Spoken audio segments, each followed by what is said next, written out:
Hey guys, welcome to the channel. As you see in the thumbnail, what if Issei combined with Venom instead of Draig and Harem? Before I start, please do support for more awesome content, and subscribe my channel and like this video. Go support and follow the xDoug-Dimmadome-x for writing that awesome fanfic, and also make sure to comment on this story. Link in the description. Location: Gremory Research Institute, Gremory Territory, Underworld. Date: January 1st, 2013. How is the testing going? It is going well, sir. All tests have been positive. The spiders have adapted well to the devil powers and have generated superior abilities to their human world counterparts, and when I say superior, I mean way superior. These spiders have developed venom that are absolutely lethal to our kind. It is amazing. They have extreme strength, speed, jumping powers, and they seem to have developed some sort of danger sense. I call it spider sense, the nerd said with a joke. The other man did not really care. Anyways, they also have webbing, except for one. The webbing itself is extremely strong, and some of the spiders have developed different characteristics. There is one with a fire-resistant web, and there is one that has an insane durability. It is hard to cut or tear apart. To cut just one tiny strand of this webbing, we had to actually take a chainsaw and power it up with our devil powers, and even then it took 5 minutes just to cut through one strand of the webbing. Amazing work, Doctor. I am going to take these spiders to my office now.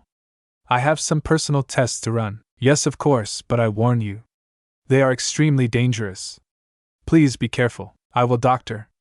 Do not worry, said the head devil. With that, the nerd devil left, letting the head devil take the spiders out of the cages and into separate containers. He went to his office on the top floor and sat down on his desk. The spiders were placed on his desk and he began to work on his computer, doing some research. Crash! The wall from the side of his office crashed down, and he was sent flying into the wall. He got up, but when he got out of the debris, the spiders were gone. Location: Museum of Natural Science, Tokyo, Japan. Date: April 1st, 2014. Issei Hyoudou was a young man of 15 who enjoyed science things. He was an extremely smart cookie, who aced all his tests and never got anything below a 95. He always worked hard with his work, though this did come at a major cost. He was always picked on and bullied. He never had a girlfriend. He had no friends actually. He was a loser socially, but he was a brilliant mind. He also had a fascination for spiders. Issei was not a strong person.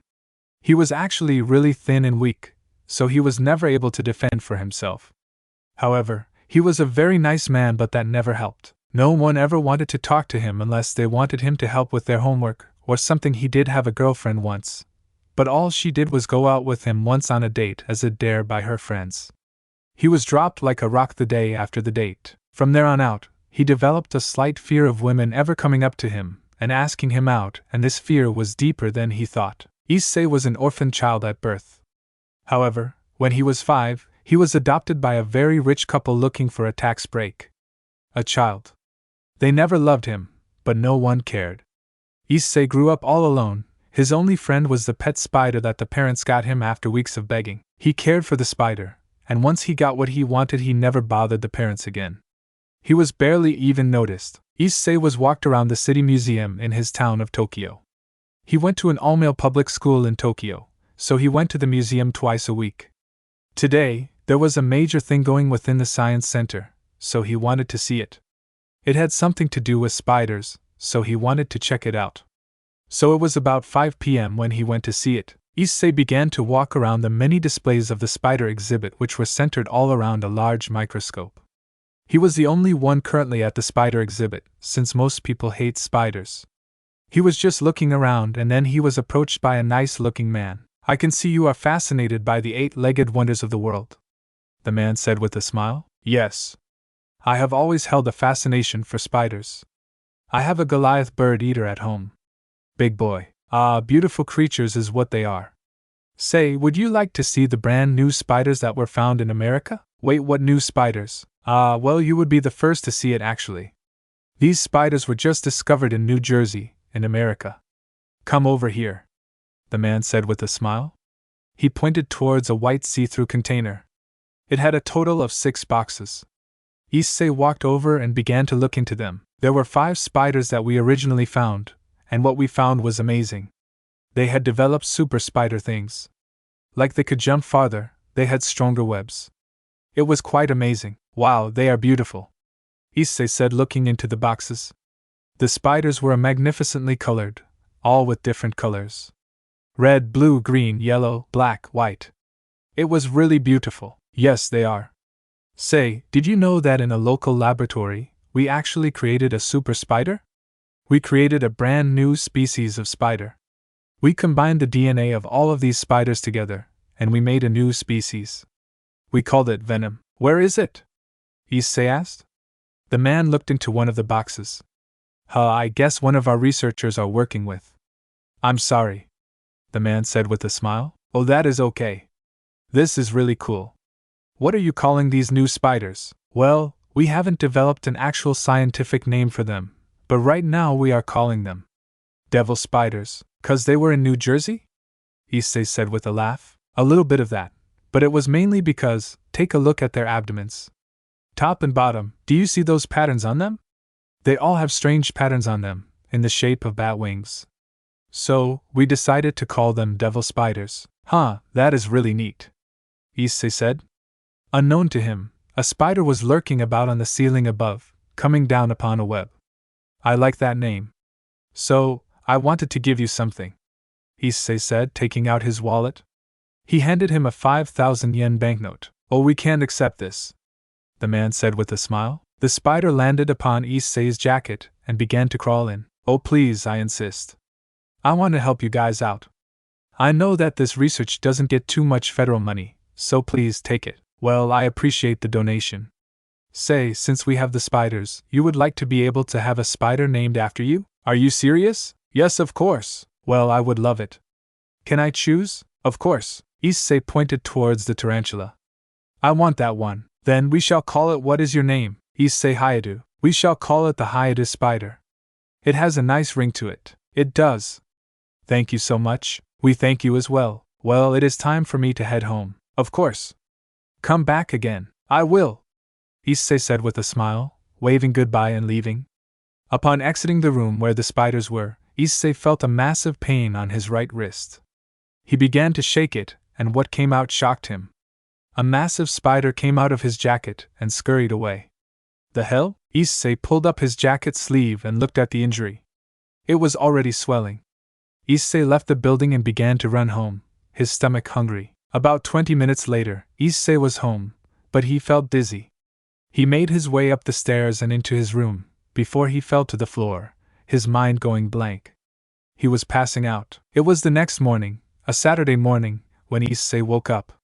He was sleeping on the floor, and when he got up, he was full of energy. Oh man, I guess I was lucky I didn't die, Issei said with a laugh. He got up and went past his mirror, going to get his clothes, but then he stopped. The hell? Issei said. He was suddenly full of muscles, a six-pack included. It wasn't perfect, of course, but he was shocked. Holy cow, did that spider? No, couldn't be, but what other explanation is this? Issei said, shocked. Issei shook his head, just not going to worry about it. He was just going to take this gift, and not look it in the mouth. Issei left his room after getting dressed in some clothing, finding that it was a much tighter fit than before. Damn, I need to buy some new clothes, Issei said. He took his wallet and some toast, before leaving the house. His parents were eating, but they said nothing. He went outside into the sunlight and began to jog, only to feel a need to sprint. Issei started sprinting, and what shocked him was his speed as a sprinter was immense. He was so much faster than before. He was able to keep up with an accelerating car. About 5 minutes later, Issei was in downtown Tokyo, with his headphones in his ears. He was listening to some American rapper known as Eminem. He was listening to the song Monster as he entered the mall and walked around. He headed towards his favorite store, which sold his favorite clothing, and he began to browse. He began to look through a rack of clothes when something shot out of his wrist. It was something stringy. It attached to the ceiling and he was pulled up, where he hit the ceiling, then somehow disconnected, hitting the floor. Ow, Issei said. What the was that? He got up out of the destruction of the rack, before he quickly grabbed the clothing he saw and then went to another rack. He finished up in 20 minutes, walking towards the exit when he spotted something. Crimson red hair. Issei looked at her from the corner in her eyes. She was gorgeous and she had enormous S. She was drop-dead gorgeous. She was walking with another girl who had even bigger jugs. It was a girl who had her black hair and a long ponytail. She was really pretty. They both were the hottest girls Issei ever saw, but he knew he never had a chance. However, when he passed them, he noticed them turn their heads his way and looked at him. However, he increased his speed and left. Back in the mall, the two girls looked at each other. Was that a stray? Rias asked. Sure looked like it. He didn't even notice us though it seemed. Well, this isn't our jurisdiction anyway, Rias said. Aquino nodded and just continued walking with Rias. Back with Issei though, he was currently heading back to his school. He had access to enter it at any time he chose, due to the fact he was the brightest mind there. He was always giving the school high marks.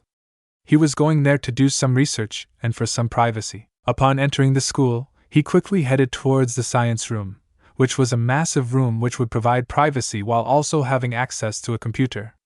He sat down on a chair near a computer and sighed. Alright, something is wrong, so let's see if I can reproduce the incident, he said, closing his eyes. He began to think and think when he began to do weird symbols with his hands. That was then he did one symbol, and the stringy material shot out of his hand. It hit the wall, and when he found out how to release the material, he walked over. Is that webbing? What the hell? Did I become a spider? Issei said with a laugh. That is awesome, Issei said out, now shooting out a ton of webbing all over the room, making the entire covered in a large cobweb-like webbing. Alrighty. I think I can make this work, Issei said with a laugh. So what do I do with these powers? I'd rather people not know, so perhaps some sort of costume? Could I create one out of my webs? Issei said, thinking to himself. However, he sniffed, and that is when he felt something in his mind. Fire! He quickly went to the door, and that is when he noticed that half the school was on fire, and that it was quickly consuming the rest of the school. He quickly opened the door, and found that all his exits were blocked. Shit! Where do I go? The roof? Issei asked himself. He looked up and put his hand up and shot out his webbing, breathing calmly before he was launched into the air. He reached out and missed the roof's beam, but when he fell, he hit the wall and stuck there. Oh my god, I can climb walls? Oh geez, this is going to be fun as hell, Issei said, climbing along the wall and exiting onto the roof through an open sunroof. When he got to the roof, he noticed that he couldn't see a thing due to the smoke that has risen. The school was on fire, and he had no idea what to do, so he just looked up to one of the nearby skyscrapers and shot his web, getting the hell out of there. Issei swung himself home, though he hit quite a few buildings on the way. His nose was a bit bloody, but he was okay. He entered his house through the front door and began to make his way to his room, but then he was called. Issei, come in the kitchen. We need to have a talk, said Issei's father, even if he was adopted. Issei walked in. Yes, Dad? Sit down, he said. Issei noticed that there was a suitcase, and Issei's spider cage on top of it. Issei sat down, confused. Me and your mother are leaving. We are going to sell the house and go into retirement. What about me? I would not abandon you on the streets without financial aid. So ever since I adopted you, we set aside some money every month into a bank account for you. You can continue to go to the school here if you wish, but we are leaving tonight. You have 102,630,000,000 $1 billion in U.S. money, yen in that bank account. You should be fine for life. Just don't lose this, his father said, giving him the bank account card. We already have the legal document here that states we are no longer obligated to take care of you. Here is $50. Go get some lunch and get out of here. Oh, and we are giving you one of the cars. The Viper. Wow, I don't know what to say. A thank you? I was at least nice enough to give you the tools you need to live. Thanks a lot. I appreciate it. Good. Now leave, his father said. Issei nodded and stood up, not going to make a scene. He was not going to complain because he really had no complaints. He raised himself basically anyway. He quickly took his belongings and the car key, before heading out to the garage. He walked in and there it was, a black and red, 2014 Dodge Viper. High-end. Super speed. Issei did have his driver's license, so he was able to drive. But a Viper? He was so happy. Issei loaded the trunk with his suitcase, since he did not have many things. In fact, he had nothing. No TV or video games of his own. He was always outside doing sciencey things. He then placed the spider cage on the floorboard in the back, making sure it was snug and wouldn't spin around. He then got into the front seat of the car and started it up, hearing the engine purr. "Holy cow, I am in love," Issei said before he pulled out onto the road, heading towards the edge of town. "So, Satan, where do you think I should go to school now?"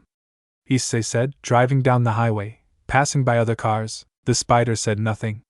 The spider's name was Satan due to his abnormal red eyes. I think I know. I heard about this one school which has a great science program, Co-Academy. It just turned into co-ed school like a month ago. Let's be like the first one in, alright? They also allow pets, I hear. Isn't that exciting? It said nothing again because it's a spider. Let us go make a costume real quick. There is a fantastic costume shop up ahead.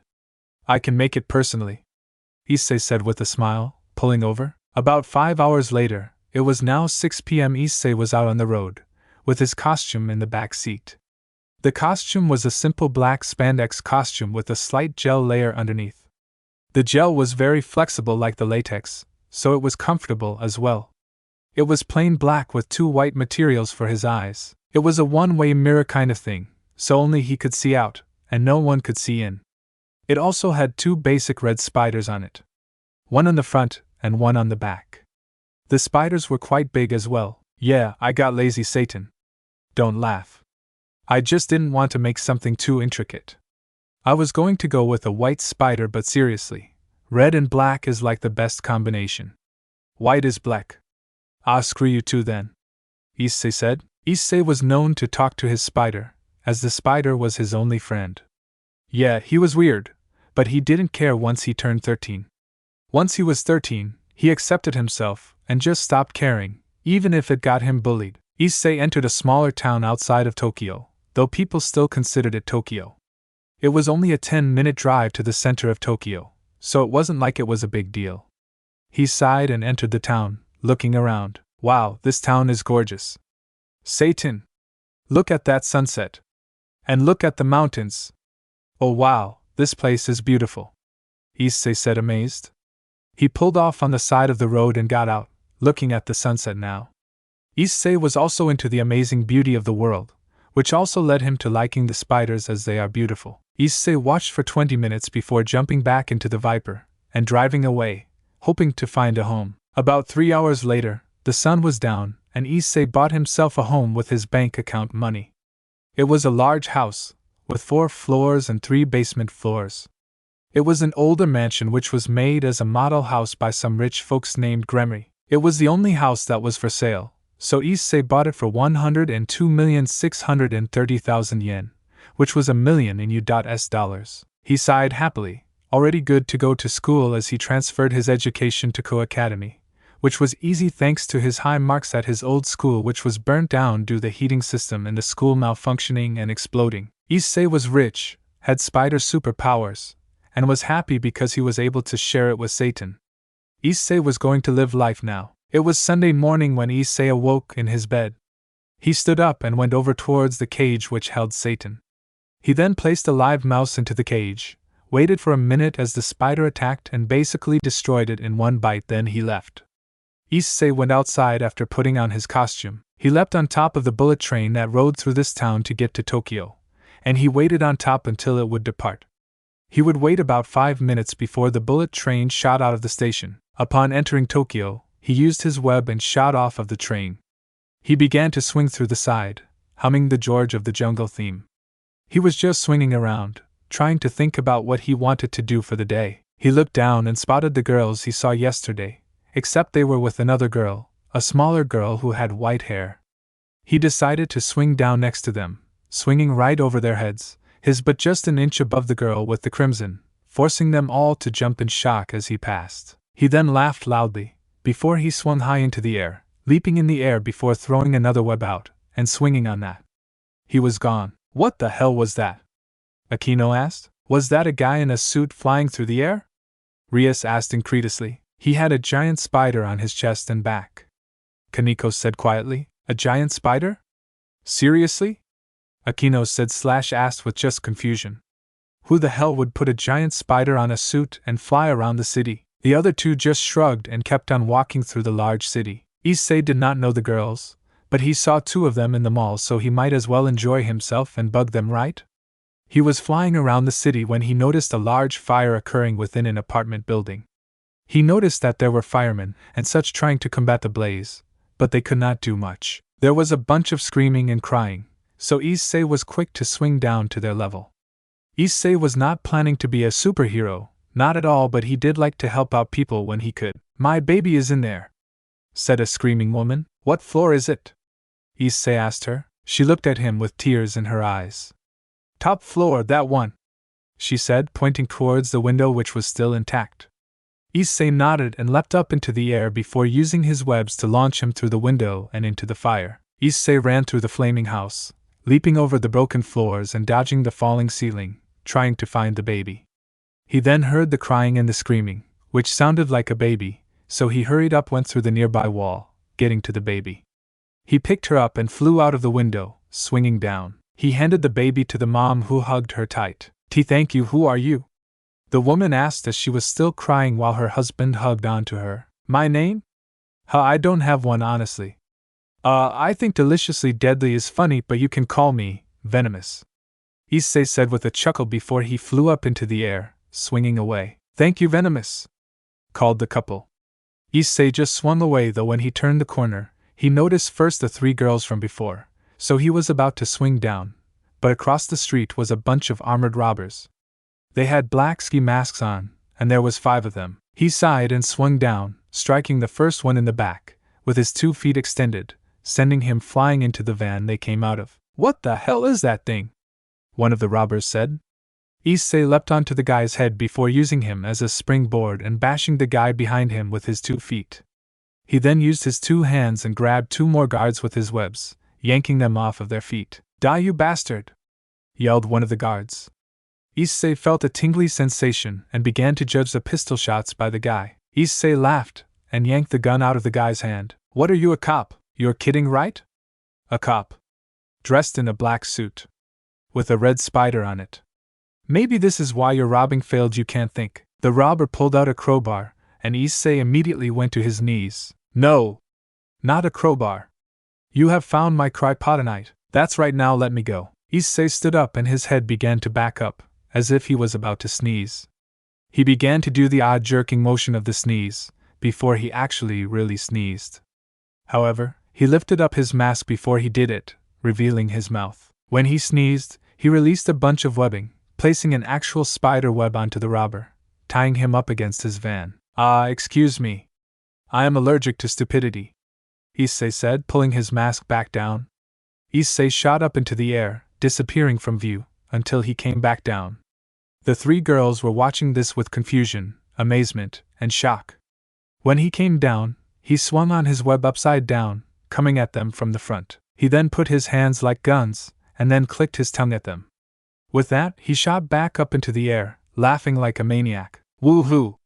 he screamed out, letting the street know that he was entertained. Back on the street, Rias, Akino, and Kaneko began to laugh. "Oh my, did you see that?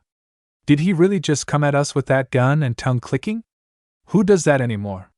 Akino said with a laugh. "I am still amused that he has a giant spider on him. I thought he was funny though, with the sneeze.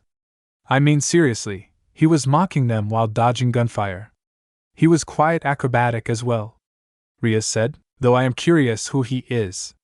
Akino said, "I think we all are, but did anyone else sense the demonic presence from him?" "I did. It was faint, but I think that guy is a devil," Akino said. "Perhaps it was a stray." Akino and Rias looked at each other. "No," they both said together. "Couldn't be." About 6 hours later, Issei was heading to the train station, wanting to catch the bullet train back to his town. He landed onto one of the cars with no sound at all, quiet as a mouse. He then proceeded to sit to lay down on the train, resting. Down in the station, the Rias, Akino, and Kaneko all watched as the guy in the suit landed on the train, then laid down. "Do you think he is going to our town?" Rias asked. "It's possible, but there is another town it goes to after it, but that is like 100 miles away," Akino said. "A giant spider," was all Kaneko said. She was just fixated on the fact that there is a guy, in spandex, with a giant spider on it, swinging around a city, then riding a train. They all entered the train and sat down on their car seats, when the train began to depart. It left the station and quickly picked up speed, picking up its speed to 320 miles per hour, which is the fastest the train has gone. The three girls were just talking about the school and what was going to happen in the next week, when Kaneko pointed to the window. They all looked. What shocked them was the spider guy walking on the side of the train, passing them by and heading to the front train. How the hell? Rias said with amazement. They then heard all of the passengers gasp in shock and awe, confused about what was going on. Then noticed the guy placed his stringy material onto the side of the car and wait. The train began to slow down, and when it came to sub 50 miles per hour, he leapt off the side of the train and then slingshot his way off of the train, towards town. Well, I guess that means he is going here, Akino said. Yeah, that guy is a daredevil, Rias said. With that they got off and went home. Issei sighed as he was rocketed to his house. He landed on the back side of the house and climbed down to enter his home. He was no longer in his suit, not wanting to draw suspicion. He entered his home and sat down for dinner. Issei was Venomous and he was happy. It was Monday morning. Issei was going to attend his first day of school at Ko Academy, originally an all-girls school until 2 months ago when the year started. Today was incidentally Bring Your Pet to School Day, so Issei was quite excited. His old school did not have a Bring Your Pet to School Day, so it was something he wanted to do. He loved Satan, he worshipped Satan, so he was very happy to show him off. Issei placed Satan onto his shoulder, which the spider just sat there, not moving. Satan was a very mild-tempered Goliath bird-eating tarantula. He was a massive spider with 1-inch fangs. So if he bit, it would not normally be lethal, but it would hurt bad. Issei put in his headphones and went off to school with his bag, walking up the street. As Issei entered the school grounds, he noticed the 3 girls from Tokyo. He was quite shocked to see that they lived in the same town as him now, but he smiled, seeing as they did not know he was doing the weird stuff to them.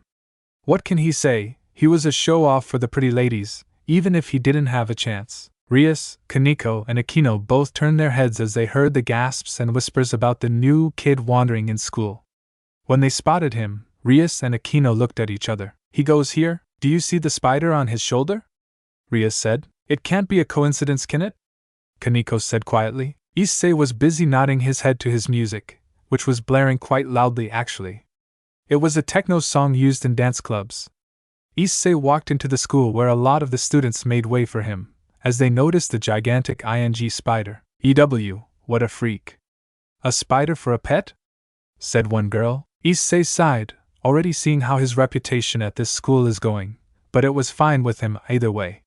They both had their ups and downs. This way, he would have his privacy. Issei went up to a large board on a pillar, reading to where his classroom was. He hummed softly and felt a tingly sensation. He was being watched by the 3 girls, but he did nothing. He nodded and made his way to his classroom, which was on the other side of the school, meaning it was really far away from the cafeteria. He entered his classroom and walked up to the teacher. The teacher looked up, then jumped back in shock from the spider. Excuse me, I am your new student. Do you by any chance know where my seat is? Yeah, let me look for it, she said, looking through her book. She then pointed towards the seat all the way in the corner by the window. Thank you very much, Issei said with a smile, walking over. He placed Satan onto the desk, who started to walk around, feeling his way around. It was then Issei relaxed. He had a good relationship with Satan. Satan has never bitten him, has never even gotten aggressive. He has always been a good spider. The bell rung, in which the students began to pile into the room, talking about whatever. They all began to shut up when they noticed Satan, who was a foot around in size, walking around on Issei's desk. They all began to shudder in fear, since a lot of people fear spiders. They began to take their seats. Issei raised a brow as he noticed the small girl with the white hair walk in. He then looked back to Satan, watching him. He did not want to draw suspicion at all. Kaneko noticed him, but she took the seat next to him. Most of the other students pushed their desks away from him, trying to get away from the spider. Issei was smiling, enjoying the fact that Satan, who was so nice, made everyone fear him. It was awesome. Welcome, class. We have a new student to join our school today. Would you please stand up and introduce yourself? Issei used both hands and placed them in front of Satan, who crawled into his hands then stood up. Yes. My name is Issei Hyoudou. I moved in from Tokyo a couple days ago, so I go to this school now. This big guy is known as Satan, due to his unusual eye color. Please treat us well, Issei said, bowing his head and sitting back down. Why yes, thank you Mr. Hyoudou. Anyways, class today we shall be learning. The teacher went on about the class today. Issei pulled out a notebook and placed it on the desk, away from Satan, and began to draw and doodle. The class ended in about 4 hours, in which Issei was not at all paying attention to the teacher, but he did all his classwork. It was easy for him. Issei was smart.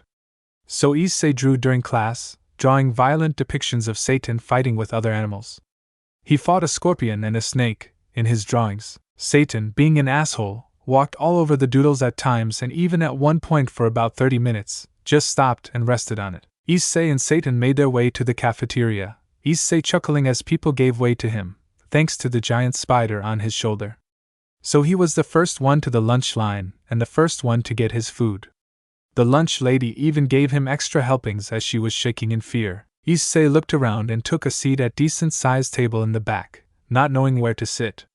He placed Satan onto the table and then placed a mouse onto the table on the other end, letting Satan have his meal as well. The mouse just got up and started to move. Kaneko, Rias and Akino were all leaving the lunch line when they noticed that their table was taken by Issei and Satan. Do we approach him now, Rias? I am not sure. I know that he is a stray, but it might be risky. However, Kaneko was already over near the table and taking a seat. They looked at each other and followed. Issei looked up as he noticed that the small girl next to him took a seat. He went back to his eating, watching over Satan and the mouse, making sure the mouse did not drop. He then noticed the other 2 girls taking a seat next to the small girl, all of them eating. Satan was in the middle and the mouse was getting closer. Strike! Satan struck his lightning speed, pinning the mouse to the table as its 1-inch fangs dove into the mouse's body, injecting it with his venom. The 3 girls watched the spider with some fascination, watching it kill the mouse. It's dead within 45 seconds. The spider then began to feast. Nice spider. The girl with the red hair said, thanks. His name is Satan, Issei said, now just eating his food. It's a cute name. So you are new here, huh? Said the girl with the black hair and the ponytail. Yes, I just moved here a couple days ago from Tokyo. What is your name? Issei Hyoudou. Yours? Rias Gremory. Issei blinked and looked up with the mention of this name. Akino Himejima, Kaneko Tuju. Ha, I bought my house from your family, Rias. Issei said. Really? I didn't even know they had a house up here for sale. It was a model house. I bought it for 100 million yen. They all looked at each other. You have money? Akino asked. Yes, I have over 100 billion in my bank account. Geez, your family must be rich. I don't have a family. I was adopted.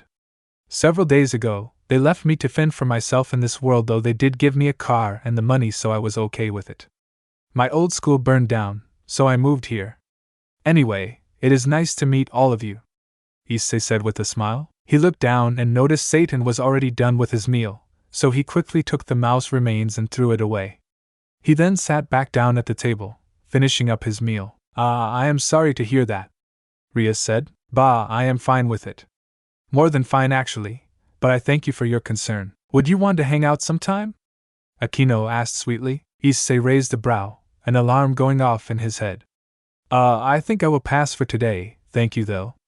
The bell then rung, saving him. Issei quickly got Satan and made his way out of the cafeteria, heading to his next class. Rias and Akino looked at each other. I don't think he even knows he's a devil, Akino said. It's possible he was made into one without his knowledge. How do we proceed then?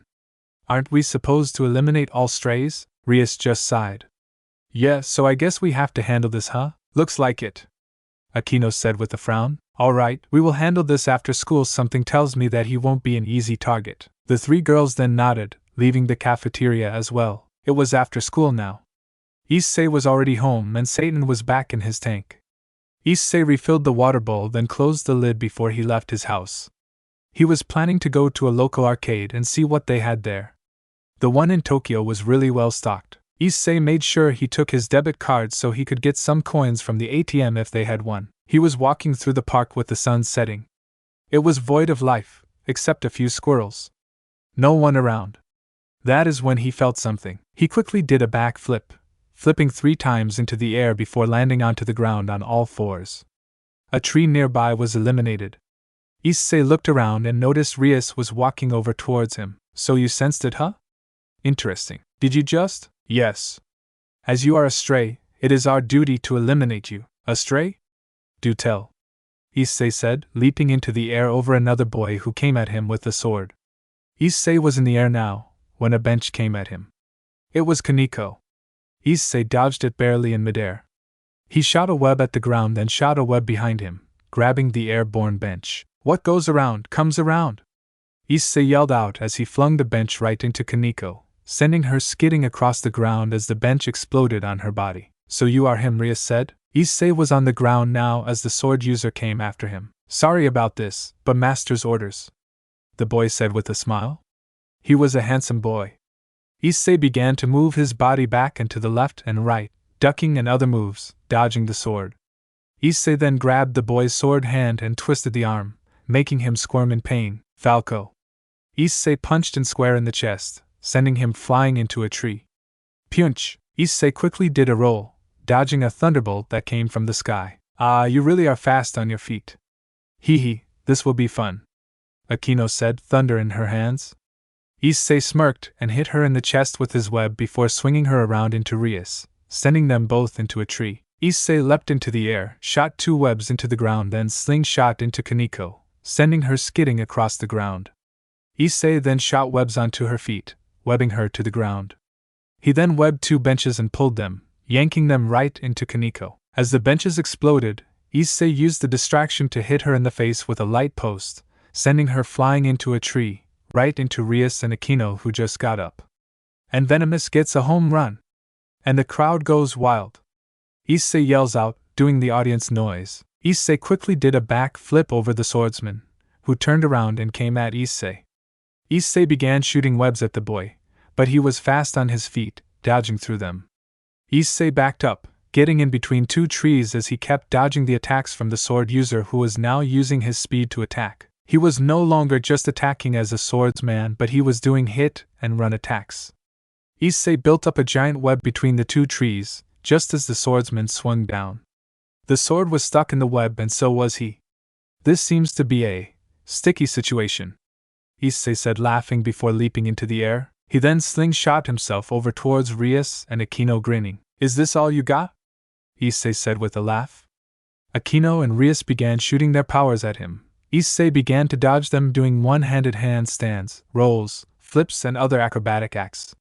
He used his webs and grabbed onto their stomachs, before slinging them right into the web with the sword user. He then shot multiple web shots, hitting their hands and feet, webbing them to his giant web. Issei slightly moved to his left, dodging the punch from Kaneko. He quickly went down and swung his legs out, sweeping her legs out from under her. He then tied her hands and feet together with his sticky white stuff and threw her into the web with the others. The sword user was summoning swords from underneath, attempting to cut the threads, but it did barely anything. Issei walked over to them, looking at their faces now. The webs will dissolve in 2 hours. For your punishment of trying to kill me for no reason, you shall hang there until the webbing dissolves. Goodbye, Issei said, leaving the park with a wave. Once Issei was out of sight, they stopped struggling, seeing it was useless. What the hell was that? I have never heard of a superpower like his. It is like he is part spider, Rias said, frustrated. Perhaps we should have done our research before we attempted to take his life, Akino said. So he is that guy swinging on his webs doing the gun fingers to us, Kaneko said, just lying there. Sigh. He is a real interesting stray. I haven't met a stray who has been able to defeat me, said the swordsman. So this will be awkward when we are at school tomorrow, Rias said with a laugh. Issei was now inside the local arcade, where he got some coins and began to play some arcade games. He first played a shooter, shooting terrorists in the face with a shotgun. He then played a racing game, enjoying himself. All this time though he was thinking to himself about the girls. What do they mean I was a stray? What am I? What are they? What is going on? Issei thought to himself, trying to figure out what was going on. He was lost. Issei was walking down his road, heading to school, when he heard someone yelp and fall down. It sounded like a girl. Issei stopped and turned his head, spotting a young girl dressed in a nun outfit. She was on her hands and knees, her panties in complete view. Ew, it looks like I fell down again. Am such a clumsy girl. She sat up after realizing someone was there. She looked at Issei with shock. Issei jogged over. Hey, you alright? Yeah, I'm okay. Issei smiled and helped her up. She is cute. Very cute. I like the nun outfit. The wind blew off her hood on her nun outfit, so Issei quickly ran to catch it, using his speed. He caught it easily and brought it over. Oh, thank you very much. Oh, it was nothing. Oh, I'm sorry, but I am a little lost. Do you think you could help me out? Of course, Issei said with a smile. They began to walk together. Where is it you are heading? The church. Ah, I just moved here, but I know where it is. I have seen it a couple times, Issei said with a smile. Ah, thank you very much. It was then that they both heard a little boy crying in the park nearby. He had his backpack on, and it looked like he fell. The girl quickly ran over and knelt down. Big boys should not be crying over such a little scrape, the girl said, smiling.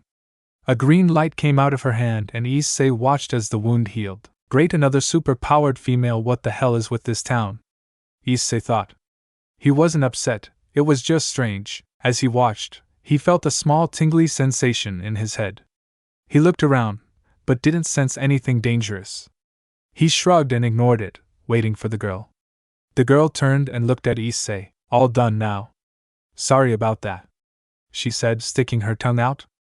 Issei smirked and began to walk with her again. As they were walking, he looked down and noticed her rosario. Another tingly sensation which hurt a bit more. What the hell? What was that? Ugh, my spider sense is acting strange. You must be kind of surprised, the girl said. Oh, not at all. I have been around the block a few times. I have seen things. It is a nice power, though, thank you. I consider it to be a gift and a blessing. They kept on walking in silence now for about 5 more minutes when she spotted the church. Ah, there it is. Ah, yeah, that is the church all right. It's funny though, I have walked by a few times, but I haven't seen anyone. It was then, his spider sense tingled up again. Okay, what the? Bad spider sense bad. Thank goodness you were here to help me. Ah, it was not a problem. Let me thank you properly. Would it be a problem if you could come inside with me? Not at all. I would be glad to, Issei said with a smile. He had school, but he was already so far ahead, missing a day would do nothing, or half a day for that matter. They began to walk together up to the church. His spider sense began to wig out again every couple minutes. Oh, my name is Argento. Ah, I am Issei Hyoudou. It is a pleasure to meet you. Yes, it really was a blessing to meet you, Asia said as they both entered the church. They walked in together with a smile, and when Issei looked up, he noticed that there was 3 girls and 2 boys inside, talking. They shut up when the door opened, and all 5 of them had wide eyes. It was then his spider sense wigged out big time, telling him these 5 people were bad news. Issei, however, was confident, so he walked in with Asia. It was a blessing to meet you too, I suppose, Issei said with a laugh. Asia left Issei's side as he sat down on one of those chair thingies in a church. The 5 people then looked away, looking at Asia. Are you Asia Argento? The female with black hair asked. Yes. I was brought here by this boy. I hope it was okay to bring him here. A boy with blonde hair and very hateful eyes was now looking at Issei, looking at him with hunger. Issei grinned at him. Hey, don't look at me. I ain't homo, I see those hungry eyes, Issei said with a laugh. The boy just glared at him. Issei laughed again. Hey Asia, I will have to pass on the tea, okay? I need to get to school, Issei said with a smile. Alright, it was great meeting you. Yeah, you too. I'll see you around, Issei said, leaving the church. Something about this town, it's strange. Something about everything going on, I need to find out what. Issei thought as he began to enter the school grounds. He entered when the first class ended, so he ended up entering the school at lunchtime. He quickly entered the school and blended in with the crowd, heading to the lunchroom. His stomach was rumbling like crazy. As he entered the lunch line, this time no one gave him space since he had no spider. He frowned a bit at this because he loved the front line, but he was okay. He finally made his way up to the counter and got his food, turning to head over to the table where he sat yesterday, but he spotted the 3 girls. Issei sighed and thought to himself. He then developed a devious smirk, so he went over to the table with the three girls, Rias, Akino, and Kaneko. He sat down in his chair, which made the three girls jump in shock. He had on a very big grin as he ate his dinner, loving the awkward tension that was there. Three girls who attempted to kill him was sitting with him at the table. So, how is everyone doing today? Issei asked. They bit their lips and fidgeted. Issei began to bust out in laughter, unable to keep it in. He loved this. He loved the fact that they froze up when Issei sat down. He kicked their asses in the park and didn't even kill them like they tried to do them. Oh man. Oh man. Ha ha. Issei said with a laugh. He picked up his meal and left, finishing it on the way to the trash can. He placed his trash in the can and left, laughing again. He was enjoying himself. About 4 hours later, school ended. Issei was down in the science lab, doing some experiments. He was playing with chemicals, attempting to create explosive compounds. He was given access to all chemicals in the science lab and he could take them home if he wanted to, all because he was the smartest kid in school. He would bring greatness. Issei played in the science lab for another 4 hours, which meant he left school around 8 p.m. As he headed home, he heard a scream of pain, then another, before silence. He knew it was a deathly scream, so he quickly ran towards the sound. It was a house, and his spider sense was telling him danger was inside. He entered the home quickly, without knocking, running in. As he entered, he froze as he spotted something on the wall. A body, nailed in an upside-down cross, the body disemboweled and cut up into many pieces. Punish the wicked. Words to live by, wise advice to abide by when said by a holy man, said a voice. It was a man sitting on the couch. Issei raised a brow as he spotted the guy, as it was the man who was in the church the other day, giving him vulgar eyes. Ah, it's you again. How fortuitous for me. How lovely I would come across another devil. Well, it seems you went into the wrong house, my friend. Fried Selzen at your service. I can't wait to exorcise your devil ass. So you are the one who did this, huh? Well, he was summoning a devil, so it was proof he was doing being human. So it was the end of the line for that sinner. So I cut him up into itty-bitty pieces. Uh-huh, Issei said, clicking his tongue. Putting down devils and the degenerate sinners is my job, and no one does it better than me, Fried said, pulling out a sword hilt and a gun. Issei raised a brow. The sword then grew a blade of light. First Imam, cut out your evil heart with this sword of light, then Imma fill with your body with so many holes, they wouldn't be able to recognize you. Oh, you got a fancy night light. I am so scared, Issei said with a grin. Fried charged at Issei and slashed with his sword of light, but Issei quickly slid under him. Kablam! The man said, aiming his gun. Issei did a backflip and dodged the bullet of light. Ha ha! This will be fun, devil, Fried said, charging at Issei. Issei dodged the vertical slash. Too slow, Issei said, laughing at him. Fried then fired a bullet back. Issei dodged to the side. Can't touch this. Dun na na na na na. Can't touch this, Issei said, laughing. Aya! Issei and Fried turned. It was Asia. She screamed out as she spotted the body. Asia? What the hell? Why are you here? Are you done creating the barrier already? Don't do this. What did you do? Oh right, a newbie.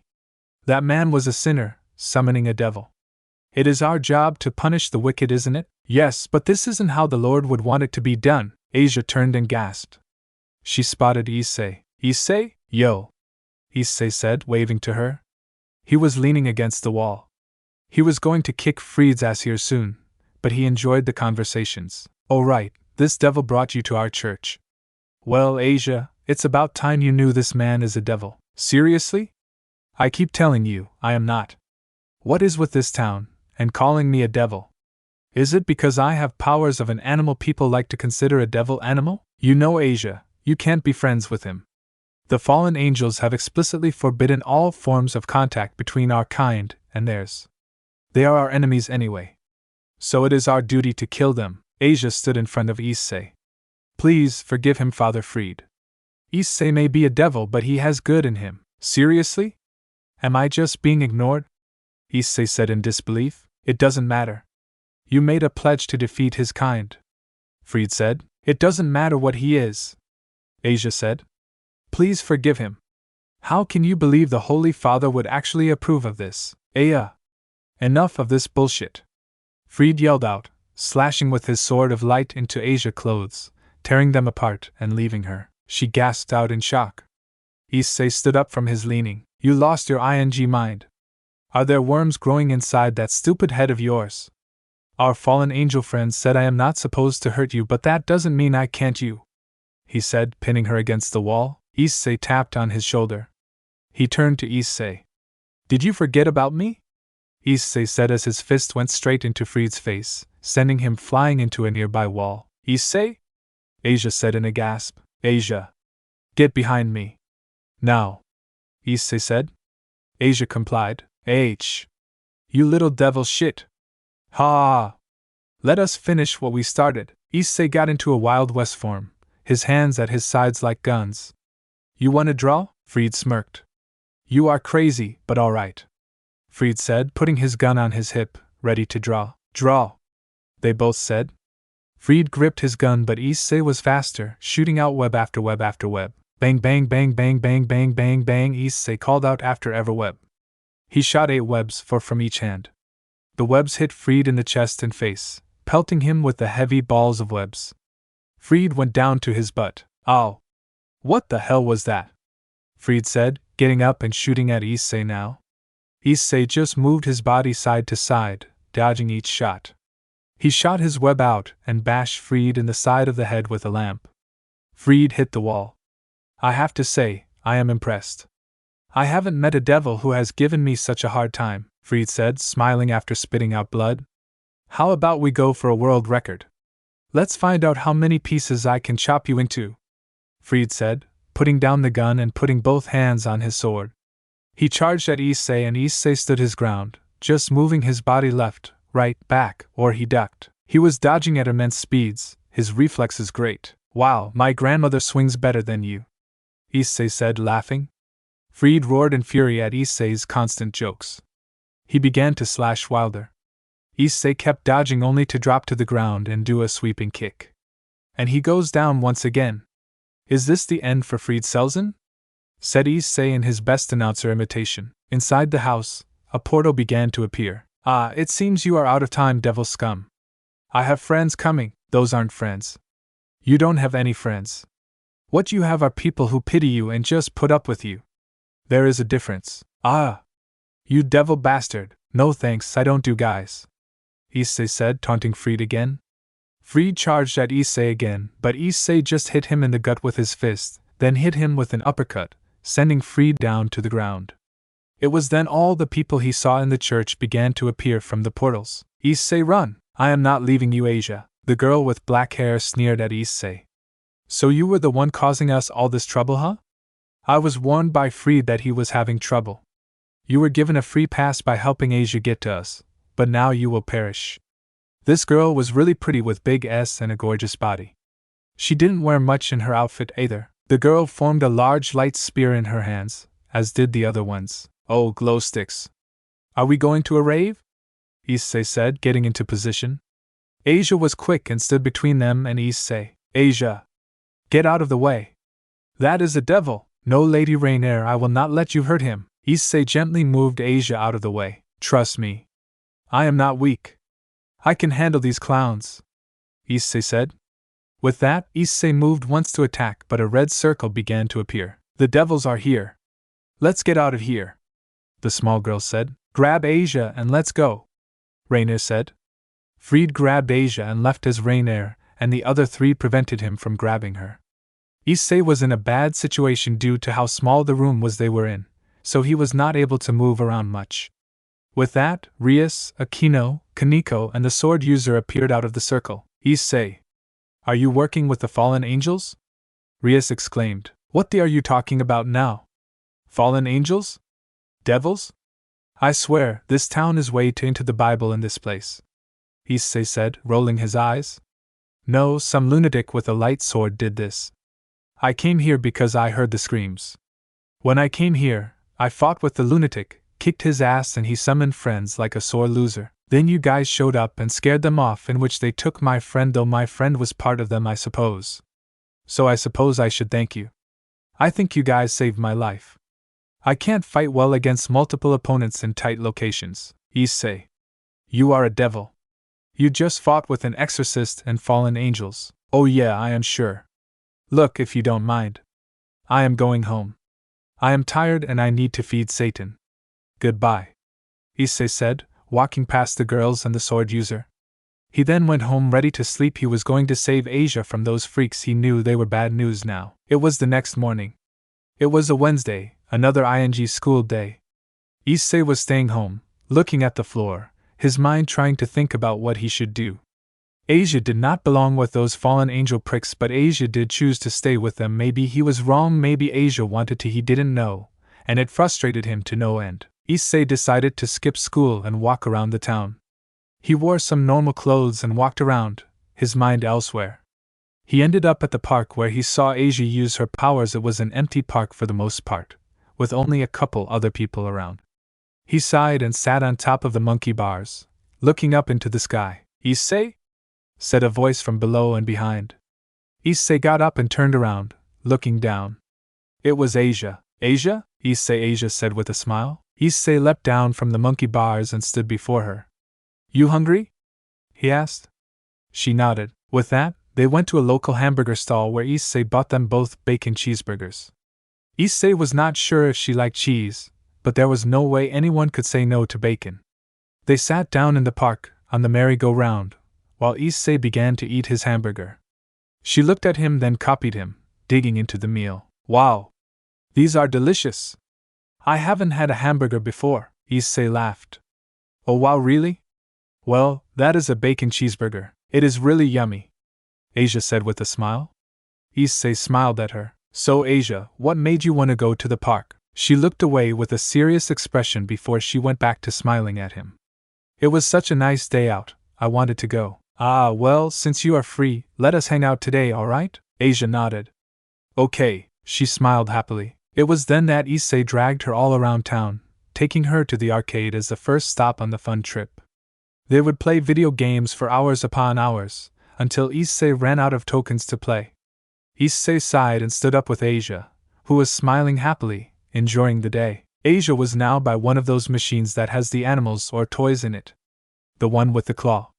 She was looking in one and was looking at one of the popular toys in Japan. Issei smiled. You dig stuffed animals, huh? What, no? Yes, she said, hiding her face within the nun outfit. Issei smiled and dug in his pockets. He found a stray coin. Ah, here we go, Issei said, placing the coin inside. He quickly got the claw and timed the claw, grabbing onto one of the animals with precision. He drug it over and dropped it into the bin, winning the animals. Here you go. Thank you, Issei. I will always be grateful for this. Every time I look at this, I will think of you, she said with an innocent smile. Issei smiled happily at her. Well, we aren't done yet. There is more to see around this town, he said, walking off. Thank you, this is special, even if it only for today, Asia said quietly. Issei heard her, and he put on a serious expression, but when she caught up to him, he was smiling. He walked her around the town, taking her to a small pond.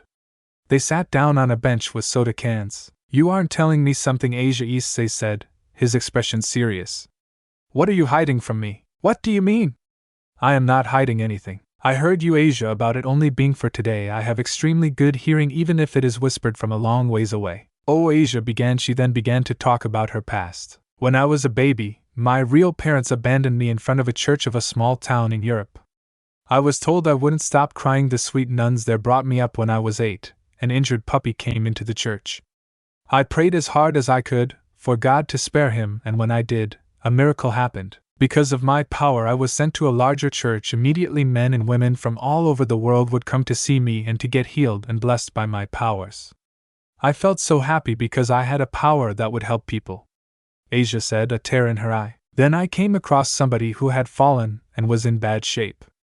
I was able to heal him, but the man was a devil. I was labeled a witch and a heretic, so I had to run away. That is awful, Asia. Is that why you decided to join those girls, I guess? Yes, the fallen angels, but I'll never forget who I am. I pray every night, and I try my best to live a good life. They are awful and do such horrible and evil things, all in the name of God. This suffering must be a test of my faith. If I can overcome my trials, my hopes and dreams will come true. What do you dream of? To make lots of lifelong friends. To get to know them, to hang out, to have fun together. It's kind of silly, I know. Honestly, I would be happy to have any friends. Are we not friends, Asia? We hung out all day, we had fun, didn't we? Are we not friends? We played video games all day. I won you that stuffed animal and I care about you, Asia. We can't. I care about you too, but we can't. Issei, it's forbidden, and I don't want to cause you any trouble. You know, I don't do well with people telling me what I can't do. It makes me want to do it more. If any trouble comes my way, I will show them the way of the fist. We are friends, Asia, and nothing will ever change that. We are friends, and that is the way it is. Alright, thank you, Issei, Asia said with a smile as she stood up and faced him. It was then Issei felt it, the tingle. Issei quickly grabbed Asia and switched place with her, standing over her. It was then a spear of light penetrated his gut, sending him to his knees. He spat out blood. Damn, what is this pain? It is going through my entire body. A penetration is not meant to feel this way. Why does it burn so much? Damn it, I feel like I'm dying. Issei, Asia said, kneeling down and using the green light on him, healing his wound completely. Isn't that sweet, coming from a lowly devil like you? Said a recognizable voice. Lady Rainier, don't even try to run, Asia. Be gone. I don't want anything to do with the evil you or the other angels are up to, Asia said, watching as Issei stood up. I'm sorry, Issei, but I ran away. I couldn't stand to be around them anymore. Don't apologize. I knew they were up to no good, Issei said with a glare. You're too good for them. You don't belong with those good-for-nothing crow wannabes. Are you angry, little boy? How cute, Asia. If you want your friend to live, you will come with me. If I wanted to, I could have killed him. I could have delivered a fatal blow, Raina said, a spear of light in her hand, as if she will go with you. I shall stop you right here and end this Wade, Issei said, preparing to run at Rainier. However, Asia stopped him. No, don't, you will only die. I'm sorry, Asia said with a smile. Before Issei could say anything, Issei had a tingly sensation, but unfortunately, he couldn't move. A spear of light struck at his feet, sending him flying quite a bit away as though he landed on all 4 feet. Asia was already in Rainier's grasp. That's a good girl, don't worry though. After the ritual tonight, all your worries will be gone forever. You will be free. I will find you and I will kill you, Issei said with a glare to Rainier. Oh really? Well, come and get me then, Rainier said with a laugh, disappearing. Damn it, Issei said, smashing his hand onto the pavement, cracking it quite a bit. Issei glared angrily, his teeth bared and a growl coming from his lips. 5 hours later, Issei was sitting in his room on his bed. He was in his suit, holding his mask in his hands, his teeth bared. He waited because he had to make a plan, but unfortunately, he could only come up with one plan. Attack. Issei stood up and put on the mask, leaping onto the window. Satan, I learned that perhaps there is something in me that I do not know of. I need to find out what I am. All I know is the weapons used by those churchgoers hurts me more than it should. I will try and make it back tonight, but if I don't, I'm sorry, Issei said, leaping out of the window and preparing to slingshot. Landing on top of the roof of the church after slingshotting from his house, he felt a major presence within the church. A ton of power was in that church. Issei, however, still was going to go in. He quietly opened the doors from above and crawled in, the night concealing his black form. He crawled onto the roof, able to stick to any surface. Outside the church in the forest, the other 3 fallen angels were waiting. Hey! There is a figure entering the church. I know it. The doors opened. Perhaps it was just the wind, Middled, said the male. Middled sighed. Yeah, probably, man, watch duty is so boring. A red circle appeared and Aquino and Rias came out of it. Well, if it isn't the devils. Ask and you shall receive, Middled said, leaping down from the trees. My, aren't you something, huh? Aquino said, a smile on her face. My servants detected you were around, so if you were out here standing guard, then you must have been worried about an attack. No, we aren't worried. We are just in the middle of a top-secret ritual we don't want you devils to interfere with. Not to burst your bubble, but an ally of ours is already inside, Aquino said. What? So I was right. Damn it, I hate stupid devils. I just want to stomp their stupid devil faces. Well, it doesn't matter, there are more of us than them. They won't be able to stop us.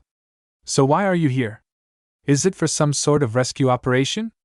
If so, you will have to go through us first. She said. 2 more people coming down from the trees. No, he is on his own, but he should be able to handle you guys just fine, Rias said with a smile. He? Only one? Ha ha ha ha ha ha, began laughing the male. Oh my, you devils must be stupid or something. Oh wait, you're devils, you were always stupid. Ha ha, I wouldn't underestimate him. He is quite a nasty fighter. You could say he's part spider, and you know how vicious they can be, Aquino said with a smile. Back in the church, Issei was crawling along the ceiling, looking for a way in. Welcome, devil. I see you came. I smell it, it's you, isn't it? The one who tried to save the poor church slut? Come out wherever you are, Fried said as he began to laugh. You talk too much, Issei said, shooting out a web from the ceiling. Fried dodged. Oh, aren't we upset? If you want to save her, you have to go through me, Fried said, laughing. Issei slingshot from the roof. Gladly, Issei said, nailing Fried in the gut with both feet. Outside, Aquino was busy playing with the other fallen angels, shooting thunderbolts while using magic to block their spears. Back in the church, Issei was busy dodging bullets and slashes, unable to get an attack in. Come on, devil! Fight back! Ah ha ha ha ha, Fried said, laughing maniacally. Issei shot back onto the ceiling and then shot 8 webs out. He shot 4 onto both of the doors, and yanked hard. The doors began to creak before they were yanked from their hinges. Issei tossed them at Fried, who began to leap over the first door, then the second. Issei then shot from the roof, nailing Fried in the face, sending him into the ground. He then used his web onto Fried's foot and swung him through 10 of the church wooden couches, forcing him against the wall. However, Issei was not done. He leapt onto the wall on the other end of the church and used his web. He grabbed Fried and yanked him over to him, then punched him in the gut, sending him flying before yanking again on the web and doing a spinning hook kick in midair, sending Fried through the other 10 wooden couches. Fried was down, he was not getting up. Damn you, what are you? Fried asked from where he was. Me? I do not know what I am, but I know who I am. My name is Venomous, Issei said, walking up to Fried and forming a fist. Issei was out for blood tonight. Fried smirked. I don't think so, Fried said, pulling out a pellet and smashing it into the ground. A bright light happened, blinding Issei, who immediately shot onto the ceiling to avoid any other attack. When he could see again, Fried was gone. But his voice lingered. I will be back, devil. Ha ha ha. I will not allow a devil to get the best of me. Issei sighed and shot to the ground, using his senses to see if he could sense where Asia was. He found her scent and looked around before he used his webs at random locations, attempting to open up any hidden door. After bringing down several pillars, he ripped the altar off and found the stairs. He quickly ran down and leapt onto the ceiling, the darkness hiding his form.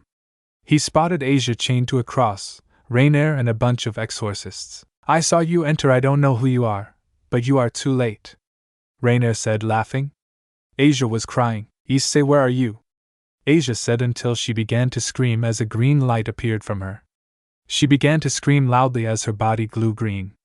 After 10 seconds, she went limp. There was a green orb floating above her body, only for it to land in Rainier's hand. You bitch! Issei yelled out, leaping out of the shadows, slamming his fist into Rainier's face, sending her into the wall, forming a massive crater. Issei quickly pulled Asia out of her chains and swung her to the stairs before running her out. He swung until they were outside of the church, on a nearby bench. He laid her on the bench and knelt next to her. He put his fingers up to her neck and felt no pulse. He felt tears in his eyes, then rage, furious rage. His fists clenched up as he slingshot himself back into the church. He quickly went back into the basement where he saw Rainier pull herself out of the rubble. She was injured as something penetrated her gut. She then repaired herself, using Asia's healing power. It's wonderful, isn't it? Her sacred gear, oh, it's just so great. You ing bitch. I will kill you, Issei said, leaping into the air. He grabbed onto the wall and punched it twice.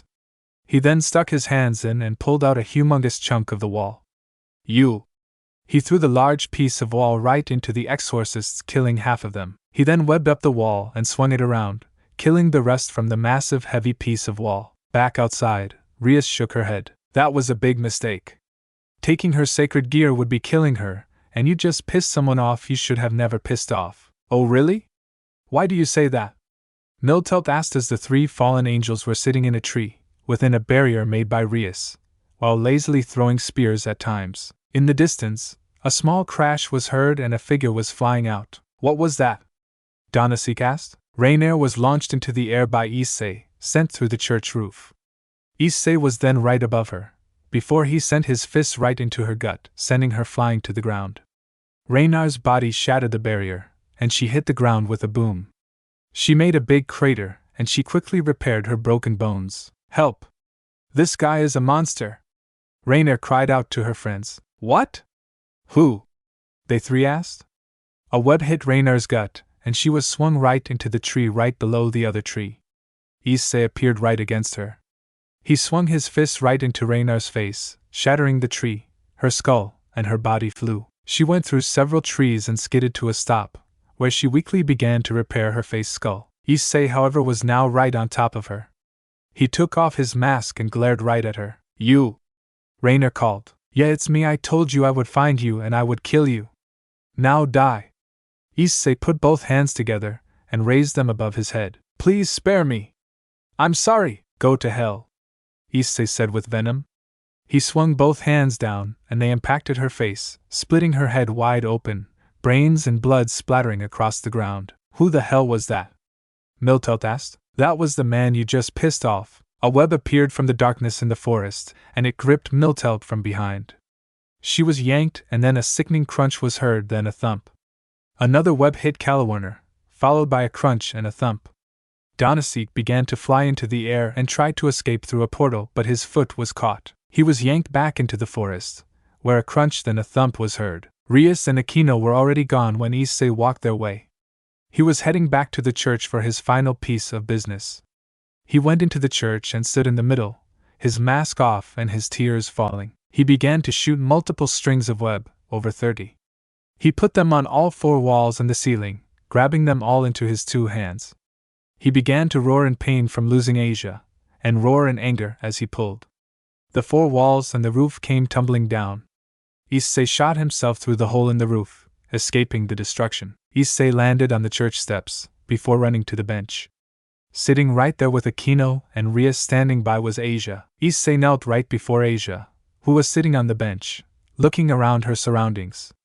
Issei was in his suit with his mask off, looking at Asia with shock and disbelief. Asia? Issei, it's you. Asia was then grabbed by Issei and pulled into a massive bear hug. You were dead. How is this possible? Issei questioned her. Calm down, Issei. I was the one who revived her, Rias said. Issei stood up. How, why, what? Rias smiled. Will you be willing to listen to me now and believe me? Issei nodded. I realize that there are things in this world I do not understand. I do not even know who I am. Come with me, I want to get away from this place, Rias said. Issei and Asia followed Rias and Aquino, heading back to the school. They then entered the old schoolhouse, heading to a room that had the letters ORC on it. Issei entered and noticed Issei came in with his black suit on, blood on him. He had some blood on his cheeks, but most of it was on his chest. Geez, what happened to you? It's like you went through a slaughterhouse, Kiba said with a small smile. Something like that, Issei said with a smile before walking over to the window. Issei, all that blood, what did you do? Asia asked. Issei sighed and turned around. Do you remember what happened to you? Yes, Lady Rainier killed me. Why? I killed her and everyone that was there, Asia. Seeing you die, I snapped, and I slaughtered them all. Oh, I see, Asia said, quieting down. Issei, Rias called. What is it? You are a devil. We here are all devils. Rias began, now talking about everything, filling in everything that Sukun needed to know in order to understand. She talked for about 20 minutes while Issei listened quietly. So you saved Asia by using something called an evil piece and she is made into one of your devil servants? Yes. Will she be happy? Will you keep her happy? Issei asked. Of course. I will do what I can to make sure she is happy, like I do for every one of my servants. I love all of my servants. That's good, Issei said with a smile, now looking out the window again. So you attempted to kill me that night because I was a stray devil and stray devils are usually a threat to your town? That's right. Most people would be angry with you, you know. I do. How do you feel? I forgive you because you saved Asia and you told me you would treat her nicely. That is reason enough for me to forgive you for attempting to kill me. Issei, are we still friends? Of course, why wouldn't we be Asia? Well, 'cause I belong to her, and you don't. I don't know. I thought maybe you wouldn't want to be near me. Issei smiled. Of course I would. I went through all that trouble to save you, and then we went on all that fun together that day. Of course I am your friend, Issei said with a smile. Oh, I am really happy then, Asia said with a blush. Rias, what is it? I thank you. I thank you for saving Asia. I am really grateful. Her power would be useful, so I thought why not. I don't make a habit of just saving anyone. I understand. I do understand not everyone can be saved, Issei said with a sigh. So what will you do? I do not know. I suppose I am still lost. I have no idea what my purpose is anymore. If I go anywhere I will be hunted down, and eventually I may meet someone who has more power or skill than me and I will be killed, Issei said with a bitter smile. So I want to ask something of you. What is it? Can I be one of your servants? I want to be with Asia and I would be closer if I served you, Rias smiled. Yes, I think that would be a good idea. Your power would serve me well. I thank you, Issei said, bowing his head. He was no longer crying. He was really happy because Asia was back. Rias walked over and pulled out some pawn pieces. She then looked at him and thought, but she entered all 8 pieces into his body, in which his body accepted. He began to shake and shudder, but he finally stopped. There, Rias said. You are officially one of my adorable devil servants. Issei bowed his head again. Thank you. I will not let you down. I know you won't. I trust you. Can I go home now? I really need to sleep and wash my suit, and I am kind of hungry. Of course. Have a good night, Rias said with a smile. Issei hugged Asia once, then left, heading home. It was the next day, a Thursday afternoon. Issei did not go to school that day, as he stayed in bed and slept off the exhaustion he had. Plus he had to think about his new position in life, and he also wondered if he was able to be happy. He did not like the idea of serving someone, as it just sounds like a dull life, but he then thought about how nice everyone was. They all treated him nicely and never got rude. Sure, they tried to kill him, but he wasn't angry about that anymore. He accepted the fact he was a devil now. He just wanted to be happy. He knew everyone was nice, so there was that. Then there was the fact everyone was really good looking. That really fired up his madness. The school was nice, but maybe he could leave if he was unhappy. Probably not, as he would be astray again, but Rias did say she likes to keep everyone happy, and they all seemed happy with their lives, so maybe he could be too. Issei left the house and began to walk to the old club room, when he felt a tingly sensation. His spider sense went off, detecting danger. He quietly entered the ORC club room, his really quiet feet not making any sound. He slipped in and relaxed against the bookshelf. There was a man in here, a man who had blonde hair and a bad boy look. He wore a red suit which the top 3 buttons were undone, letting people look at his defined chest. He was sitting next to Rias, rubbing her thigh and playing with her hair, while she looked like she hated it. Issei raised a brow at this, curious. That's enough, Riser.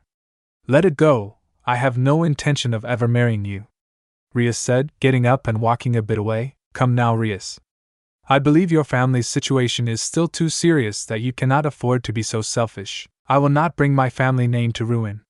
I have no desire to deny you your right to our name. However, let me be clear. My husband will be my choice. Remember, that is crucial that devils are to remain pure-blooded. Your brother and father decided this with the future of devils in mind. My father and my brother made this decision because they are in too great of a rush. For the last time, Riser, I will not marry you. Riser got up and grabbed her chin. For the last time, Rias, I bear the reputation of the House of Phi Dash. Riser was interrupted as a web was on his mouth, not allowing him to speak. Everyone jumped at the sudden attack on Riser. Riser growled and attempting to pull the webbing off, but it wouldn't come off. He then ignited the hand and pulled it off. Okay, who dares attack me? Riser, someone who is annoyed with your constant chattering. I have a headache, Issei said, rubbing his head as if he had an ice cream headache. He didn't have a headache. He was just a funny guy. Rias, who is this? This is my new servant that I obtained last night. Issei Hyoudou, tell your servant he any dash. Riser was interrupted again with another web, this time stronger. I thought I said to keep the chattering down from you? Why does no one ever listen to me? Issei said with a yawn. Riser pulled harder and harder with his fiery hand, trying to pull the webbing off. Issei, what are you doing? Rias asked him. Are you saying you want to marry him? I am trying to do what anyone should do and save you from him. If you do not want to marry him and you are being forced to, you say no, and that should be the end of it. So I am going to do you a favor and save you from it. Riser pulled off the webbing finally and roared in fury. Do you know who you are dealing with, you impudent shit? Issei walked forward, standing in front of the other servants. Shakespeare in the clubhouse? Everyone looked at him incredulously. Does mother knoweth you weareth her tablecloth? Issei said, mocking Riser. Rias's peerage just sighed and shook their head at his bad joke. You little bastard! Riser said, forming an enormous fireball. Issei got onto all fours, ready to attack. That's enough, said a figure coming out of a white magic circle. Issei looked at her, and she looked back for a moment, but then looked forward again. I come here with orders from my master. If communication should break down, I have been given a last resort. Yes, of course he did, Rias said. If Rias continued to push her personal preferences above her family's, she is to settle this via a rating game. Issei stood up now. What is a rating game? Will it allow me to kick the poorly dressed man's ass? Riser growled at Issei. Issei, Rias warned him. You need to stop. I will stop when he is done trying to rape you, okay? Issei said. Rape is bad, okay? So, what is your name, girl in the maid outfit? Well, it doesn't matter. Do we need to settle this via a rating game? Or can I just settle this one-on-one with this guy? Or is a rating game one-on-one? I just became a servant / figured out I was a devil a day ago. Riser looked at Rias. Why is your servant still talking? Do you not have a lead dash? Riser was interrupted with a web across his mouth. The only one who needs a lid is you. You talk way too much, Issei said, glaring at Riser. The maid outfit lady smiled. It is up to Riser, but a one-on-one will be acceptable with my master. Rias will have to select either herself or one of her servants to fight with Riser. It is up to Rias as well. Riser finally pulled the webbing off. I am fine with either one, either way though, I am going to kick your dash. Another web. Rias looked at Riser, then Issei. She walked over to Issei and looked at him. Issei, Riser here is a phoenix, the immortal bird, okay? I can just wail on him until he gives up. If you wish, I will fight him one-on-one, or we can do this a rating game way. Either way, I am going to kick his ass for you. Consider this a gift, for what you did for me. Rias sighed. I will accept either one. So, Riser, would you like to fight Issei here one-on-one? Riser pulled off the webbing. Yes. I will kick high dash. Another web. It's settled then. Let us fight in 30 minutes, please. I want to wear something special, Issei said with a smile. The girl nodded and left. Riser yanked his webbing off. You will die, Hyoudou. Accidents happen, Riser said, threatening him. As Riser was leaving, Issei shot one last web, hitting his mouth, shutting Riser up. With the clubhouse now just with Rias and her peerage, Rias sighed. Issei, you do understand what you forced, right? Issei rubbed the back of his head. I get the consequences, Rias. If I lose, you will have to marry him, but what else did you expect to happen? You were going to marry him if I didn't step in, right? At least now, you have a chance to keep your virginity and give it to someone you care for. A girl should not have to be raped, just for her family. Issei, do not worry about it, okay? I will not allow you to marry some douchebag like him. If you want to marry someone you like, then I am all for it, but I saw the way you looked at him. You were disgusted by him. I will not allow that to happen. I have the power of the spider. I will use it for the good of my friends. No one will harm my friends if that is okay to think of you guys as my friends, of course. Of course it is. Issei, please win for me, for us, Rias said with a smile. Issei just grinned. I think it's time someone puts the fear of the spider into him. It was 30 minutes later. Issei was being transported now by Rias's magic circle. He had his suit on with his mask, all washed and cleaned. It also smelt like lemons. Issei was transported to a location that was built like some ruins. It had a ceiling, so that was a good sign. Issei smirked under his mask and he stood on one end and Riser stood on the other. Who is this? It's Issei, bird boy. I just wanted to wear something special for this occasion. I suppose it is to look good for your funeral, Riser said with a grin. A woman appeared on the screen. She had blonde hair and had drill-like hair. You messed with the wrong family, Hyoudou, said the girl. You are messing with the immortal birds. You shall see firsthand what we phoenixes are made of. Oh. I know the answer to that question, Issei said, jumping up and down. Dark meat, right? I do love me some juicy dark meat. Why, you little Riser started. He was interrupted by a web on his face. Can it? Nobody asked you a goddamn thing. Riser roared, and then the bell rung. With that, the fight began. Riser tore off the webbing. All right. Time for you to die, boy. You can die in front of your master, Riser said, flying at Issei with fire wings. Issei began to swing through the air, flying right at Riser. Head on, boy. You have a death wish. When they were about to collide, Issei swung his body up and over Riser, dodging him. Issei then attached a web to Riser's back, then to the ceiling. The web snapped, yanking Riser back, putting immense force on his spine. There was a small crack. Issei was on the ground now, looking up at him. How's it hanging? Issei said, making another joke. Riser roared and engulfed his body in flames, coming at Issei by flying back, then straight at him. Issei stood there, looking at him. Issei waited and waited, but then it happened. Issei moved his body slightly to the side, watching Riser go right past him, right into the wall. Too slow. Issei laughed. You think you are funny, you little shit? I will kill you. Me funny? No, you flatter me. Nothing is funnier than your face. You could be a professional comedian. Riser roared in fury, throwing fireball after fireball at Issei. Issei just ducked or moved to the side, dodging the fireballs. However, the last fireball went for his feet.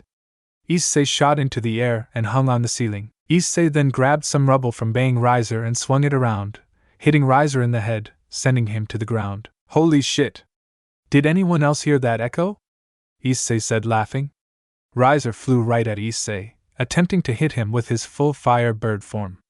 Issei just did a flip over him. Alley-oop. Riser landed on the ground as Issei hung upside down on the ceiling. Why don't you come down here and fight me like a man? How about you come up here and fight like a spider? Riser growled and began to throw fireball after fireball before charging at Issei with his fire form. Issei dropped to the ground and Riser changed direction. Issei made a giant web right in front of him, watching as Riser slammed right into it. Oh my, this looks like a sticky situation, Issei said, laughing. Riser finally burned through the thin webbing, going to tackle Issei. Issei, however, slid under his legs, and shot webs at his legs, tripping him. Walk much? Issei laughed as Riser got more and more angry. He was furious. Dude! I haven't seen you this angry since the Colonel tried to use his secret recipe on you, Issei said. With this, Riser's right eye began to twitch. Oh my, is that face because you are trying to think to make up a comeback? Dude, here is some good advice. Stop thinking, Issei said. I will teach you to stop mocking me. You will feel the power of the phoenix firsthand, Riser said, his flame body getting bigger and bigger. Oh god, I feel the power of the phoenix. Dude, after you swallow, please get a breath mint. Riser flew at Issei, the fire overwhelmingly hot. Issei leapt right over Riser's flame, barely dodging the massive amount of fire. Issei then watched Riser turned and charged again. Issei had enough time and formed a massive web with much more thickness.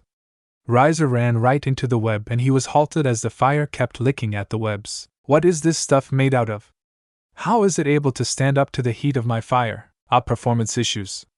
You know, 1 out of 5 men have this problem. You should see your doctor, Issei said. Issei then quickly shot more webbing out, strengthening the giant spider web, making it even thicker. Issei then swung to the other side of the room before laying down. Riser just kept struggling, attempting to tear and burn the webbing. In a separate viewing room, the maid girl and then a man with long red hair were sitting and watching. Do you know this boy? The man asked. No. I believe it is Rias's newest servant. The girl responded. Interesting. This boy is strong.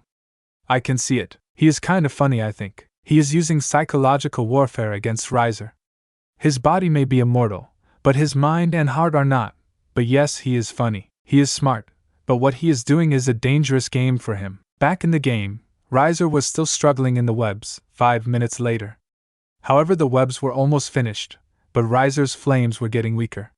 Riser finally broke free, but he was panting. Damn you! You should not be getting in my way. This is important to the devil world. Issei shot some webbing into his face. Seriously, you talk too much. Here, let me make this easy for you, okay? Issei said. He placed a hand over his eyes and turned around. Come on. I will give you one free shot. Riser flew right at Issei with his full fire form, no longer engulfed in the massive flames of before. Issei then did a back flip right over Riser, dodging him. Riser hit the wall with a crash. Seriously? One free shot and you still fail?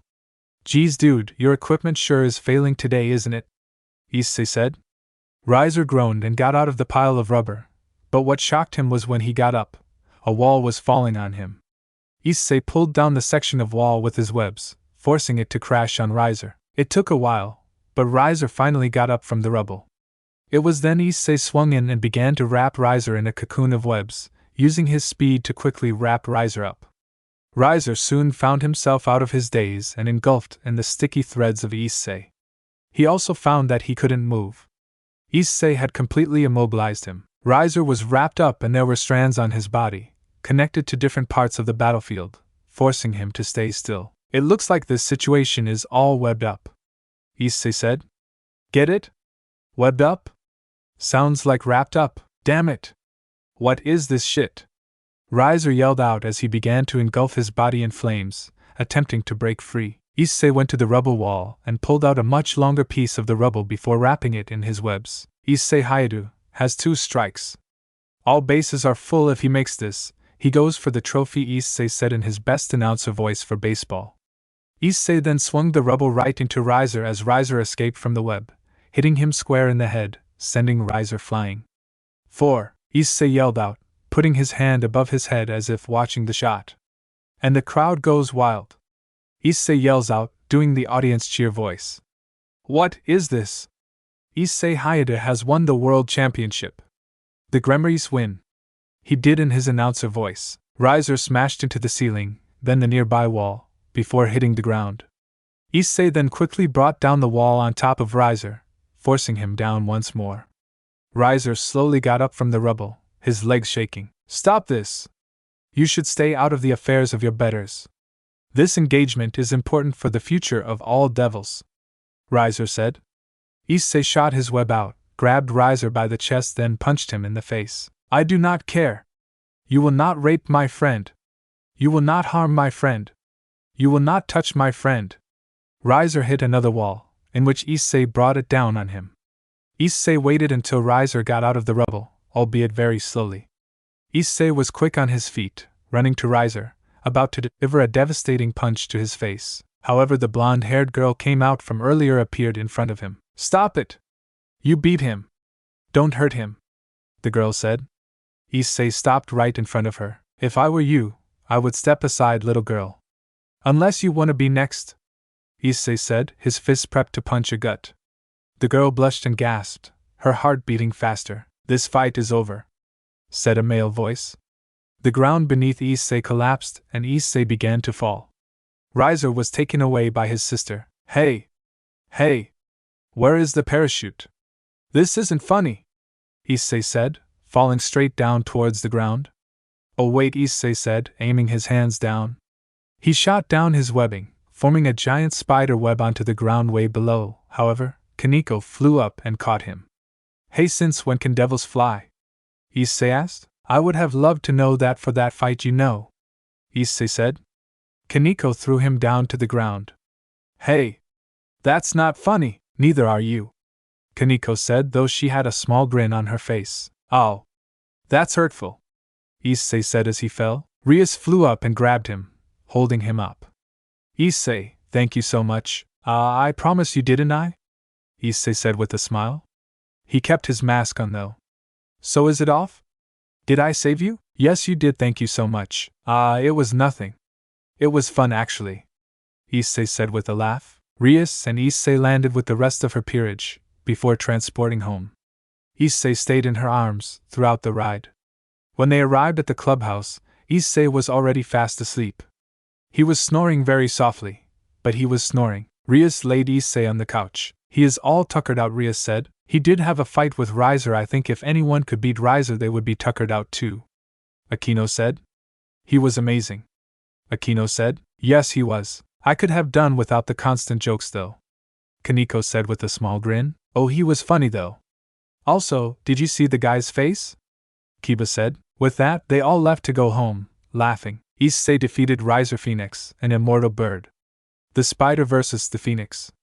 A creature who strikes fear into people's hearts with ease versus the one who resurrects. Issei Hyoudou is Venomous. It was the morning when Issei woke up.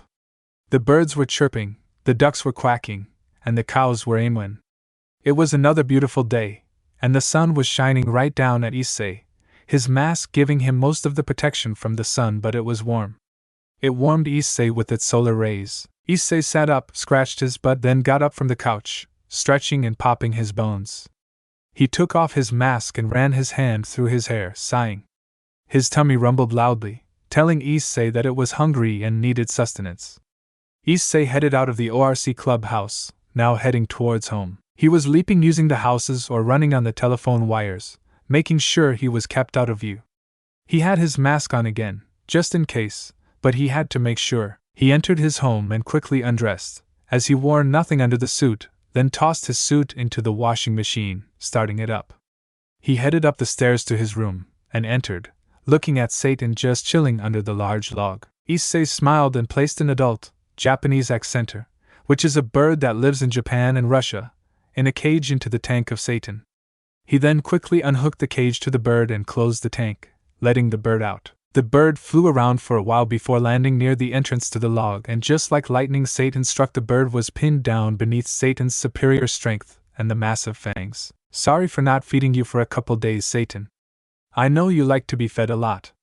Such a big boy, Issei said with a smile. He then left the room and went to take a shower. 15 minutes and a few moments later, Issei finished his shower and went back to his bedroom. He put on a change of clothes, wearing a t-shirt that had a Goliath bird-eating spider with the words, "Hairy, scary, and makes you scream Bloody Mary." He also wore some simple red shorts, as the summer was getting closer and closer. He then left after putting on his socks and shoes, wanting to walk around the town for a while. It was a Friday, but Issei was skipping school again. Issei made sure to do the homework, of course, and he would make up for the tests, but he always got a 100%. The only problem was P. but he could easily pass with a 95 during the major testings. Issei was just walking around the major district of the town where all the shopping was mainly done, and where most of the restaurants were. Issei, is that you? A female voice said. Issei stopped and turned, looking at two females who wore robes of white, looking like something from church. One had chestnut hair and twin ponytails on the sides of her head. The other had blue hair with slight green in the middle. Issei's spider sense began to wig out, the danger present from the two swords and the rosaries on their neck. Issei began to walk forward towards them. His body was not large at all, but he was complete muscle. He had extreme strength. He stood right in front of them. Perhaps it is, perhaps it isn't, Issei said with a grin. Are you or aren't you? The girl with the chestnut hair said, getting slightly impatient. I don't know. Am I Irina? The girl with chestnut hair stammered a bit, not sure how to respond. It was then Issei picked her up and hugged her tight. It's great to see you, Irina. Irina groaned a bit and patted his head. Yes, it's great to see you too, Issei, Irina struggled to say. Issei let her down, and he gave her a big smile. So, what are you doing back in town? I have some business with my church here. What are you doing? Skipping school and wandering around town, Issei said, rubbing the back of his head. Irina, do you really need to associate yourself with his kind? The other girl said. Issei immediately looked at the other girl and glared, already telling that they knew what he was now. Zenobia. He is my childhood friend. Not all devils are bad people, Irina said. Issei was still glaring, narrowing his eyes. Humph. We didn't come here to socialize. We have time. Calm down. Humph. Issei ran his hand through his hair. So, it seems you guys knew, huh? Of course. We are high-end exorcists, you know. Are you? What did you mean by that? Zenobia asked with a glare. Issei grinned at her. You can take it what you like. I think I'll keep my meaning a secret. Zenobia growled and began to unwrap what she was carrying on her back. Zenobia! Stop it! Not here. Why not? Just because he is your childhood friend doesn't mean he should be spared. He is a devil and we are part of the church. Is it not our duty to cleanse the wicked? The wicked? Really now? Issei said with amusement in his voice. Zenobia! Stop trying to pick fights. He is a devil, Irina. She is right, Irina. I am a devil, it is her duty to slay me, Issei said, going right up to Zenobia and standing right up against her. Shall we begin, or are you going to grow up? Issei. Stop encouraging her. She could easily kill you now. I don't like her attitude. She is way too itchy for a fight and to slay devils. She reminds me of the freed prick. Freed? Freed Selzen? Irina asked. Zenobia backed down, hearing the name. Yeah. I fought him a while back. Before I could kill him, he ran. Why? Can we talk in private? Please? Irina asked. Sure. Issei said, walking back to his home, with Irina and Zenobia in tow. When he got up to the house, Rias and her peerage were waiting at the entrance to his house. Issei. Why weren't you in school? Rias demanded. She was looking a bit angry. I skipped. Issei said nonchalantly. You need to stop that and go to school. Is that so, Rias? Tell me, what are your grades? Issei asked. Rias began to stammer. It doesn't matter what my grades are. They are certainly better than yours. I would like you to beat my 100% in all my classes except PE. Even in that one, I have a 95%. Rias puffed out her cheeks in annoyance. Yes, well, you are my servant. My servants go to school. My servants will not be seen as delinquents, and you care about what other people see your friends as? Who cares what other people think of you or another? If they think badly of you and don't like you for it, they weren't worth it in the first place. Rias put her finger in his face and opened her mouth, but no argument could be made. She then looked behind Issei. Issei, who are those people? You do know they are churchgoers, yes? Where are my manners? This here is my friend Irina. She used to be my childhood friend many years ago before she moved. The other one is Irina's friend, I guess, Zenobia. They wanted to speak with me in private. Irina smiled. Yes, but we also wanted to speak with the person in charge of the territory, Rias Gremry. Rias narrowed her eyes in suspicion. Issei, can we use your house, please? Sure. I will go play with Satan for a while and let you guys talk. Follow me, Issei said, unlocking his house and allowing everyone to enter. Irina and Zenobia looked at each other with a raised eyebrow. Issei showed everyone the stairs and then his room, allowing them to enter behind him. He quickly went over to the tank and noticed that the bird was completely just skin and bones. Nothing was left of the organs or whatever. It was all mush. Is that a Goliath bird-eater? Irina said out loud. She rushed over to the tank. Yes. This here is Satan. I just fed him a small bird, Issei said, placing both hands side by side into the tank, allowing Satan to walk on them. Issei then quickly moved and placed him on the bed. The bed was bare because Issei was also washing his sheets and stuff. You can allow him to walk on your hands if you want. I need to hurry and change out my laundry, Issei said, leaving. He quickly ran down the stairs and put his suit and mask, his sheets and pillowcases and his blanket into the dryer, and then went back upstairs. When he arrived, Zenobia was sitting on a couch, while Irina was busy playing with Satan. Rias spoke up now.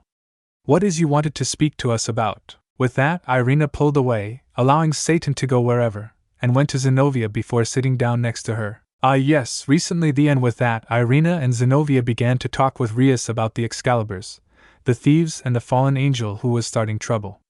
Kiba was pretty ticked off, which Issei noticed, but Issei was now reading a book. He had no interest in this. The talk ended about 30 minutes later. Rias was asked not to intervene, which she said she wouldn't, but Kiba was also pretty ticked off. The two of them got up and went for door, but stopped as they spotted someone. Asia, are you the witch, Asia Argento? Zenobia asked out of the blue. With this, Issei put down his book, not liking the fact she called Asia a witch. Are you the rumored witch? The former holy maiden? Don't you have the power that can heal devils and fallen angels as well as others? I heard you were sent somewhere after getting exiled, but I never thought you would become a devil. Asia was at a loss for words, not sure how to respond. It's okay. I won't tell the higher-ups that we saw you, so rest assured. Asia was still at a loss for words. But to become a devil, the one who was called a holy maiden, you fell to the lowest place you could possibly go. Do you even still believe in God? Zenobia, There is no way that she could believe in God after becoming a devil. No, I can sense it, I can smell the belief. Zenobia said it with a sharp gaze. Irina was now looking at Asia with interested eyes. Is it true? Asia, do you still believe in God after you have turned into a devil? I just can't put it aside, I believed in it my whole life. Asia said sadly. Zenobia took her sword out and pointed it at Asia. Is that so? Then I shall cut you down this instant, in the name of God.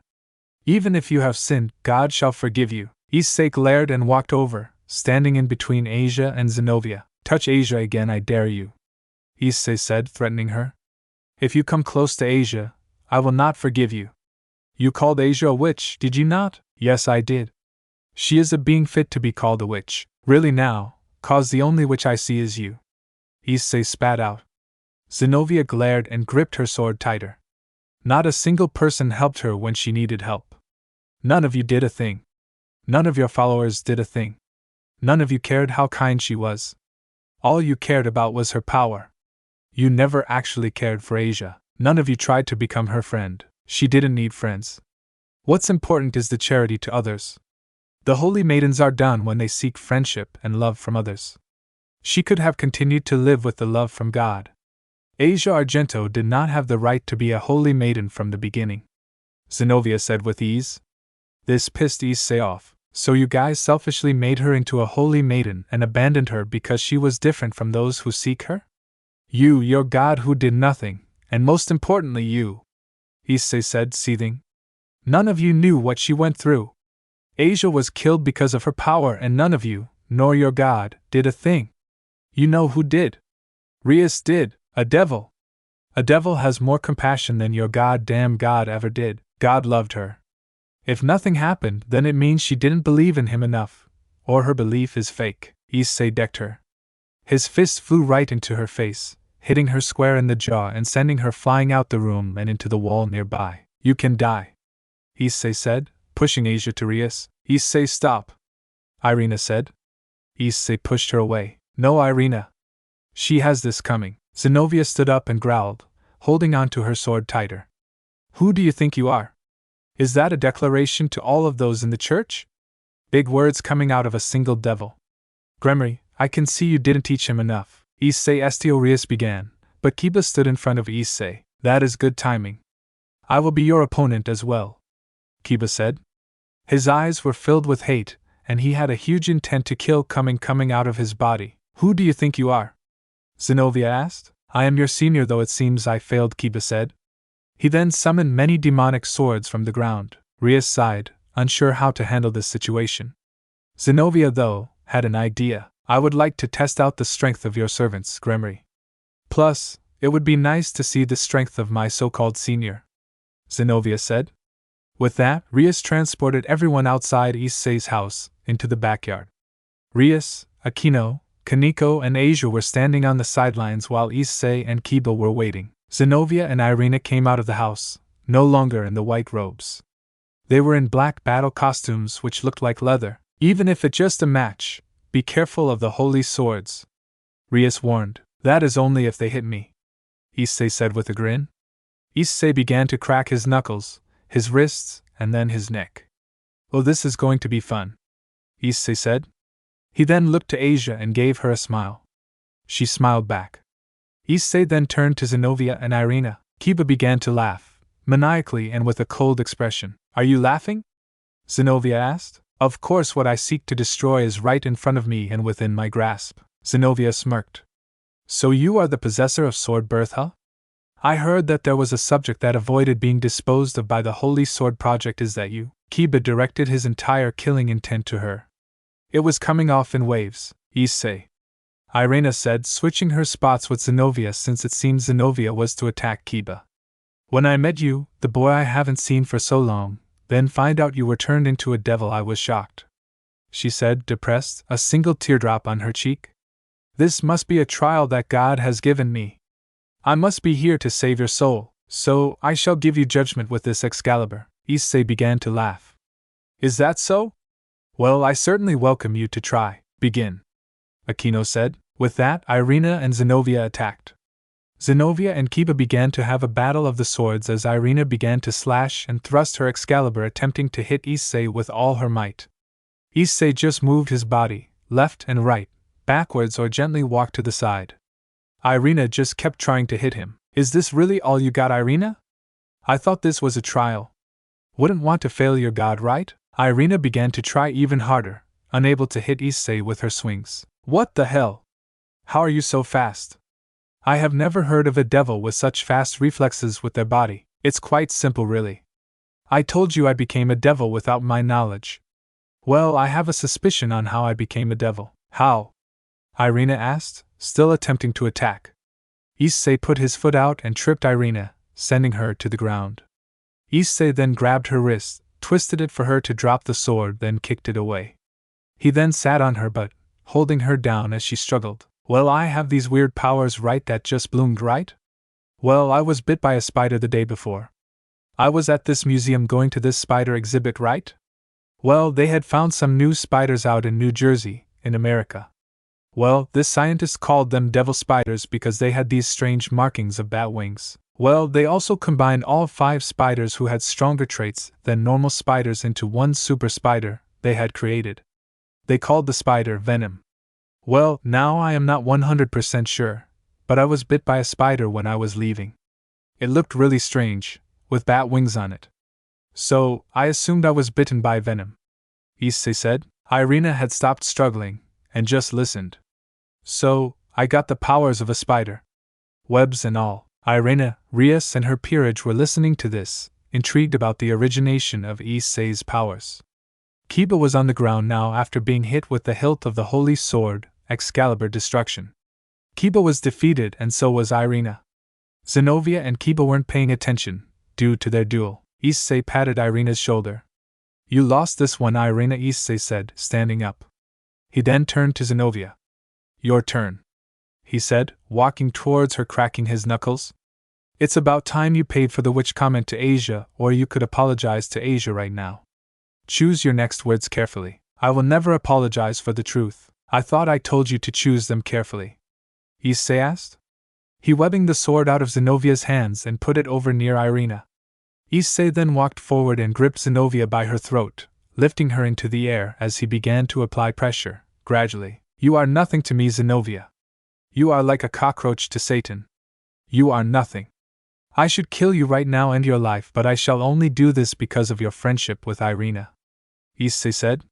He then punched Zenobia in the gut, forcing all the air out and forcing her to cough up a small amount of blood. Issei then dropped her to the ground before walking away. Leave this house, Zenobia. Irina, you can stay, if you apologize to Asia. You were also pushing your luck with me. You were not running your mouth calling her a witch, but you also thought bad thoughts about Asia. So leave or apologize. Issei said, hugging Asia to him, who hugged him back. I'm sorry, Asia. I was rude, Irina said. Zenobia finally stood up and wiped her mouth, anger in her eyes. Come on, Zenobia. You will certainly die if you make another move. Zenobia and Irina left after grabbing their clothes. I trust you will do what we asked of you, Rias? Thank you, Irina said with a smile. It will be nice seeing you again, Issei. Issei waved. Yes, it was nice seeing you again, Irina. Just leave your religious fanatic attitude at the door, okay? At least around Asia. Irina did not respond and she was gone.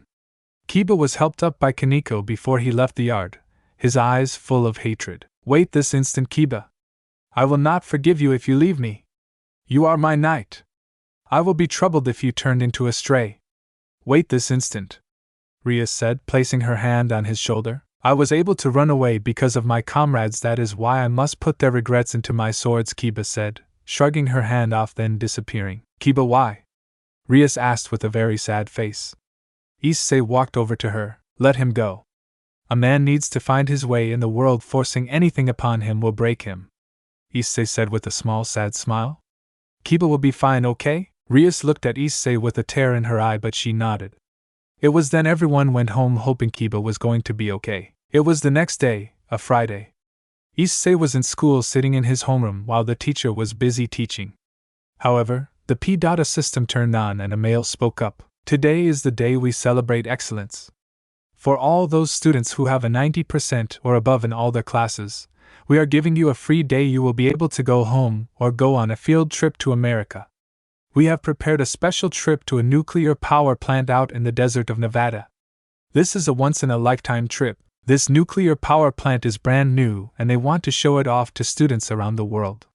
It is using new technology and it would provide power to the entire west coast of America, with just one plant. So, if you are interested in the trip, please come down to the gym. We will be providing lunch for everyone. This trip will be for the entire weekend, so check in with your parents as well. The announcement ended, and Issei got up from his seat. Kaneko did as well and they walked out, waving goodbye to the teacher. About 5 minutes later, Issei and Kaneko arrived at the gym, meeting up with Rias and Akino. Rias smiled and waved. So you guys are also interested in this trip? Rias asked. Nothing better to do. Kaneko said. Of course. I am also going to bring Satan along. I think he should see this. I have always wondered what the inside of a nuclear power plant looks like, Issei said before leaving the gym and running home. About 20 minutes later, Issei came back to the gym, sitting down with Rias. The only people attending the gym was Rias and her peerage, and the student council president, Sona Shirtorai. Ah, Rias. Is that your new servant? Issei turned his head. Yes, Sona. This here is Issei Hyoudou. Oh, so that is the guy who beat Riser for you. I have to say, you have quite a strong one. Yes, I am quite proud too, Issei blushed. So Sona is a devil as well? Yes, Issei. Her real name is Sona Citri. Rias said. Well, it is nice to meet you, Sona, Issei said. It was then, Sona saw Satan climbing up Issei's back. A spider. Eek. Sona said, attempting to swat at it with a newspaper. Hey! Hey! This here is Satan. Don't try to hit him, Issei said, backing away. What? You named it? That's disgusting, Sona said. Issei rolled his eyes. To you maybe, but I think he is adorable. I hate spiders. Creepy as hell. It better not be coming with us. Of course he is. He should get to see a nuclear power plant too. Keep it away from me then, Sona said, hiding behind the vice president, Tsubaki. Issei and Rias chuckled a bit, trying to not blow out in full laughter. It was time to go. All right, it is time for us to get going, Rias said. Sona, shall I do the honors? Yes, please, she said, still terrified. Rias prepared a large teleportation circle, prepping to jump. A red flash happened and poof, they all poofed. When they next appeared, they were in a small building. They all left the building, and what they saw was amazing. Japan does not have these, but it was a massive desert. It was hot, the sun was boiling, and you could just hear the vultures in the sky. It was Nevada. I live in Las Vegas, Nevada. At INGSUUCKS, they came out and met up with a group of little children, from kindergarten to 3rd grade. They were with a bunch of teachers as well. One of the teachers turned and smiled. Sona, she said with a very cheery voice. It was a beautiful woman. What are you doing here? Sona demanded. Aren't you supposed to be doing Mao business in the underworld? This is my business, Sotan. What's wrong? Do you not like your big sister? Why are you so mean? The woman began to tear up. Who is this beautiful woman? Issei asked. This here is Seraphal Leviathan, Sona's older sister, and one of the 4 Maos. Power and beauty. She must be popular, Issei said with a smile. She is very popular amongst the males in the underworld. Probably the most popular, Rias said like it was just a thing. Auntie Rias! Came out a male voice. It broke through the line of the children, and that is when a boy with crimson red hair like Rias came running and jumping right into her eyes. Oh my, you are getting to be a big boy, aren't you, Millie Cass? It is great to see you. So you are here for this trip too? Yes. Ms. Leviathan was nice enough to take me. Seraphal smiled. Yes. I wanted to see this too, so I asked Sirzex if I can go. He said yes if I protect his son. Issei walked over to Rias and Milikas. So this here is your nephew, huh? Issei asked. Yes, this is my nephew. Milikas, this here is my new servant, Issei. Is this the guy who was in the spider costume? Milikas asked. Ah yes, that was me. I made that costume, you know. Wow. It is really neat, Milikas said with stars in his eyes. Issei smiled. Serafal then walked forward. Okay, everyone. Let's go to the power plant, okay? Let's have fun. With that, all the little children cheered and said yes. Issei laughed. The Mao is quite eccentric, Rias smiled. Yes, she is quite a character, but she is very powerful, you know. Ah, well, that is good to know. We have a powerful devil with us, Rias just smiled. About 5 minutes later, they were all entering the power plant, being led by one of the workers. As you can see, we here take safety very seriously, the man said. All along the walls were many upon many shelves containing radiation gear. There was also very well lit signs, markings, and other things that lead to the exits. You here will be very safe as you tour our brand new plant. An explosion in space above the Earth. An asteroid was approaching the Earth, its green glow a sight. Within the plant was a man with evil eyes and an evil face. He had pointy ears as well. There was also a boy with blonde hair, Fried Selzen. They were planting a large device in the middle of this room. Are you sure that they are going to be here? Fried asked. Yes. My spy has told me they are already here inside. So let's hurry up and let this sucker go, the man said, typing in a code into the device. It read 25 minutes. Once the clock began to tick, they quickly left in a flash of white light. So, this plant began construction in 2008, with the plan of providing power to the West Coast. This plant would replace several of the nuclear power plants in the area, allowing the others to be used for the military or whatever. They would be decommissioned. It was also cheaper to just have one running, of course. The guide said, This here is our chief engineer. He will tell you all about how nuclear power works. The chief engineer began to talk, walking with the tour guide and the students. The large asteroid exploded within the Earth's atmosphere, turning into a small meteorite, the size of a football, and in the shape of one as well. It was glowing green as well. It began to rocket towards land. So, any questions? The tour guide asked. Yes. Where is the bathroom? Asked a kindergartner. The guide smiled and a young lady grabbed his hand. This way. The two left, heading to the bathroom.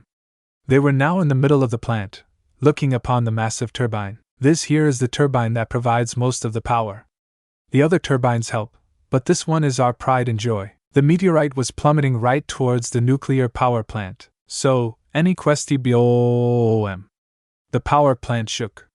An alarm went off and several more explosions began to happen. Get out of here.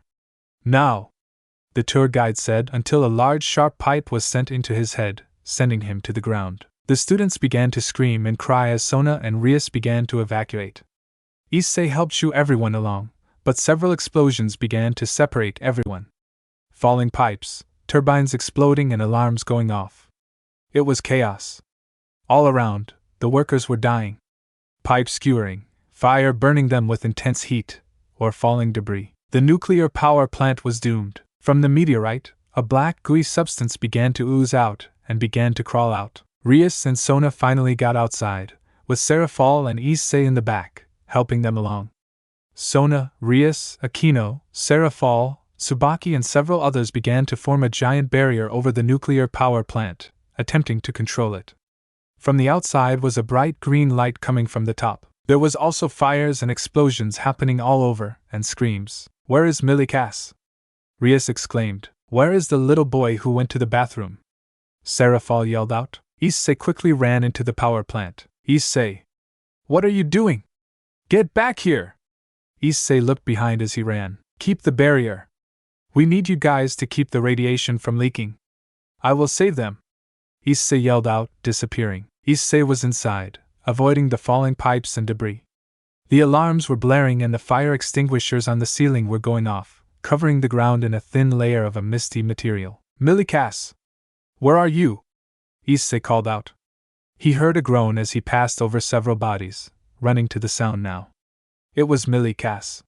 He was impaled on a pipe, going through his thigh, blood pouring out. Issei looked at him and knelt down. It's going to be okay. I got you, Issei said, helping Milikas out of the pipe, which Milikas began to cry from the pain. It's okay. I know it hurts, but you are going to be okay, Issei said with a smile, placing him on his shoulder and carrying him. Issei ran over to Rias and Serafal, handing Milikas over. Get some medics here now, Rias. Get help from the Underworld, Issei said, running back in. Issei. Come back, there is still the other child. I will be okay, Issei said, giving her a smile. Serafal looked at Rias. Your servant is very brave. Yes. He will be okay. I know it, Rias said, trying to remain calm as she helped up the barrier. Deep below, all around the device, was fire and explosions. Fall, debris and whatnot. The clock had 1 minute remaining. 59, 58, 57, it was ticking down. Issei was sent into a wall by an explosion, but he got right back up, hurrying to the bathrooms. When he arrived there, the young woman was unconscious, while the child was trapped under the stall. He quickly lifted the heavy stall up, noticing the boy's legs were broken, like snapped clean in half. The boy was crying. It's okay, Sha. It's okay, I got you. I got you, Issei said, picking him up and putting him over his shoulder. He then went to grab the woman, but then he noticed she was dead. He made his way to the exit, but he felt his spider sense wig out. His eyes went wide. The black substance on the crowd crawled into his right shoe. 5, 4, 3. Goodbye everyone, Issei said, throwing the child out of the power plant. Just as the child escaped through the barrier, a white light appeared and the power plant went up in a mushroom cloud. Issei! Rias screamed out. Keep the barrier up, Rias! Please! Serafal asked, struggling as the resulting explosion began to shake the barrier and was sending everyone to their knees with its massive power. The roar of the explosion was kept down, not being as loud as it was supposed to, thanks to the barrier. Akino was crying now, and Kaneko was as well. Asia was on her knees, healing the injured, but the tears would not stop. She was sobbing. Issei was still in the plant as the explosion occurred. Issei was a hero. He saved 2 children at the cost of his life. A week has passed since the nuclear power plant exploded. The power plant had a meltdown, and a nuclear warhead went up as well, generating massive radiation. But luckily the barrier was in place, so it was a localized radiation incident. No attempts were made to go through the rubble due to radiation and the constant burning fire, which had much fuel. It was an intense heat as well. A week has passed and a party was held in the Underworld. It was more of a memorial for Issei than it was a party. Surzex was there holding his son in his arms, as he stood upon the stage with Rias and her peerage behind him, with Serafal there. The other 2 Maos were there. A giant statue of Issei was nearby, uncovered. Rias's mother and father were there as well, and so was Grafia. Hello everyone. I know why you are all here today, so I shall skip the introductions. Issei was a brave man. He sacrificed his life a week ago in America, rescuing 2 children from the nuclear power plant. No children died from the incident, but we lost a brave man. A teenager. He was only 15, though he would be turning 16 next week. He was just a child himself, wasn't he? I suppose it doesn't matter. He is no longer a child in any of our eyes. Issei Hyoudou was a man. He was willing to save lives, even if it meant he would die. Now, my nephew Milikas would like to say something. Milikas grabbed the mic from Surzex as he was held up. Hello, I am only here today because Issei saved my life. I was stuck on a pipe, but Issei pulled me 3 minutes before the explosion. I was sure I was doomed, but he came. He came for me. He went in there, through the fire, the explosions and the falling debris, just to save me. So he did. Then he ran back inside to save another child who went to use the bathroom just minutes before all the chaos. If it wasn't for Issei, I would not be alive and I wouldn't be able to live my life. I just wish I could thank him face to face, but now I'll never get the chance. Thank you, Issei Hyoudou, Milikas said, finished with his speech. It was heartwarming. Rias was now the next one to speak, weakly walking to the podium. Her eyes were red and puffy, her cheeks stained with tears. No one cared how she looked. She lost someone important to her. She took the mic from Milikas and gave him a smile. Thank you, Milikas, she said. Milikas just rubbed her back, giving her support. Surzex did the same. Rias looked out to the crowd, then she broke out in tears again after seeing the statue. I'm sorry everyone, I am so horrible looking for a princess, aren't I? She tried to say with a smile, but she couldn't. I lost someone important to me, a man who was strong and tough. He was willing to give his life for others. He was willing to do things for others even if he got nothing out of it. Issei had a smile, it would brighten up the room wherever he went. He was always smiling, always laughing, Rias said with a smile now, remembering Issei. He always had a joke ready, you know. He was always willing to crack one just to lighten the mood. They were always corny, but he wouldn't care. He just would crack one and we would just laugh.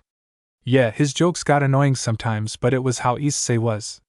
Oh Issei, I miss you, Rias said, breaking out into a sob. xDoug came over and gave her a hug, taking the mic from her. She was led over to her peerage, who were also crying. Kiba finally came back and he was there, tears in his eyes. Akino and Kaneko hugged Rias, all three of them crying together. Asia was in the corner, her tears staining her dress. xDoug looked out to the crowd. In honor of Issei's sacrifice to the underworld and to the devil race, for his sacrifice to the children, for giving up his life, just to help others, the other Maos, and I give to him the title of Mao and this statue, to commemorate his sacrifice. May Issei inspire us all to be better people. Thank you Issei for your sacrifice, xDoug said, placing the mic down. Everyone bowed their heads, and said thank you Issei. Riser and Ravel walked up onto the stage, walking to Rias. Rias, I'm sorry for your loss, Riser said. He looked very sympathetic to Rias. Rias looked up. Thank you Riser, but why are you here? You must have hated him. No, I cannot hate him, not anymore. Sure, I did not like him for taking you away, but he was a better man than me. He was strong, brave, courageous. He gave up his life for children, not many would do that. I don't think I would have done it in his situation, Riser said, his eyes looking down. Ravel was behind him, her eyes red and puffy. She was crying as well. Thank you Riser, oh I just miss him so much, Rias said, rubbing her eyes. Riser gave Rias a hug. I know, Riser said, not even trying to cop a feel. He was being very nice and sympathetic, missing Issei as well. He was a good rival for Riser. Rias looked at Ravel. Why are you crying so much? Rias asked. She sniffled and Riser stopped hugging her. Ravel looked away and didn't speak. She won't say it, but she had a crush on him. Seeing what he did against me and hearing his great deeds, Ravel grew a major crush on him, Riser said with a smile. Ravel hit him in his side, but it was so weak because her tears were falling. Rias hugged Ravel, who just started crying again. Rias began to cry as well, and all the girls began to hug each other, their tears falling in sorrow of losing Issei Hyoudou. In the large desert of Nevada it was hot. The sun was striking down on the earth with all of its rage. The animals above ground were frying in the sun. It was a hot summer day.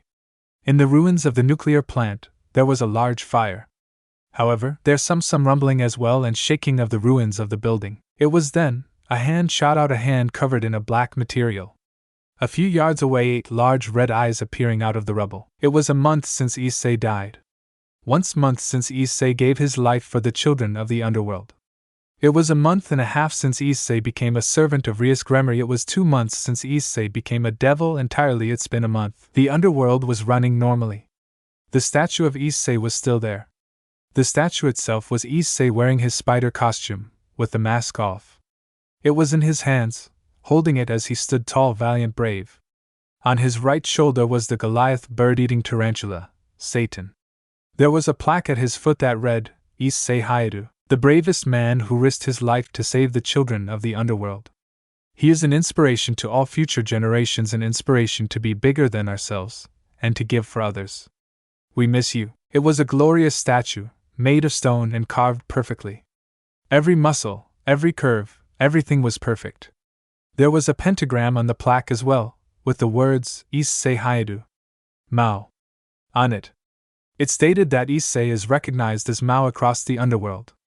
There were many flowers around the statue, all of them either planted by others, or left to honor his sacrifice even farther. People come from across the underworld to honor his sacrifice. Back in the human world, it was night. 3 in the morning to be exact. There were explosions in the distance, but it wasn't important. What was important was this. Issei's home is now used by all of the servants of Rias, including Rias herself. They are staying in his home now because it was how they mourned. They left his room alone intact the way it was. Everything stayed the same, but they used his home to mourn their loss. They missed me greatly. Rias loved him. Asia loved him. Kiba liked him a lot, and respected him greatly. Akino and Kaneko both really liked Issei a lot. The servants all liked Issei and missed him greatly, wishing they could have taken his place because Issei deserved better than what he got. That is how they all felt, so the explosions okay, so they were important. What was going on? Well, these explosions were a bright light show of red, green, and yellow. There was also sounds of metal crashing against each other. So what was going on? These explosions were happening with Ko Academy. Rias shot another red block of her power at the flying figure, but it just took the blast, not even caring. Ha ha ha, is this it? Pathetic. You disgrace your brother Rias Gremory. None of your servants can defeat me.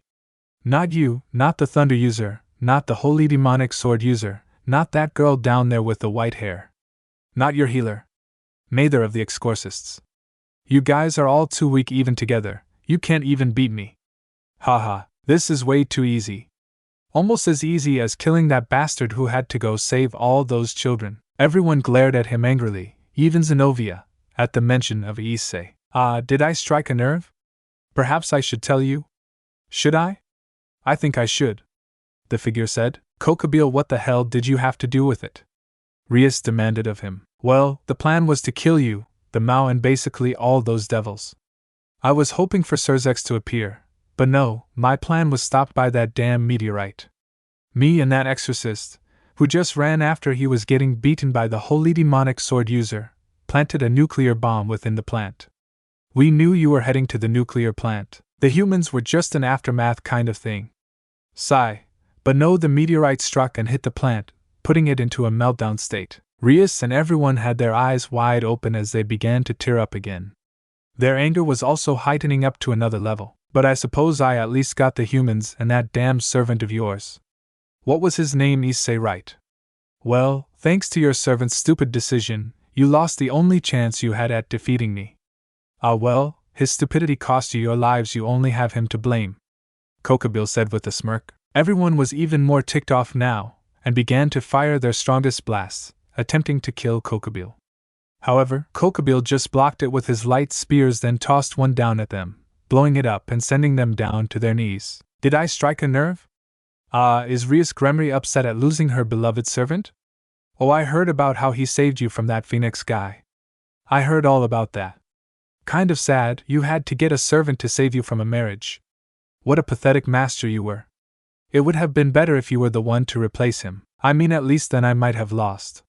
Ha ha, Kokobile said with a laugh. Are you guys done? Is that all you got? Kokobile asked with amusement. He loved toying with these guys. However, a noise got his attention. It was a noise of something turning on. What is this? A deep voice said. It was done in the way of a wrestling announcer. Rias Gremory and her peerage goes down. I don't think they can finish the battle. Can anyone save them? Can anyone finish this battle? Is it over for the Gremorys? Said the voice over the school's pay system. Kokobile said. Even the Gremorys were confused. Their faces all were contorted in pain and confusion. What is this? Rias Gremory is reaching for the ropes. Could it be? Is this the new contender? Kokobile shot a spear at the speaker, but there a large stereo system was pushed to the roof. Then a figure appeared on the roof, unknown to everyone. Oh my God! It couldn't be. No. It is. It really is, said the announcer, until everything got quiet. Nothing happened. Kokobile started looking around, trying to figure out what the hell was going on. Then, boom, it was like a footstep, but it was more of someone banging on a table. A few seconds later, another boom. The figure on the roof was just banging on the roof. What is going on? Kokobile asked. 12 feet wide, 4 feet tall. It is a creature only told in legends. It is a monster of serious magnitude, it's lethal, it's deadly, it's Satan, said the announcer. It was quiet, but then several loud screams from a couple girls. It sounded like Sona. Coming from across the Gremory group, appeared a very large figure, walking forward. It then came into the light. It was hairy, it was massive, it had 8 red eyes. Kokobile turned around and he flew back a foot. What the hell is that thing? Kokobile yelled out, throwing a spear at it. The figure used its front leg and bashed it away. The Gremorys were all on their feet, Irina and Zenobia included. It was a massive spider. A spider? How is it that big? What is going on? Kokabile asked. It was then the spider turned around. Ha! It knew it would run away. Ha ha ha. Stupid creatures. It was then the spider placed its two back legs onto its abdomen and rubbed. The hairs on its abdomen shot out like rockets, hitting Kokabile 3 times. It hit him like knives sticking into his body. Ayah! Kokabile began to scream out in pain as he fell from the sky, hitting the ground hard. Ayah ah waya waya. He kept on screaming as the pain coursed through his body. The spider began to approach. It then a few feet away, getting into a threatening position, its foot-long fangs extended. Kokabile began to stand up, but his vision was blurry. The pain was subsided, but he felt woozy and dizzy. He stood up and turned to face the spider. What is this? It was then it struck. The spider was fast, like lightning, striking down, pinning Kokabile to the ground. Kokabile screamed out and began to struggle, but the spider was stronger by far. It was then a black-suited figure jumped down from the rooftops, yelling into the mic in his hand. What is this? Kokabile is pinned. It looks like it's over for him. The figure then got onto his hands and knees, began to do the pounding into the ground. 1, 2, 3. Ding ding ding. Satan is the winner. Kokabile was no longer struggling and his hand was only twitching. Kokabile was dead. Satan has won the match. He has claimed the title, Ultimate Wrestler, the figure said, trying to lift up one of the spider's legs, only for the spider to kick Issei in the chest with it, sending him flying into the wall near the granaries. He then hit the fence only to roll right in front of Rias and the others. Ah well geez then, the figure said, standing up. He then turned to Rias and them who were standing there, as if they had seen a ghost. The figure's black suit began peel back, revealing his face. It was Issei. The granaries were still frozen. Hello? It's like you guys just seen a ghost. Geez, I make a big entrance like this and I don't get a welcome back? Issei said, his suit now no longer over his body. It disappeared into the back of his right foot. Issei, Rias, Akino, Kaneko, Asia and Irina all tackled him together, sending him to the ground with oomph. They began to hug him tightly, their tears pouring out all over him. Zenobia and Kiba stood over, their tears falling too. They were all crying heavily, while hugging him. Akino held him from behind, while everyone else just hugged him from the front. They were sobbing, hugging him with all their might. They all let go, looking at him with shock.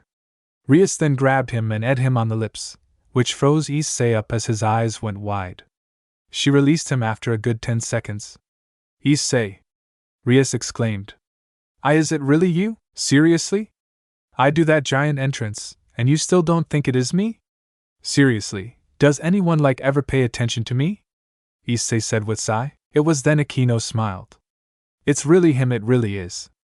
Akino said, hugging him again. Issei, how are you here? Oh. Well, you see, a mommy spider and a daddy spider fell very much in love. Issei! Rias yelled out, puffing her cheeks out, but she was smiling widely, seeing it was really her. Issei. Fine, the meteorite that struck the plant was carrying an alien substance. It is like a parasite, I suppose. Well, the radiation kinda fused us together. It and I are one. It is me and I am it. So yeah, it saved me. So I think it was a week after, I woke up and I escaped with that thing. Issei said, pointing to the giant spider. Is that really Satan? Irina asked, shocked. Yeah, I don't even know how he is still alive. I am glad he is. He is my best friend. Satan was done feasting upon Kokabile, who was now just a bag of skin and bones. Is the parasite dangerous? No. It isn't really a parasite. I guess I don't know how to explain it better than a parasite, Rias said, only for her to grab onto Issei again. Everyone hugged him tightly, including Kiba and Zenobia. Issei was being swallowed up by the gaggle of hugs, so he put his hand up in the air as he sunk, putting up a thumbs up as he disappeared into the hugs. Issei was still under attack by the girls and Kiba. He was just not being let up. They were hugging onto him, sobbing or their tears falling, telling him how much they missed him. Issei was being completely overwhelmed by their affection. His stomach then rumbled, telling him that he was hungry. They still did not let up from their attack, so he quickly turned into his monstrous form, being covered in the black costume that he got thanks to the symbiotic orgasm that fell from space. He was going to call it the symbiote. He began to stand up, taking the people with him as they were still hanging onto him.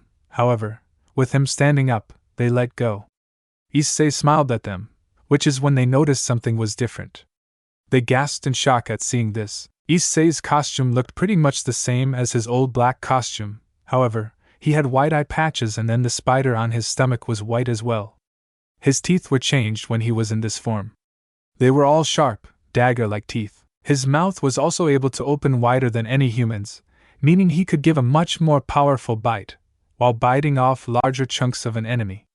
His body was also a bit thicker than it was before, but it was still really good looking on him.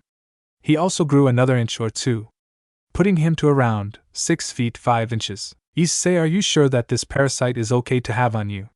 Rias asked cautiously. Issei smiled. For the most part, yes. There are some changes to my physical features. My strength has increased a lot. My endurance and stamina also followed suit. In this form, I get teeth and I get a mouth through the suit. I don't feel any different personality-wise, but if there are any changes, it's probably minor. We will have to see, I suppose, right? Rias sighed. That doesn't make me feel any better. It wasn't supposed to, Issei said with a grin as he began to walk back to the house. The girls were still behind, but Rias quickly broke out of her thoughts and clung to Issei's right arm. Asia and Akino both darted for Issei's right, but Akino was there first.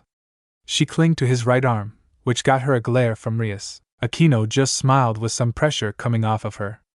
Asia was now behind Issei, puffing her cheeks out in an adorable manner of anger. Irina, however, took the initiative and jumped on top of Issei, sitting on his shoulders. Issei was startled each time the girls started to cling to him, but he smiled. He was no longer in his suit, since he was no longer pinned down by 7 different people. Issei was heading towards home, wanting to get some food into his belly and to get some good sleep. He hadn't ate much on his travel from Nevada to Japan, nor did he get much sleep. Now that he was back, he was going to catch some good Z's. Issei arrived at his house and opened the door, which was unlocked. He walked inside and sighed. Can you let go, please? I have to let Satan in, Issei said. The girls let go of him and he quickly went to the garage, opening up the large garage door. Satan walked in which Issei shut the door. Satan, I will try to get you into the basement somehow, okay?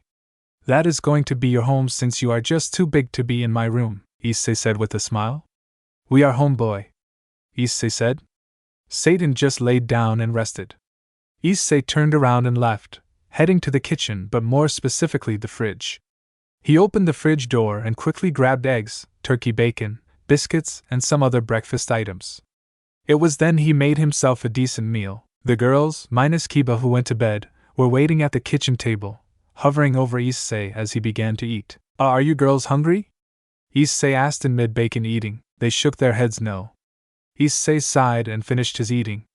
He got up from the table and began to make his way to the room, where they just followed him like a puppy. I am going to shower now, so yeah, Issei said, going into the bathroom. It was then he screamed. Where is the shower? Rias knocked. What? We kind of renovated the place after your death, Rias said with a smile. Renovated? Issei asked in surprise. It was then Rias gave him the full tour. The house stayed the same in terms of how many floors, but the floors were changed. The first floor was the same, kitchen, living room and the garage. The second floor remained the same minus the shower removal. It was now just one big bathroom, with a bigger sink. The third floor was just some more bedrooms, with another bathroom without a shower. It was more of a guest room. The fourth floor was turned into some kind of meeting room. The basements were also now useful. The first basement floor, closest to the first floor, had a movie theater, training rooms, changing rooms, and a massive indoor bath, heated of course. It was huge. It also had a mini fridge that was located in the corner.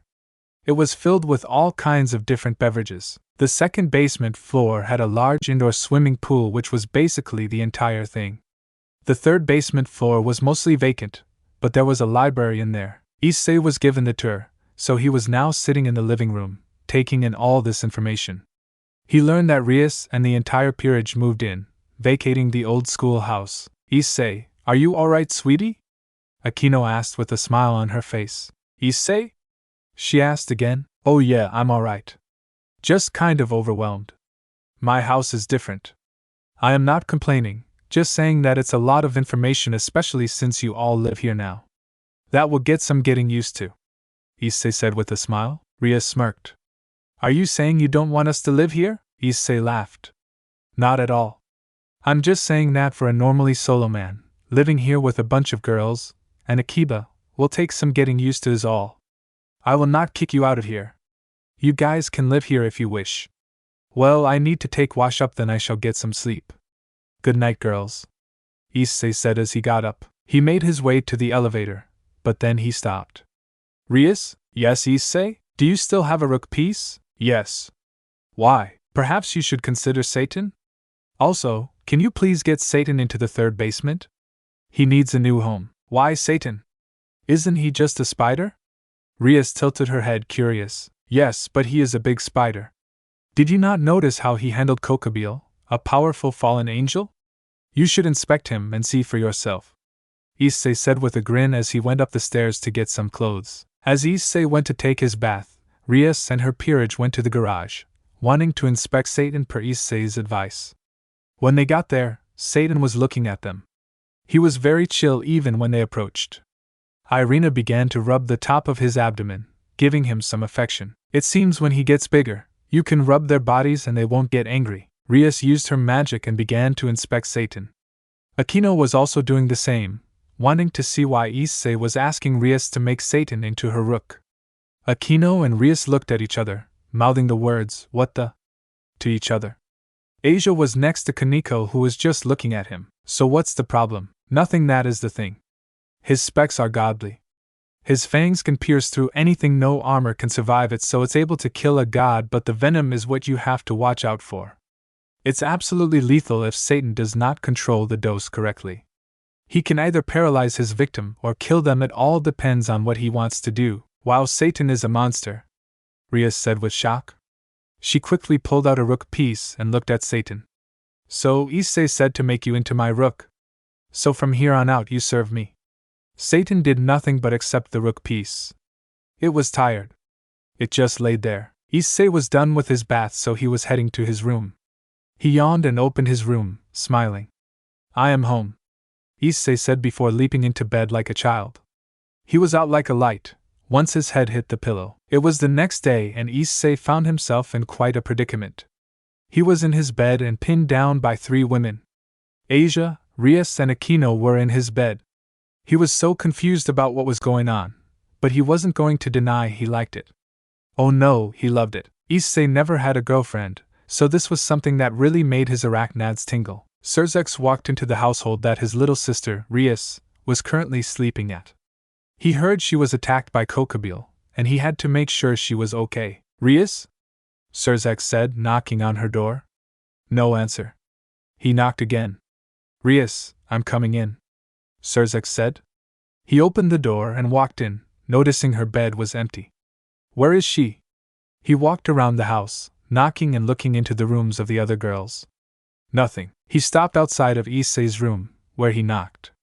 Rias, Rias said, yawning as she was waking up. I'm coming in, Surzex said, walking in. No, wait, Rias said, but it was too late. Surzex was inside and he froze up after seeing what he was seeing. Issei was alive and in bed with Akino, Rias, and Asia. All of them were in his bed, snuggling up to him. Issei gave him a grin. Was you up? Issei did, his tongue hanging out like the one comedy movie. Kaneko, Asia and Akino began to wake up now, groaning. Asia was on Issei's left, Rias on his right. Akino was sleeping between his legs, using his crotch as a pillow. Surzex just looked at him, then rubbed his eyes. Issei? Surzex asked. Who, how? What? Are you drunk, Surzex? Cause you aren't able to form a coherent sentence. Did you and Grafia party without me? I'm hurt, Issei said, a grin on his face. Rias slapped his chest. Surzex looked at Issei and gave a smile. It really is you, but how? 'Cause I'm Batman? Issei said with a smile.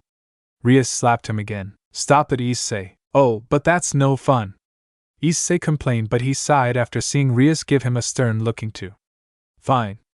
Surzex, the only reason I am alive is because of an alien symbiotic organism. It came from a meteorite, and the nuclear explosion from the bomb and the plant fused the symbiote to my body. Oh, and it made Satan bigger. Like much bigger. I am surprised that Tokyo hasn't put out a newspaper about their city being attacked, Issei said with a laugh. Rias just sighed at his joke. xDoug sat down on a chair and smiled. I can't tell you how glad I am to see you alive. I was missed? I am so flattered, but I don't swing that way, buddy, Issei said with a grin. Rias groaned and got up to get dressed. Akino was also up now, dressed in a thin sleep shirt, while Asia was still snuggling up to Issei in her pajamas. xDoug was so happy and relieved. He ran his hand through his hair and stood up. Issei, I want you to come to the Underworld today. You don't have school today, so I want you to come, okay? Sure, Issei said, yawning loudly. I can come by in an hour? I want to at least get something to eat and get dressed into something better. Sound good? Yes, that would be great, xDoug said, leaving. Issei was now confused as xDoug said nothing to him about being in bed with Rias. You were thinking about my brother not saying anything about me being in bed with you, right? Rias said. Issei smiled. Yeah, that was on my mind. I would think most brothers would not like to see a man in their sister's bed, especially if the sister is speaking of why the hell were you in my bed? Oh, because I wanted to, Rias said with a smile. Issei narrowed his eyes. Oh, because I wanted to, Issei said, mocking her, doing a funny face. Why were you then? What did you do to me in my sleep? I'd better have not had my arachnids felt up. Those are mine, Issei said. I sleep. That's all, Rias said, now dressed. Akino and Asia were also gone, going to get dressed. I see. Whatever, if you want to sleep next to me, I'm not going to complain, Issei said with a laugh as he got dressed now. He was wearing a t-shirt with a spider on it, which said hairy and scary on it. It was a tarantula. He was also wearing some beige cargo pants. He was ready to go to the Underworld per xDoug's request. He had nothing to do today, so he might as well go, right? Rias and her peerage gathered up next to Issei, and they prepared the magic circle jump. A red flash and poof, they were gone. A few seconds later, they appeared on a large stage in the Gremory Castle grounds. They were in a large building though, with Grafia and xDoug. Issei, you are alive. I am happy to see you again, Grafia said with a smile and a bow. It is great to meet you too, Rosie, Issei said with a grin. Rias slapped the back of his head for his joke. Grafia and xDoug just smiled, seeing Issei did not change. He was always willing to crack a joke. So why am I here, xDoug? Issei said, rubbing the back of his head from Rias's slap. She used her power of destruction to make it hurt more. xDoug smiled. It is a surprise, okay? Just leave the building, alright? xDoug said. Issei shrugged and did what he asked, exiting through the door, and he was surprised. There were flashes upon flashes, as Issei was having his picture taken by cameras. Issei had his arm over his eyes as the camera flashes were getting annoying. It was then he heard the sound of a microphone being tapped on a podium. Hello everyone. I am xDoug Lucifer. I have called all of you here today for one reason. Issei Hyoudou is alive. He has somehow survived 2 nuclear explosions that would kill any one of us, including me. I do not know how he did it, but he survived. This here is the hero Issei Hyoudou who saved the children of the Underworld. Come here, Issei, and give them a few words, xDoug said.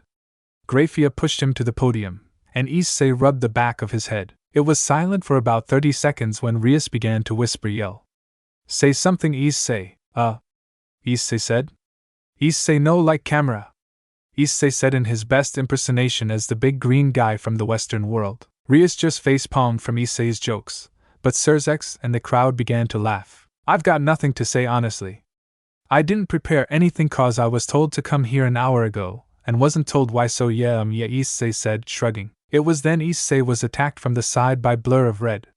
Issei turned around and was being hugged by Millicass. Issei, thank you so much for saving me, the little boy said with a smile. Issei laughed and hugged the boy back before putting him back on the ground. He rubbed his head. You are very welcome, Issei said with a smile. He then turned to the mic. Any questions? A reporter went up to a mic. Yes. How did you survive? Good question. Well, allow me to show you, Issei said. The black suit began to wrap around his body and clothes forming a nice suit on his body. He was now in the black suit with his sharp teeth. He then smiled. The people gasped at his form and his teeth. You afraid of the teeth? Yes? Good. Let the hate flow through you. Hate is a powerful ally, Issei said. With a grin he told another joke/reference. I survived because a symbiotic orgasm came from space. It came from a distant universe through a meteorite. It crashed into the nuclear power plant, which began to chain reaction which set off the nuclear power plant. The object came into contact with me during some time when I was saving 2 children from the plant, and it saved me when it went off. That is all I know honestly, Issei said. He was now being rushed with questions and comments, camera flashes and stuff. What are you going to do as Mao? Said one reporter. What? Mao? You mean like Xerxes? I'm not some Mao. I'm just Venomous, Issei said, confused on why he was called a Mao. You mean you have no knowledge of the fact you were deemed an honorary Mao by all 4 of the current Maos? Issei began to laugh. Wait, what? So while I was gone, presumed dead, for over a month, I was deemed an honorary Mao. Wow, well, even if that is still in effect now, I got to say, I have no interest in it. I have no interest in running the Underworld. Honestly, if I did, I would probably screw it up, haha. Xerxes here is the true Mao. He is a true leader. The other Maos? The gorgeous Seraphal Leviathan, and the other 2 Maos whose names escape me? They are the real Maos. I ain't a leader. Not me. I rather someone who is competent at his job run the show. I'm happy with just staying by my friend and master, Rias and my other friends who are her servants. I am happy just being happy, Issei said with a smile. He removed his suit from his body. So yeah, I have no interest in being a leader, a Mao, a king. I just want to live my life and have fun. I am a man of simple pleasures. I like dem tigo biddies. Issei finished his speech. So yeah, I think I will hand it back to Xerxes, Issei said, leaving the podium. He went to stand by Rias. Rias looked at him and shook her head. You really do not watch your mouth, do you? I can't. My lips are smaller so it's hidden behind my nose, Issei said with a grin. Rias sighed again. Aquino was just smiling and Kaneko was smirking. Kiba was smiling and shaking his head, thinking Issei was a nut. Issei then looked at Zenobia. Wait a minute, why are you here? Issei said, narrowing his eyes in suspicion. She is my new knight, Issei, Rias said with a smile. Oh. Well, welcome to my hell, Issei said with a grin. Zenobia bowed her head to him. Where the grass is dead and the girls are pretty, Issei said with a laugh.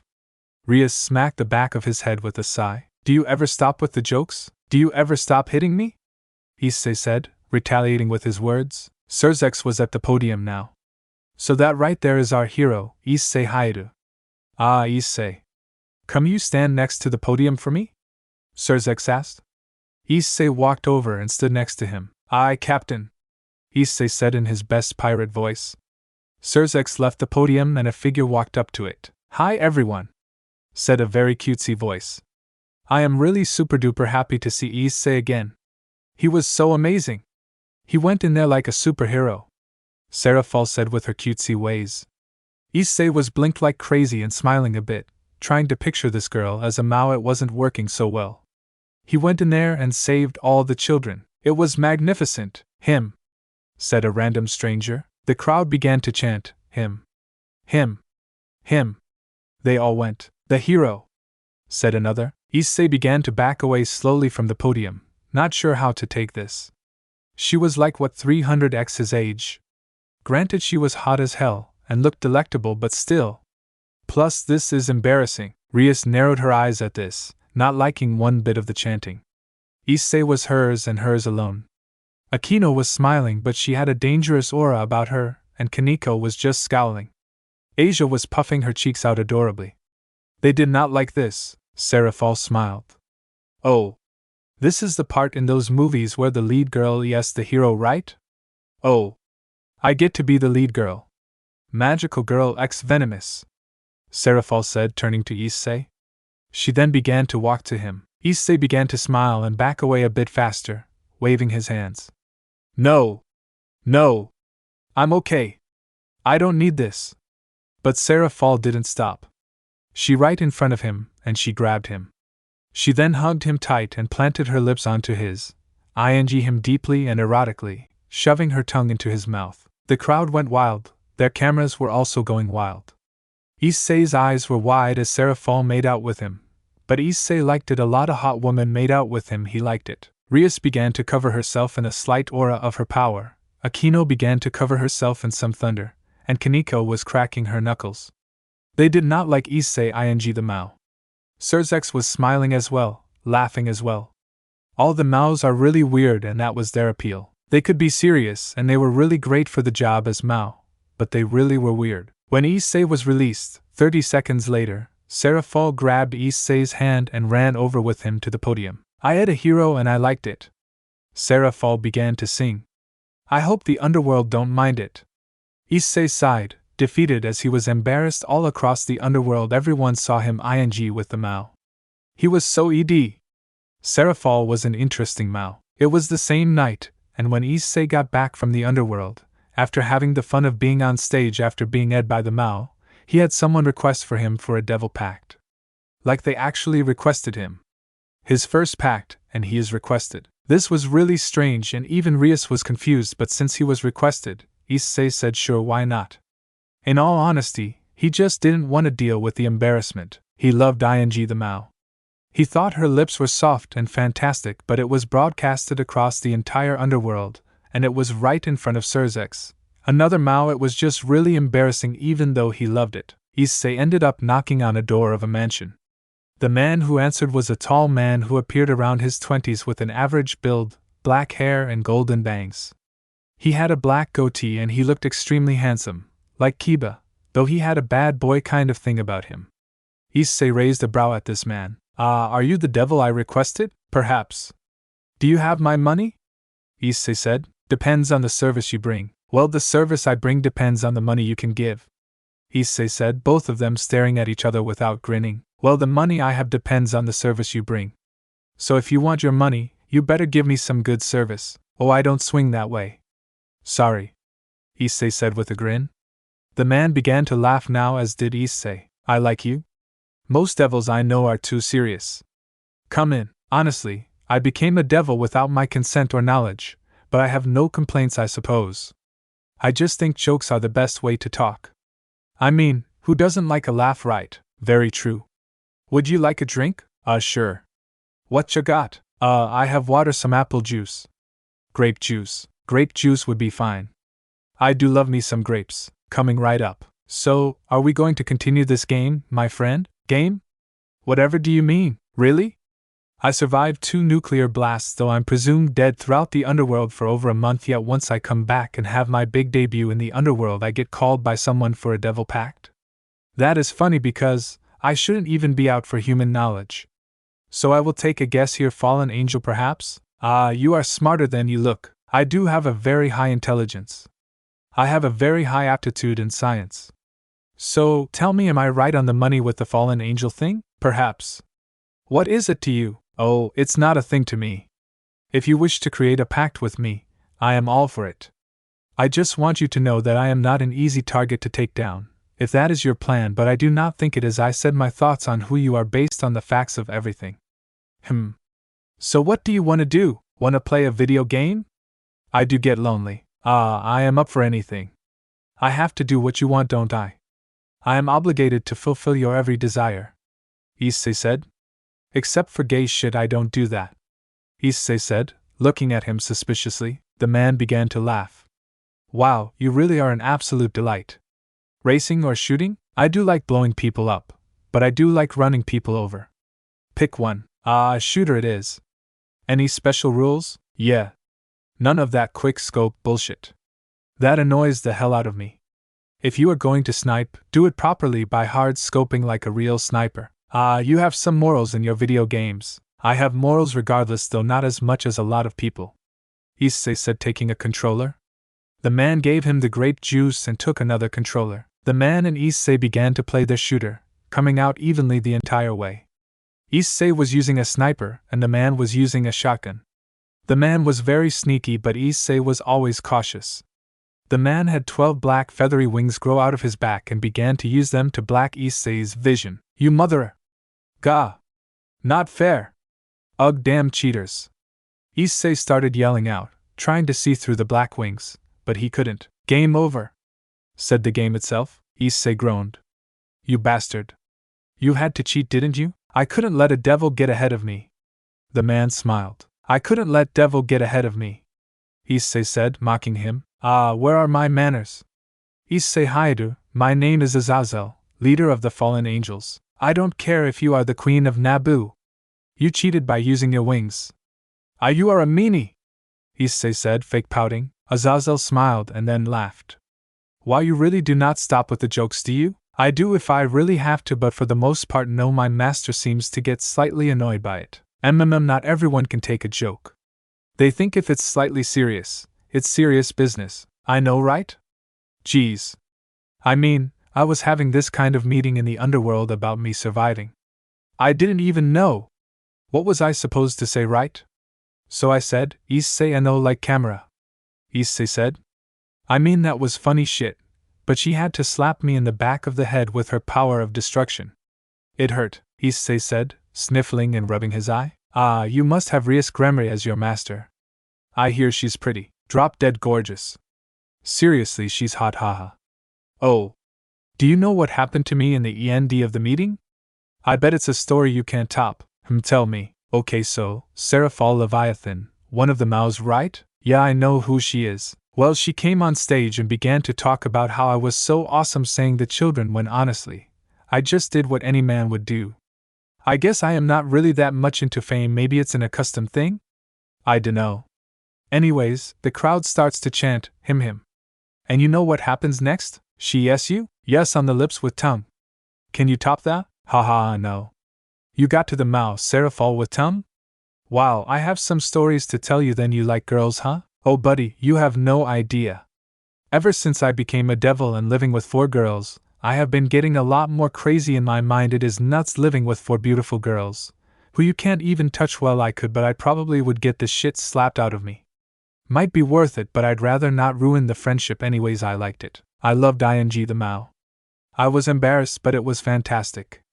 She tasted just like strawberries. Ha!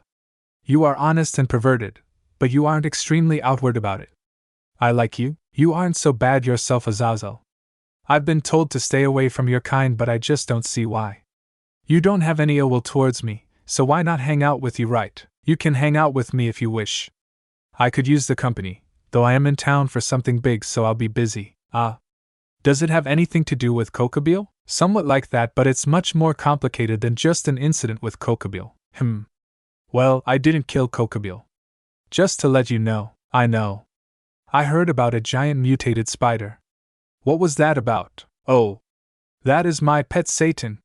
He was with me in the nuclear accident somehow. He survived the blast and got bigger. He is like half my height, but 12 feet wide.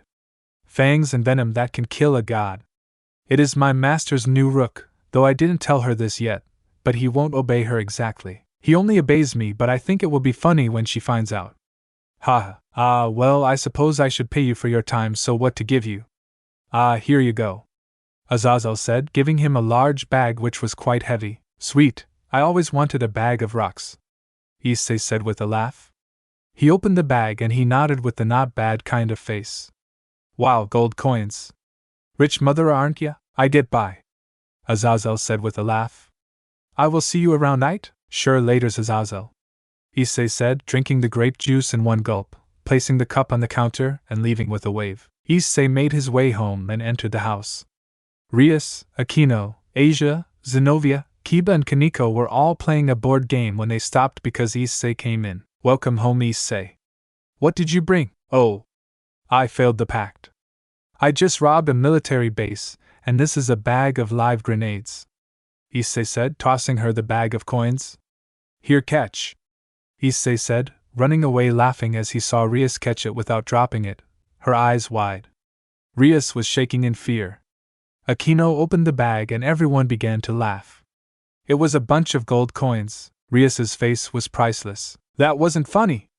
Those could have killed us. You really thought I would bring home a bag of grenades, just to see your face like that? Issei said, laughing hard. He held onto the bag of a chair, as everyone except Rias was laughing hard. Even Kaneko was laughing, though she was more of chuckling a lot. Rias puffed her cheeks out in anger, and dumped the coins onto the ground. Issei, who did you visit? Issei, however, was still laughing, along with everyone else, so he couldn't breathe. Issei, Rias demanded. Issei began to breathe heavily and calm down. Alright. The person who wanted me to pact with him was none other than Azazel, the leader of the fallen angels. With the mention of that name, everyone stopped laughing and got serious. Seriously, I am not joking. It was Azazel. Are you okay? Did he hurt you? Alright, I get it.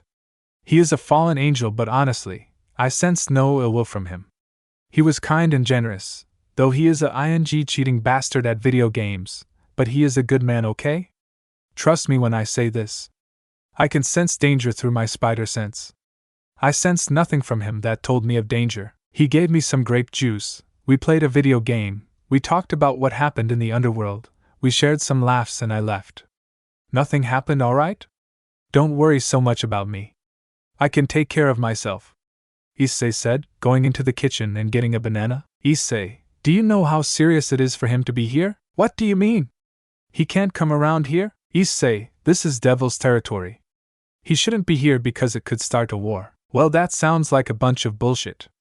I would go into their territory too if I wanted to, Issei said with a smirk. Issei, do you understand that war is bad for the devils right now? Issei began to get scolded by Rias. Yes, I get it, Rias. If we have another war, the devils may get wiped out. I get it, okay? I still think it's a bunch of bullshit, but Azazel said he was here for something big anyway. Since I sense no danger or anything from him, I think I will vouch for him. He is here for good business. Just calm down. Please? I am calm, Issei, but it's just serious for a fallen angel to come here, and he was visiting one of my servants. It is just scary to have such a powerful fallen angel come here and mess with one of my servants, Rias said. Azazel has always been like this, Rias, said a male voice. Coming from the front door was Surzex and Grafia. Be brother. What are you doing here? Rias said, kneeling with everyone.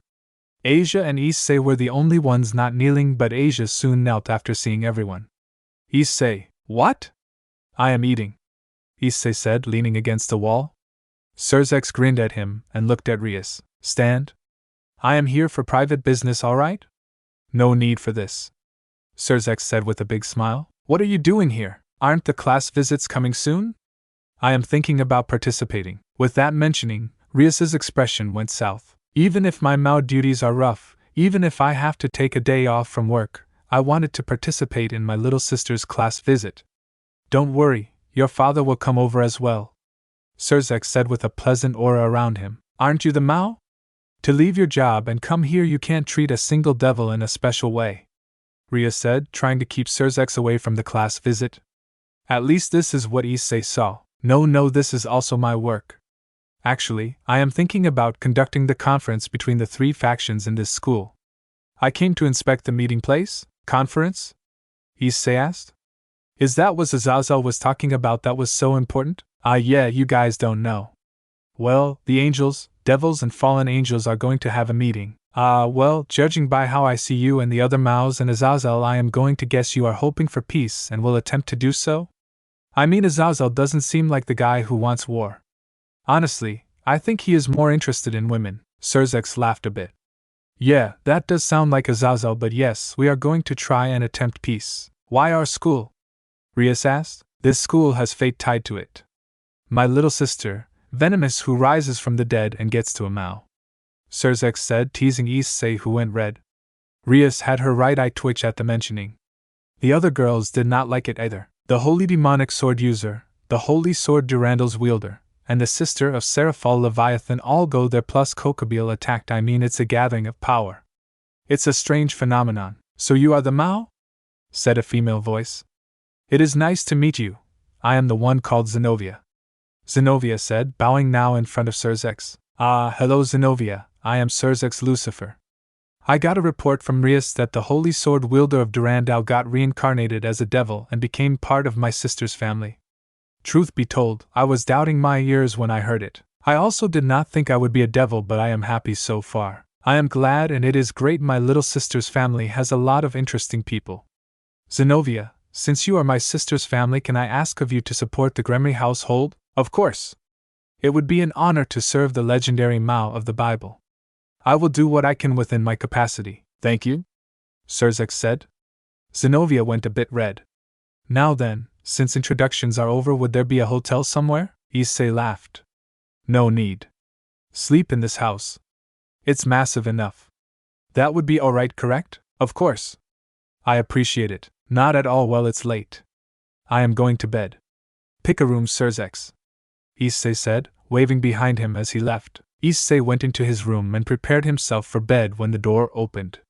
It was xDoug. Would you mind if I slept here for the night? xDoug asked. Be my guest. I will take the floor, Issei said, going into the closest and replacing the sheet on the bed, pillowcases and everything, so xDoug would have a fresh bed. You are too kind. You are a guest. All guests should be treated nicely, Issei said with a smile, setting up his bed on the floor. xDoug turned out the light when Issei was settled in, and Issei curled up, ready to sleep. So, you met Azazel, huh? xDoug said, trying to talk. Issei laid on his back then.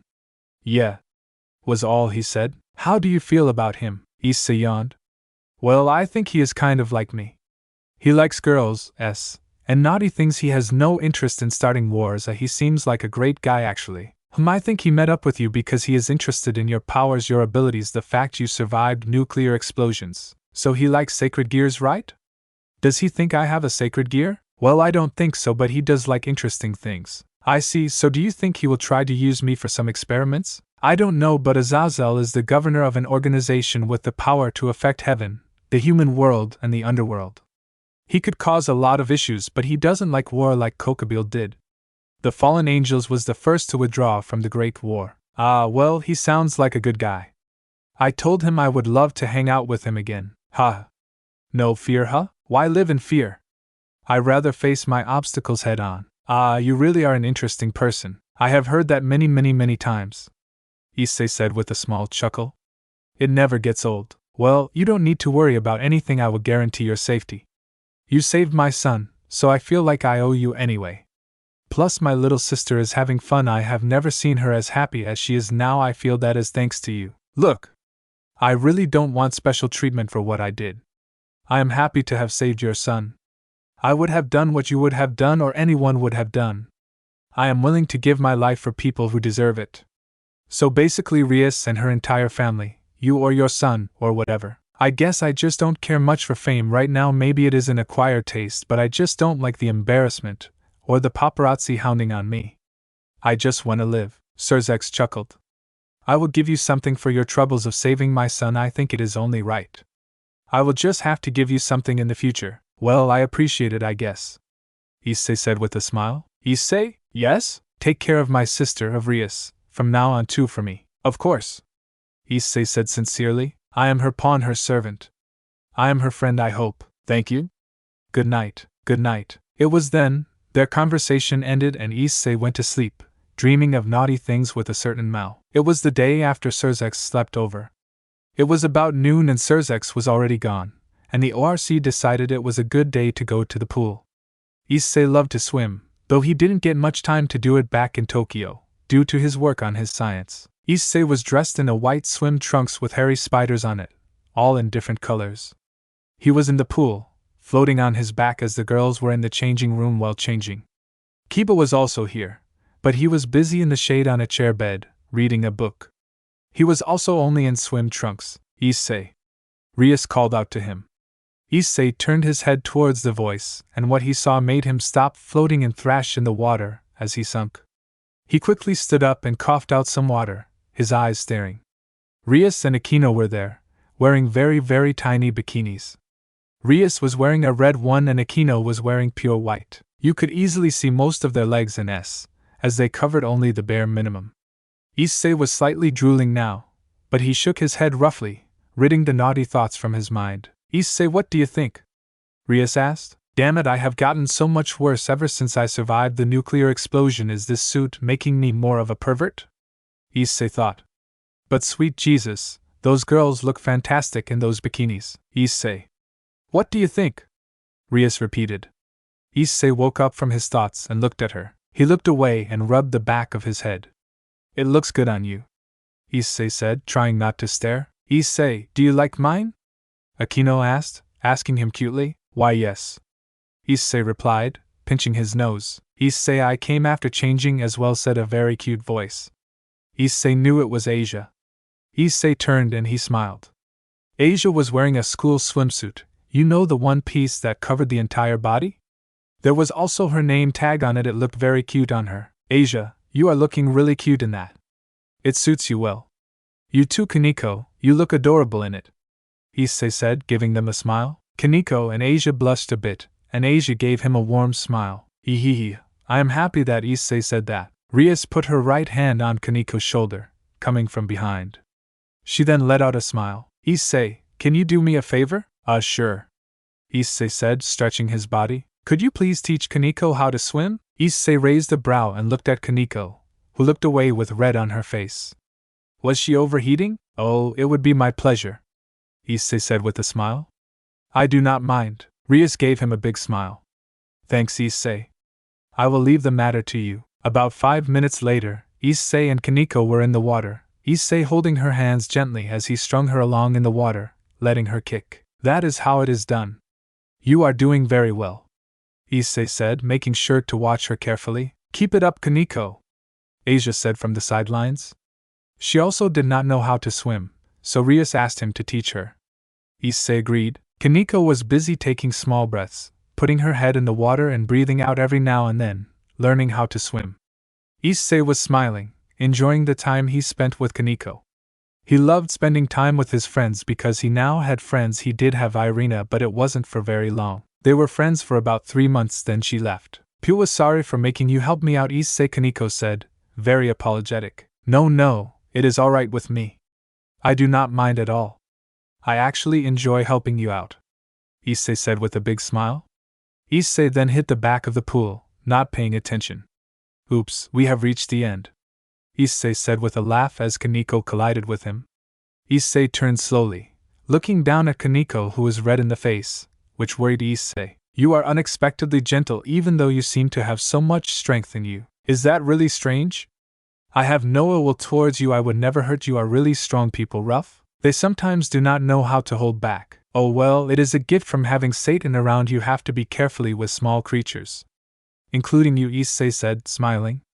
Kaneko frowned at that, not liking being called small. I am sorry, I didn't mean it like that. I like Kaneko even if you are small.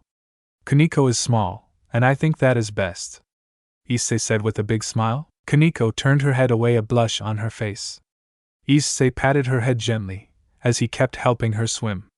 Alright, Kaneko, let us see if you can swim using your arms now, Issei said, putting 2 hands under her stomach. She began to use her arms to push the water aside, as Issei showed her, and Issei held her from sinking. This went on for about 5 minutes when Issei said to do both at the same time. She complied and Issei let go of her, watching from behind her as she swam on her own. Don't let go, Issei, Issei smirked. Kaneko, you are swimming on your own, Issei said. Kaneko looked behind her and noticed Issei was not holding on to her, so she quickly sank and thrashed about. Issei dived into the water and brought her up, putting her on the side of the pool. Jerk, Kaneko said, punching Issei in the chest and sending him into the air, to the other side of the pool. Issei rubbed his chest and looked at Kaneko. She had a very red face, and a cute adorable pout. Is she overheating? Issei wondered. Issei now turned to Asia and began to help her swim. Issei helped Asia learn how to swim for over an hour, the same amount of time with Kaneko. Issei was slightly tired, so he was sitting on the steps in the pool, drinking some water. He felt someone stare at him, so he turned around. It was Rias. She gave him the come here finger. Issei got up and walked over to her, a smile on his face. Yes, Rias? Would you rub oil on me? Issei blushed a bit and rubbed the back of his head. Sure, Issei said, his face getting red as the blood went to his cheeks. Rias smiled and reached back behind her. She unclipped her bra and Issei's eyes went wide as she freed her humongous ass from the confines of the top, in which Issei shook his head rapidly, to shake the thoughts again. She laid down on the blanket, smiling. Thanks, Issei, Rias said as she laid her head on her arms. Issei gulped and put some oil on his hands before rubbing his hands together so it wasn't too cold. He then began to rub the oil on Rias's back, making sure he got her sides as well, though he avoided her S. He finished up her back and her legs, her inner thighs, which was the most difficult, and then her feet. He began to stop when Rias said some magic words. Issei, would you like to apply the oil to my S? Rias said with a hint of seduction in his voice. I could nev. Issei, would you apply oil to me as well? Said a very sweet voice in a sing-song manner. Issei then stiffened up as two enormous things were pressed against his back. His face began to go red as he knew who it was. Akino. Issei knew she was, as there was no feeling of cloth between their bodies. It's not fair if it's just Rias. Akino said, sadness in her voice. She began to move up and down slowly, moving her S against Issei's back as his mind began to snap. His mind began to race with thoughts of doing naughty things, and a voice in his head began to tell him go for it, feel them up, but he fought it back, knowing not to do what was wrong. Hey Akino, you know my oiling isn't over yet? And also, stop tempting my Issei like that, Rias said, lifting her upper half of her body from the blanket, sitting up on her knees. Her eyes were looking fiercely at Akino, as if they were going to fight. Issei could see Rias's body and another part of his mind snapped. Akino placed her face on Issei's should, her cheeks rubbing against his. She began to nuzzle him a bit, smiling. Hey Issei, Rias is scary. I normally run and get tired out, but I just want to release the built-up thing in my cute junior. Akino said. Issei was held up by his arms, but his arms began to shake and wobble. Getting weak, his face was red as a tomato, though a lot of blood was also going south. Issei was struggling to hold on, as the voice got louder and louder, telling Issei to suckle on their S. Issei closed his eyes, trying to hold it all in. He had to use all of his will to just stay sane. However, his mind completely snapped. Akino took the top part of Issei's ear into her mouth and began to nibble on it, sending waves upon waves of pleasure through his mind. He went to his elbows, no longer able to hold up his body with his strong arms. Issei was really muscular, looking really nicely. He did not have a massive body in terms of muscle mass. The muscles he did have was really well defined. Blood began to slowly drip from Issei as he was losing himself in the pleasure of the nibbles. Really, Issei is cute, Rias. Won't you give him to me? In the future, when I am on my own, I want to take this boy along with me. No! That boy is mine! I will not give him to you. There is no other boy wonderfully cute as him, though. Then it's alright for me to be affectionate with him occasionally, right? No! I forbid it. I do not want Issei to know any other girls other than me. But if the partner is you, Issei will become a beast. Aren't boys when they are beasts? If Rias is going to continue to hesitate Issei's chastity, I won't give him to you. This isn't a joke, Rias said, with a grim expression on her face. Issei was still under Akino's fantastic body, but his face was contorted with pain as he held on to his sanity. By the way, Issei, did you get to play with her S? Did you get to suck on them? Akino asked him, while looking up at Rias with her defying eyes. Issei did not answer. Akino, don't you think you are going too overboard? Aren't you forgetting you are my servant? Rias said, after her body began to glow with red power. She looked very angry. If you become like that, then I will be trouble, but I won't back down, Rias, Akino said with a smile on her face. She was no longer on top of Issei as her body began to crackle sparks. She also glowed with a golden aura. They both began to stand, both of them topless, and they began to look at each other, glares on their faces. I won't give you, Issei, vulgar priestess of thunder, Rias yelled at her. Isn't it fine to be affection, crimson virgin princess? Akino replied. Aren't you a virgin yourself? Rias exclaimed. If you are going to say that, I'll have Issei take my virginity right now. No! I will not allow that, Rias yelled out. Issei opened his eyes and weakly stood up. Wobbling as he made his way away from the two girls fighting, he began to make it to the changing rooms. In the first place, Akino, you hated men. Why of all people did you only take interest in Issei? If you say it like that, even you, Rias, have no interest in men. You said they all looked the same to you. Issei is special. He is cute. Even for me, Issei is cute. I finally met a boy that I liked. So it should be fine to pass Issei to me for a bit, and let me understand men. Akino and Rias began to fight using their powers of destruction and thunder, destroying the pool side, which was located at the school, so other things were being destroyed as well. Issei finally escaped the girls, sitting down on a bench in the changing room. He put his head in his hands, his mind no longer under attack, but he was confused. What is going on? Why are they fighting over me like that? Am I just some cute pet to them? I know I am their junior, but is that really a reason to fight over me? Oh God, I loved it. I really loved all of that. I am turning into a pervert. It's the alien symbiote. It's jacking up my hormones, so it has messed with me a bit, but it hasn't caused me really any serious trouble. Damn it, it had to be my hormones. It had to mess with that. I can't touch the girls yet. I want to so badly. Oh man, I am going to be yanking it like a monkey in a mango tree. Issei thought, rubbing his face. I am falling for them, all of them, son of a bitch, just my goddamn luck, but I suppose I shouldn't complain. I did enjoy today very much. It was about an hour after Issei got away from Akino and Rias. Issei was walking towards the exit of the school, heading home, when he spotted someone looking up at the school from the entrance. It was like he was admiring the school. However, Issei found himself looking right at the man. The man in question was a handsome young man with dark silver hair and light blue eyes. He gave a small smile to Issei. Hey, it's a good school. Could be better, Issei said with a shrug.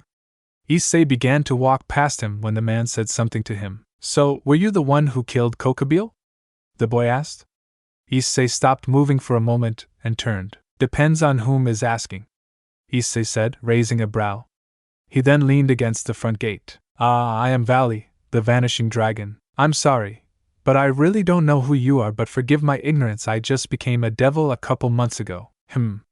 You must not be the one who killed him. I must be wasting my time, Vala said, turning around and leaving. I know who killed him, but I won't be telling you who did it because I really don't trust you, Issei said with a smile. You look like someone who will betray someone, Issei said with a grin. Vala turned to him. You really should be careful with whom you speak to, as should you, Issei said, standing up straight, now leaving as well. Issei went right up to Vala. If you are going to act cocky, you better back it up. I may just be hiding my strength, and you may find yourself in a very tight situation. Are you asking for a fight? I haven't asked a question in a while, so I don't think so. I was just stating a fact, Issei said with a grin. Perhaps you are seeking a fight? Issei said, walking away. I have no interest in fighting you right now, so you are out of luck. Laters, Issei said, walking away and around the corner. Issei was home now, so he made his way to the third basement floor. He walked in and smiled, seeing Satan happy and healthy. Issei quickly formed a magic circle, and out from it came a cow. The cow mooed and began to move around, so Issei left, letting Satan feed. It was the next day, and it was a school day. Issei was walking with Rias and Akino on his arms, with Asia behind him with her cute pouty face. Rias and Akino were glaring at each other, as usual, and Kaneko was walking with Kiba and Zenobia. They all split up, though Kiba, Asia, Zenobia and Kaneko all went with Issei, heading to their classroom while Rias and Akino went their own way. Issei took his seat and relaxed in the chair, just wanting to go home. He had no interest in this class visit, because no one was coming to visit him. His birth parents ditched him at the orphanage, and the two foster parents kicked him out, albeit they gave him a Dodge Viper and a ton of money. So how could he look forward to it, right? About 3 hours later, the class let out an hour early, so it was time to mingle with the parents and friends for an hour, then it would be lunch and another mingle period, then the final class. Issei walked down the hallway and headed towards the cafeteria. There was drinks and snacks, meant for the parents and students, as another part of the mingling. Issei took an apple and some grape juice, leaning against the wall as he looked at the students passing by. Issei, it is good to see you here. Where is Rias? Said a familiar voice. It was Surzex, so Issei gave him a smile. I dunno, I believe Rias is avoiding you and your father, Issei said with a chuckle. You too embarrass her. Surzex smiled a bit. Do I? That is kind of mean. I just want to look over my little sister. Hey, don't take offense to it. I think all little sisters or brothers don't like their older brothers or sisters looking after them. They want to be grown up, you know, Surzex laughed. I suppose I know the feeling. There was some commotion in the corner, and it caught Issei's attention. It was a bunch of flashes from cameras, so Issei got up and walked over, throwing away the apple core. It was then someone of the student council came in. Hey! Disperse, disperse. Today is the day for displaying the classes to the public. Do not make such a ruckus at this kind of place, said the boy. It was Saji. When the crowd dispersed, Issei froze up immediately, after seeing who it was. It was Seraphal Leviathan, dressed in her Milky Girl outfit. Seraphal caught his eyes and ran over. Issei! Seraphal yelled out, giving Issei a big hug. Long time. Have you been doing well? Seraphal said in her normal childish way. Issei was frozen, trying to figure out how to handle this. It's so great to see my hero, Seraphal said, releasing Issei only to grab him and plant her lips on his again, shoving her tongue into his mouth. Issei's eyes went wide as Seraphal eagerly tasted his entire being. Rias was now there, and placed her hand on her forehead, sighing. She was right next to Surzex, who gave a small smile. I think Seraphal is kind of attracted to Issei, Surzex said. This is a first. This is really weird, Rias said with a sigh. Seraphal finally released Issei's lips and turned.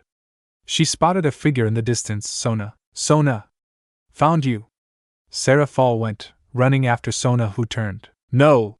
Stay away! Sona went. Issei was frozen like a board, though his eyes were blinking rapidly. Issei got erotically ed, once again, by Seraphal Leviathan, one of the 4 Maos who run the Underworld, and once again Issei loved it but was still trying to figure out what the hell was going on. It was 3 days after the class visits, and Issei was heading towards the local shrine. Akino called him early in the morning and asked if he would be nice enough to come over. Since Issei had nothing to do plus Akino was always so nice to him, he would happily oblige her request. Issei liked Akino a lot, though he did have a question he wanted to ask her. He never had the time to do it. Issei had heard Kokubile say something before Issei began his entrance, something about inheriting a power from Bearkill. Normally, Issei wouldn't care, but Akino was enraged at that point, so Issei wanted to ask about it. Issei made his way up the steps, not feeling any sort of holy power threatening to hurt him, so he was pretty cautious. His black suit began to form around his body, just in case. Welcome, Issei, said Akino. Issei would recognize her voice anywhere. Issei turned and smiled. Ah, hello, Akino, Issei said, bowing his head to her respectfully. Akino was dressed in a shrine maiden outfit, and she had a bright smile on her face. Sorry for calling you out like this, Issei. Oh, it's not a problem, Akino. Really. I had nothing to do today, plus I could never say no to you, Issei said with a big goofy smile on his face. Akino gave him a big smile and they both began to walk into the shrine, side by side, together. This place is fine to walk in, by the way. An agreement was reached under the table, so devils can enter it now. Ah. That is nice to know, Issei said with a smile. Is he the boy I've been hearing about? Said a voice that Issei did not recognize. Issei had his black suit on, though the mask was not on him, so he didn't have his fangs. Issei turned to face the voice, and was surprised. It was a man wrapped in an extravagant white robe, with a golden halo floating above his head. He also had golden wings, 12 of them. He had a gentle smile and he began to walk forward, seeking a handshake. Issei took his hand, though he looked at the man cautiously. Nice to meet you, Issei Hyoudou, or should I call you Venomous? The man said with a bright smile. Issei's mask slowly began to creep in his face, Issei not liking the fact that he was spotted. However, Akino put a hand on his shoulder. Issei, calm down. It's okay, he means you no harm. How the heck is everyone finding out about me so easily? Issei said. His suit disappeared into his right foot. Haha, word travels fast, Issei. It is a pleasure to meet you. I am Michael, leader of the angels. Your heroic deeds are spreading like wildfire throughout the heavens. We don't hear much about heroic devils, Michael said with a smile. Issei sighed. Great, another one. Issei mumbled to himself. Look, Michael, I really don't like being celebrated for what I did. I would have done what anyone should or would have done. Are you sure devils wouldn't do the kinds of things I did? It is rare that a devil, or a fallen angel, would sacrifice their life for another. Not to mention children who he had never met. Issei rubbed the back of his head. I see, I recently became a devil, so all of this is new to me. I don't know much about devils, angels, or fallen angels. I was never religious. My parents never took me to church or anything. Well, foster parents. So, thank you, Michael. I only did what needed to be done. They were just children, and they are important to the future. I would gladly do it again. Michael began to smile happily, really enjoying the honesty of Issei. You are a very honest man. You tell the truth, regardless of how it makes you look, of course, but I also make it swing both ways. I will tell you what I think about you, and if it's harsh, then you will have to deal with it, Issei said with a laugh. I have been told I don't have a filter on my mouth. I can see that. Not many of you this day and age, everyone fears of retribution for what they speak. Yeah, well, I don't really care how people see me, and if they have a problem they can come at me anytime, Issei said with a smile. I may not look like it, but I pack a venomous punch, Issei joked. Michael smiled. Come walk with me. I would like to talk for a while. Issei shrugged and followed, Akino staying behind. Why are you here, Michael? Are you part of the meeting with Xerxes and Azazel? Yes. I shall be there to talk about the future. Ah. Peace, right? Of course, plus I hear you are supposed to be there as well. Really? I was never told this. Why do I have to come? No one told you? Not even Xerxes? I'm not told anything. The devils seem to enjoy taking me to things without my knowledge. Even my master does it. Xerxes did it too with the heroic welcome into the underworld, Issei said with a chuckle. I suppose I can't complain though. It has been pretty fun getting surprises. Ah. Well, from what I know is, you are to come because you were involved in the Kokobile incident. I didn't kill him though. I don't think I was really important back then, Issei said. Ah. So there was another person who killed Kokobile? Not exactly, Issei said with a laugh. Perhaps you will see him at the meeting. It's a creature, so it can't exactly talk to you guys. Ah, I understand. Well, I hope the meeting goes well for us. I am looking forward to it, Michael said, both of them heading over to a large pillar that had a floating sword in it. I can't say the same. It's not that I don't want peace, it's just the meeting sounds boring, Issei said with a laugh. I really don't care for boring things. I want to have fun, Michael smiled. I understand, but this meeting is very important. Yeah, I get it. I just don't promise to be on my best behavior, Issei said, sticking his tongue out. Ah, so we are here now. Truth is, though, I thought of awarding you this, Michael said, pointing to the sword. This here is a dragon slayer's holy sword Ascalon. It was the sword used by St. George. Why me? Well, we are having a big meeting between the three great powers. I think it is a huge opportunity to cooperate between each other. I hear you already know it, but we lost our creator, God, during the last war. You have been misinformed. I never knew, Issei said with a laugh. But, as I said, I was never religious, so it's not a big deal for me if he is dead or not. Sorry for interrupting. Oh, not a problem. So you didn't know? Well, oopsie. Anyways, even the devils lost their previous leaders in the last war. Only the fallen angels have retained their leaders. Azazel doesn't want to cause wars, so this is a chance. A chance to get rid of the useless battles between us. If small-scale battles continue, the three great powers may end up getting destroyed. Even if that isn't the case, other powers may invade, so this sword is a present from me to the devil's side. I also sent presents to the fallen angel side. I have also received the holy demonic swords from the devil's side as well, so we are quite grateful. Anyways, because you are quite the celebrity, I wanted to award you this, as a present to the devils, Michael said, all while smiling. I also thought that this may come in handy against dangerous opponents in the future. Issei smiled. Michael, I appreciate the gesture, but I rather use my fists than a sword.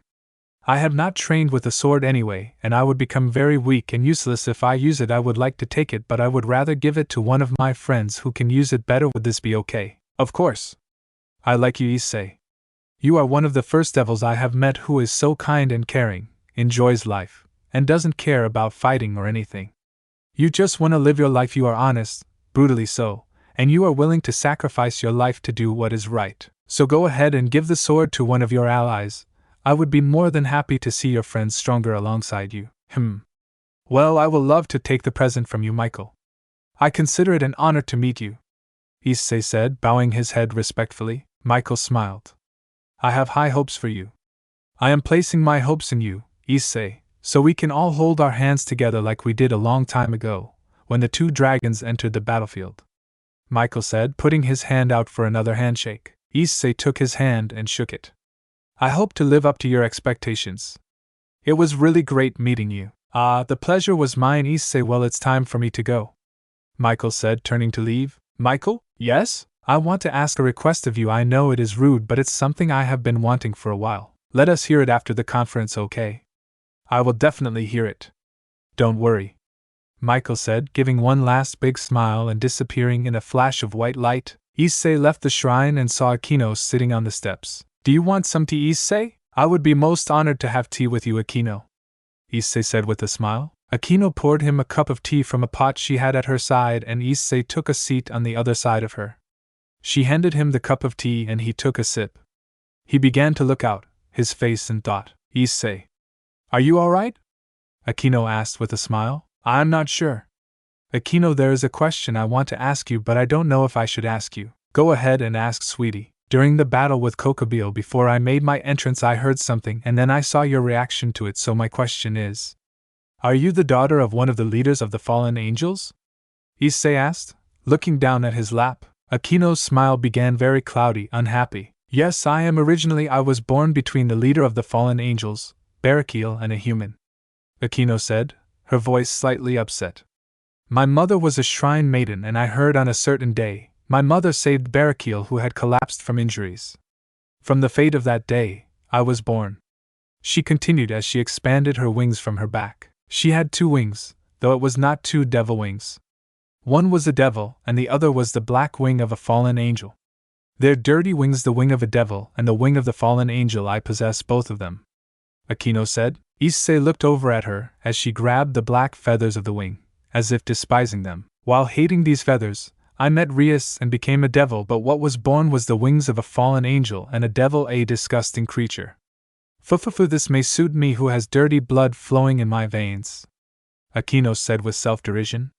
Issei opened his mouth to speak, but Akino continued. How do you feel, Issei, after hearing that? You hate fallen angels, right? They killed Asia once and tried to destroy this city once. There is no way you can hold good thoughts about them. Issei sighed and looked up into the sky. Issei would never lie. Yes, I hate fallen angels. I hate them with all my heart, Issei said. Akino's expression went very sad, almost depressed. But I like Akino, Issei continued. Akino looked at him surprised. Look, Akino, I won't ask for any more details about your birth. I just wanted to confirm what I heard is all, and I was worried about you.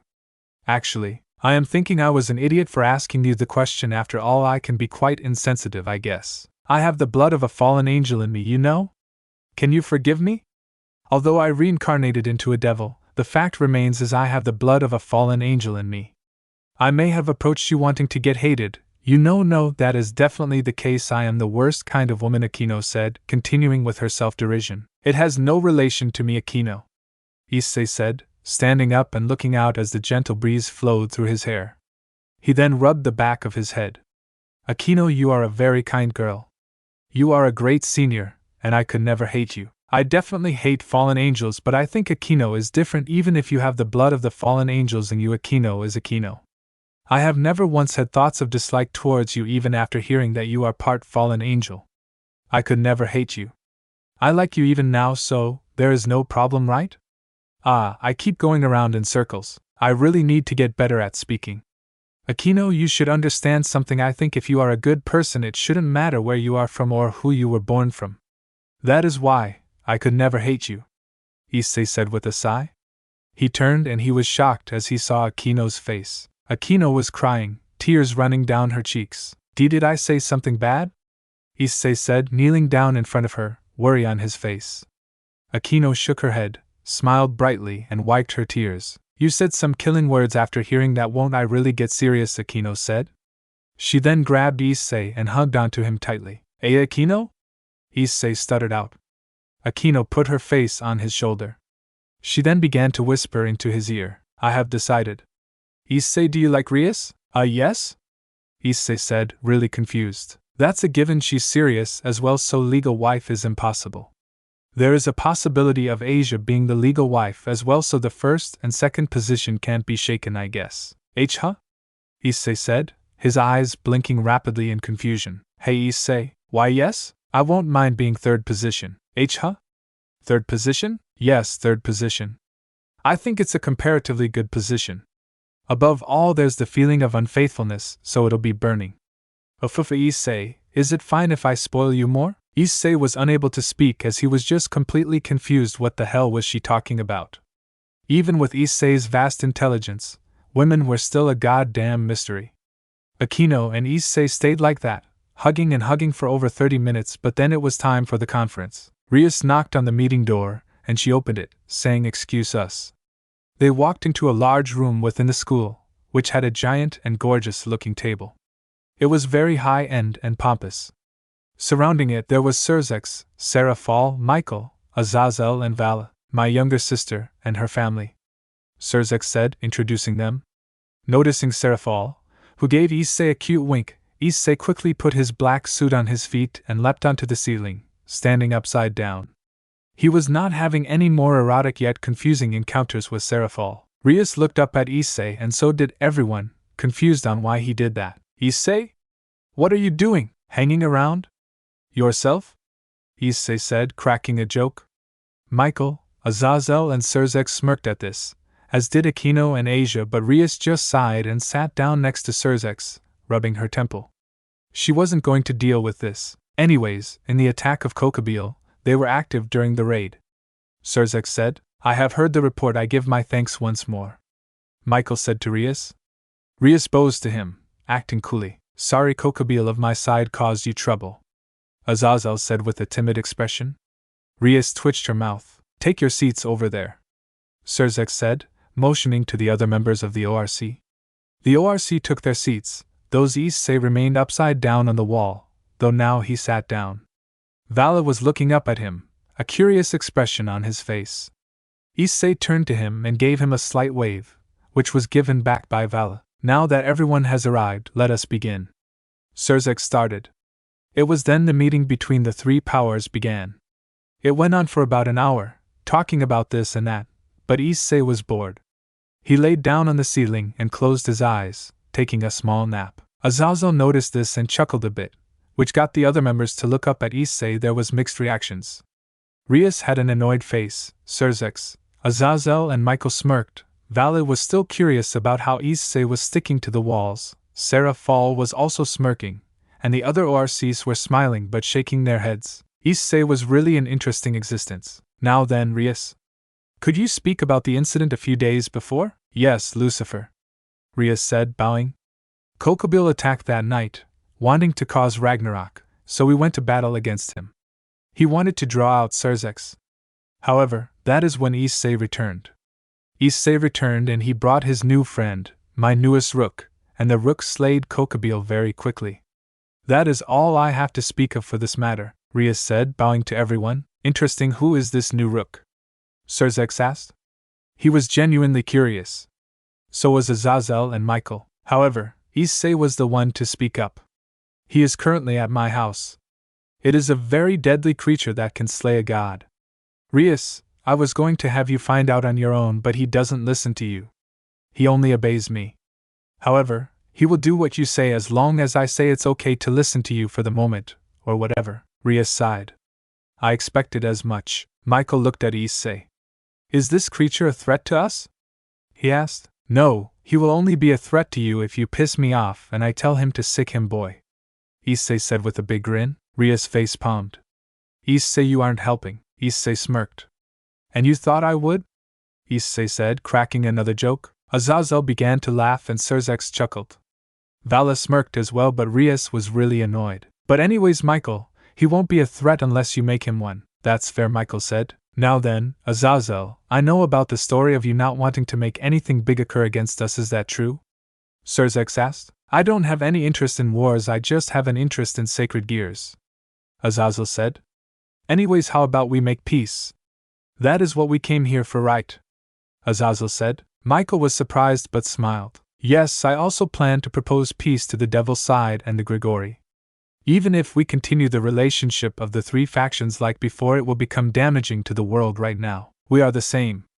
Even if the Mao isn't here, in order to continue the species, devils too have moved forward as well. We do not want war. If we do another war, the devils will be destroyed," Surzex said. Azazel nodded in agreement. "Yes, if we do another war, the three factions will be mutually destroyed. It will then affect the human world as well and the world will end. We cannot do wars now. The conversation went silent now, and it went like this for a minute. And this is it? xDoug said. The VIPs let out a huge sigh, all finished. Michael smiled and turned to Issei. Now then, since the discussion has considerably been solved in a good direction, is it all right if we hear about the matter of Venomous soon? Everyone turned their gazes upward, looking at Issei. Ah, damn the spotlight, Issei said with a sigh. Issei stood up on the ceiling and turned to Asia and Zenobia. Michael, I want to ask you something. Go ahead. Asia, is it okay if I ask Michael about you? Asia was surprised, but she nodded. If Issei wants to ask about it, then I do not mind. Since I trust Issei, Asia said, smiling. Issei turned to Asia. Why do you exile Asia?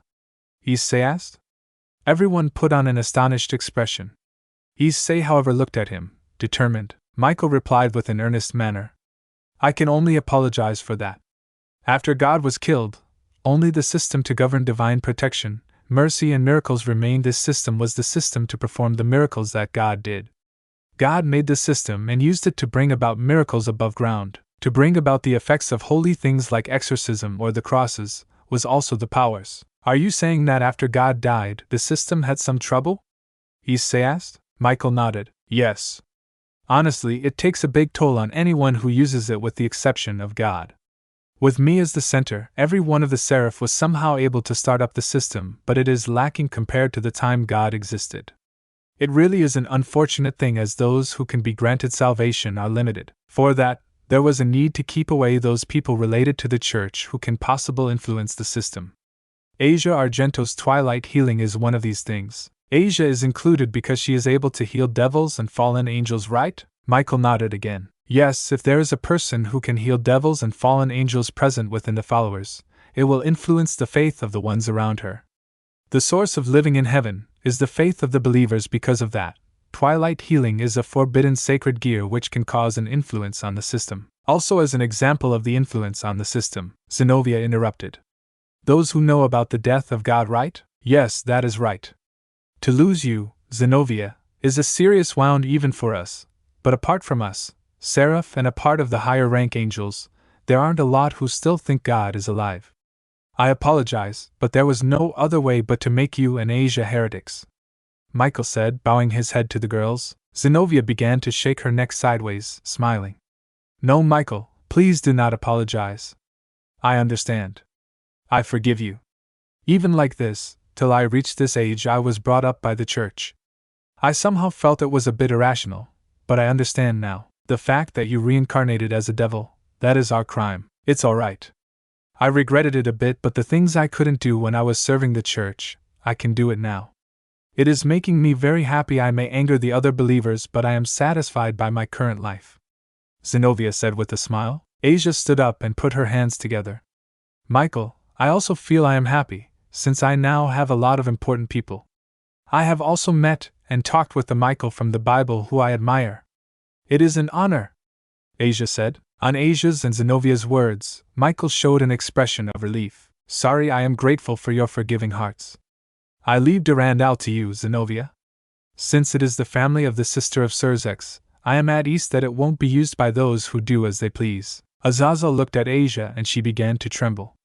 It seems my subordinates killed her while keeping quiet about it. I received that report as well. Issei looked at Azazel. That is correct. Asia died once, but they were slaughtered after I learned she perished. I killed them, then I joined Rias after she revived Asia as her bishop. Rias looked at Issei, giving him the look of calm down, but Issei said his piece. Azazel smiled. So you were the one who destroyed them all the exorcists, and brought down the church? Yes, in a fit of rage I destroyed the church. It wasn't being used for good purposes anyway, Issei said, closing his eyes, his fists clenching at the thought of Asia dying. Azazel put on a serious expression. Even if I apologize now, it's too late. That's why I am thinking of doing something, Azazel said in a murmur. Issei nor anyone heard it. Now then, it's time we hear the opinion of people other than us, those who seem like they can influence the world. From the invincible dragon, Vala, what do you want to do to the world? Vala smiled at his question. If I can fight strong guys, then it is fine. Azazel looks up at Issei now. Then, Venomous, what about you? Issei smirked. Me? Well, I just want to have fun. I have no interest in wars, but I will also not say no to starting a war if you mess with me and my family, Issei said, a clear threat to anyone. Rias looked at Issei with a stern look, telling him to watch his mouth. Issei ignored her. I am not joking. If anyone here messes with Asia, Rias, Aquino, Kaneko, Kiba or Zenobia, you mess with me personally. If that causes a war between the factions, then so be it. I will not allow harm to come to my friends, as long as I am alive. Asia, Aquino, Zenobia and Kaneko were all blushed at this, so was Rias, but Rias was also having a serious expression at his claim. Michael, Seraphol, Azazel and Serzekas all smiled. I think we are in accordance then, Michael said. I am satisfied with Issei's response. I trust him. Everyone began to stand up, as the meeting was concluded, but something happened, an explosion. Issei was still on the ceiling, but he looked out the window, watching as many people kept transporting themselves into the school grounds. It was then that Michael, Azazel, Serzex and Seraphol put up a strong barrier. An invasion. Looks like fun, Issei said with a chuckle. Yes, it seems they want to interrupt this meeting. There are always those who want war. I suspect it's the Cow's Brigade, Azazel said while looking out the window, with a serious expression. So what do we do? Issei asked. Vala, on it. With that, Vala shot out of the window in his balance breaker state, and went off to fight. Issei watched as he annihilated magician after magician. Rias, can you and your peerage handle the magicians outside? Rias nodded and left with her peerage, though Issei did not follow. Just as Rias and her peerage left, a magic circle appeared in the meeting room. Leviathan Serzex said with a sour expression. Out from the circle came a beautiful girl who wore quite a provocative dress. Ah, how do you do, current Mouse Serzex? Said the girl. What is the meaning of this, Katla Leviathan? The members of the Old Mao faction have all decided to cooperate with the Cow's Brigade. We are taking charge in this attack. Katla, why? Serzex asked. We arrived at the exact opposite idea of this meeting today. We've concluded that, since God and the original Mao are gone, this world should be reformed. Has Ophis seen that far ahead into the future? Though that doesn't seem likely, Azazel said. Katla just let out a breath in response. Aside from being a symbol of power, he just bears the position for the sake of gathering power. We've asked for his help to destroy the world and rebuild it again. We will the ones to manage the new world. Issei now had his mask on, his teeth flaring as he crawled onto the wall behind her, approaching her slowly. Serzex, Michael, Seraphol and Azazel noticed him but said nothing. Serzex smiled very sarcastically. So you are a gathering of fallen devil and angel rebels who want their own world and a new earth that they rule over. The mediator of that is Ophis, the Ouroboros dragon. Katla, why are you doing such a thing?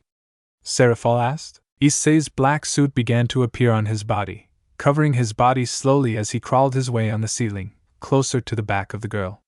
She had her back to Issei. Seraphol, to ask so shamelessly. You took the position of Leviathan from me. I am the descendant of the original Mao, so I was the one best suited for the position. Katla, don't worry, Seraphol. Today I will kill you at this place and take the title of Mao Leviathan for myself. Then, Ophis will become the god of the new world. It's fine if he's just a symbol of power. The system and laws, the doctrine will be constructed by us. Michael, Azazel, and Serzex, your era is over. Serzex, Seraphol and Michael all had their expressions darkened from Katla's words. However, Azazel was now laughing and smiling. Kukukukuku. Azazel, what's so funny? Katla asked angrily. Ha ha ha, so you people will reform this world altogether. That's right. This world is in decay? Humans are foolish? The earth will be destroyed? Azazel interrupted with a laugh. Isn't the world prospering right now? Azazel held his stomach as he laughed. Katla's eyes began to twitch. Issei was now right above Katla, ready to pounce. He was not even sensed, due to his spider-like abilities. He was on the ceiling, looking down at her. Azazel, you are the same as ever. Even though you have so much power, you are satisfied with the current world. Your goal is too cliché and harsh. Descendant of Leviathan, your words are just like those of a villain who is about to die, you know that? Azazel, you would ridicule us this far. Katla said, enraged. She began to explode with magic aura, her anger at a new height. Serzex, Michael. Don't help, okay? Are you saying you want to challenge me, Azazel? I have been hoping for it, Katla said, bloodlust in her eyes. Katla, do you have no intention of surrendering? Xerxes asked in a final warning. Katla shook her head in response. That is correct, Xerxes. You were a good Mao, however you were not the best one. That is why we are aiming to be the new Mao. I see that's too bad, Xerxes said, giving her a small frown. So, are you ready to go, Azazel? Katla said, extending her hand to him. Azazel gave her a laugh. I never said I would be the one fighting you. Then who? Katla said, confused. Michael, Azazel, Xerxes and Seraphol put their fingers up and did the look-up motion. Katla looked up and Issei struck. Issei grabbed her neck and lifted her up, slamming her head into the ceiling, before dropping her. Issei roared out, his fangs out for all to see as he dropped to the ground. Katla hit the ceiling, then hit the table with her forehead, sending her to the ground in a daze. Ow, who the hell are you? The name is unimportant, but you are threatening the peace of my friends. But if you are so curious, my name is Venomous. Katla stood up and prepared magic circles, sending out demonic energy at Issei. Issei ran right at her, plowing right through the magic circles. However, the back of his suit blew out, though he was unharmed.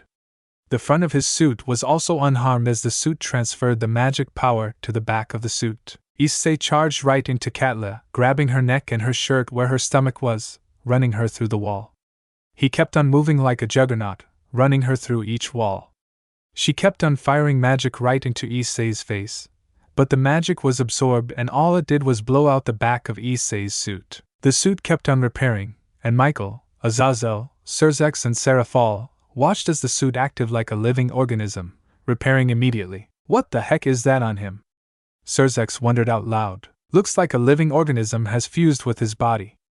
Azazel said. He did say he had an alien symbiotic organism fuse with his body due to the nuclear explosions.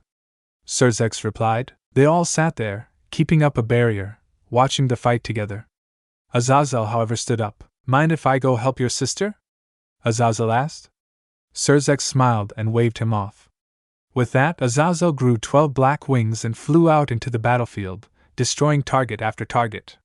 It was a bunch of magicians. Rias and her peerage were busy fighting with the magicians when they saw Azazel come out to play. They watched as he destroyed target after target, but then they saw a bright white light hit him in the side, an unforeseen attack. Issei threw Katla through the walls again, sending her through 5 walls to bring her back to the meeting room. What the hell is this guy? He is a monster, Katla said, drawing out a bottle from her. It had a black snake in it. She began to open it, but it was grabbed out of her hand with black webbing. It was Issei. What is this? Are you trying to overpower me? No, if you are too weak to fight me on your own, you don't deserve something to power up beyond what you are capable of, Issei said, walking right to her. She put both hands up and began to fire magic after magic at him, but Issei just calmly walked through it, his suit being blown off every which way from each magic bullet, but only from the back. His front was unharmed. How are you able to take these hits? It's simple. I am much more powerful than you. I may not have much demonic energy, but my physical capabilities are over yours, Issei said. He was now right in front of her and he gripped her throat, lifting her into the air. Xerxes. Michael. You wanted to see him, correct? Well, it just so happens Rias gave me the ability to summon him at will. Issei snapped and a red circle appeared. Issei walked over towards Xerxes with Katla in hand, though she was still hitting him with devil powers, yet she was getting weaker and the blows were blowing off smaller and smaller chunks of the suit. Let me go. Please.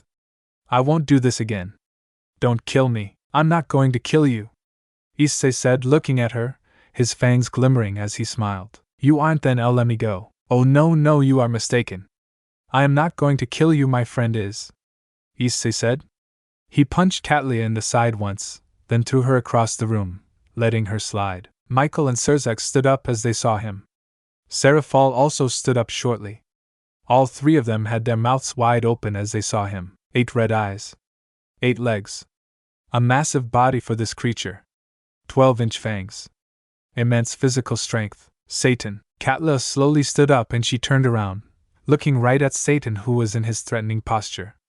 He was standing up on 6 legs, putting up his 2 front legs into the air, showing off his fangs. Satan then struck. Katla screamed as the foot-long fangs pierced her body, and the venom flowed into her. She began to thrash and thrash, trying to get away, but it was over in 4 seconds. She slowed down, and eventually stopped moving. She was dead in 6 feeding time. Issei turned to Michael, xDoug and Serafal. This here is Satan. The creature that I was talking about. This is Rias's new rook, Issei said. He was with me during the nuclear blast, as I wanted to bring him along.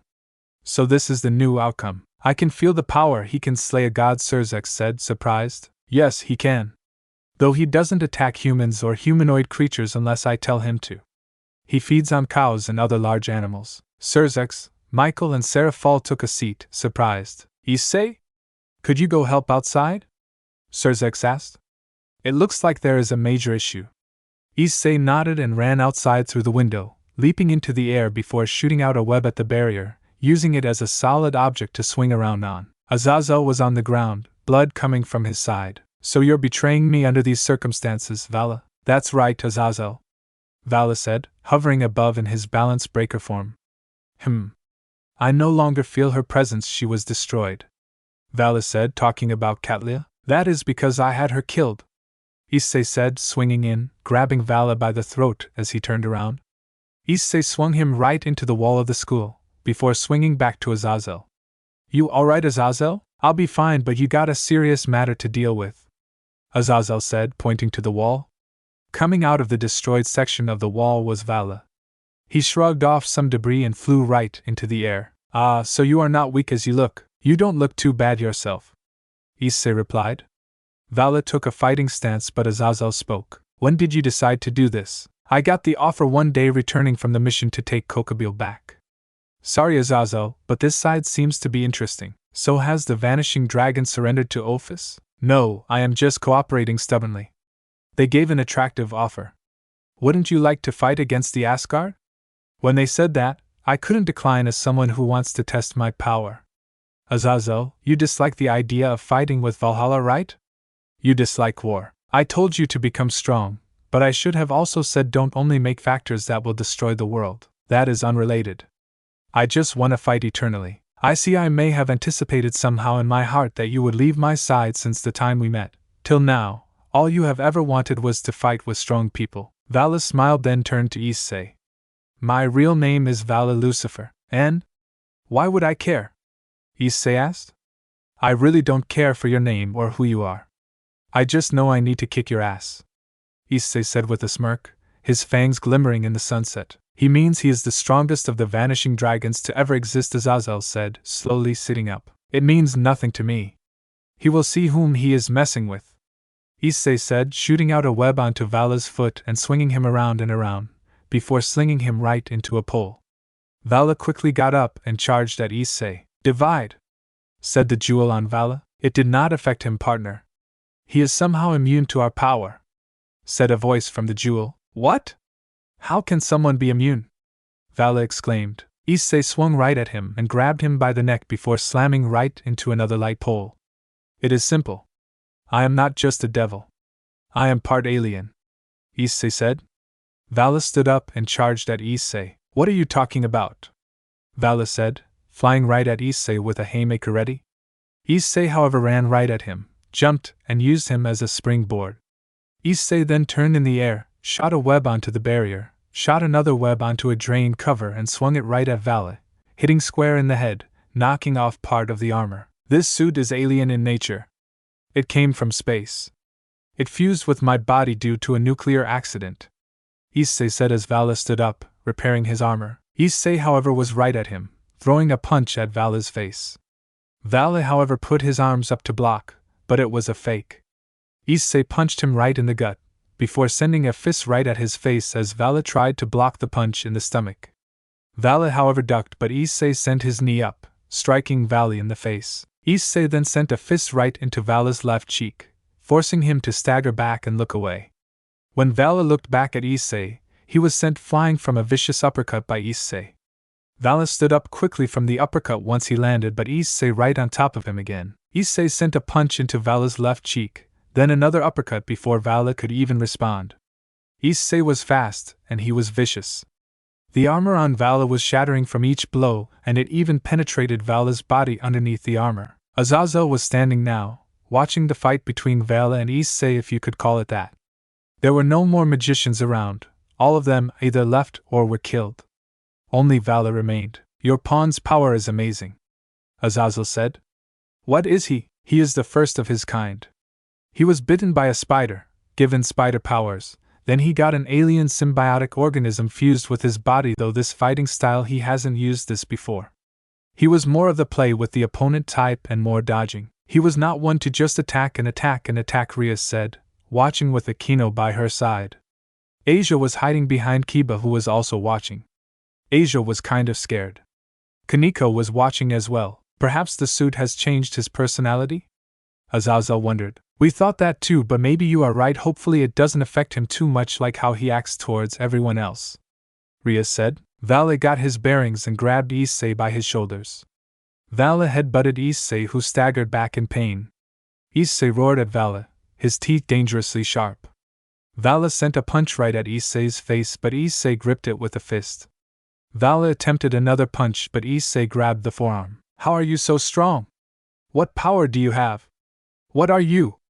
Vala called out as Issei was beginning to crush the armor on him, the armor denting on his fist and forearm. I was given the power of a spider. Spiders, for their size, are the top predators of their food chains, Issei replied. He then used his foot to kick the legs off of Vala, sending him to his knees, but with that Issei sent his knee right into Vala's face, which Vala stood up from the blow, but then Issei sent a fist right into Vala's right cheek. Then he proceeded to hit Vala in the gut with another fist, then he sent Vala flying with another uppercut. Vala flew into the air and landed on the ground with a thud. So I have finally found an opponent stronger than the current me. I guess he is worthy enough to see the Hakuryuku's juggernaut drive, Vala said, weakly getting to his feet. His armor was mostly repaired, but his face mask was not. Everyone could see Vala was bruised badly and bleeding. Issei's onslaught was surprising. Vala, it is not a good choice. You may not be able to defeat him in time. It'll all work out, Albion. I, who am about to awaken, in supreme justice dash, don't act rashly, Vala. Is it your desire to be at the mercy of my power? Albion said angrily. Issei swung into the air and swung right at Vala, however a single silhouette swooped down in the night sky.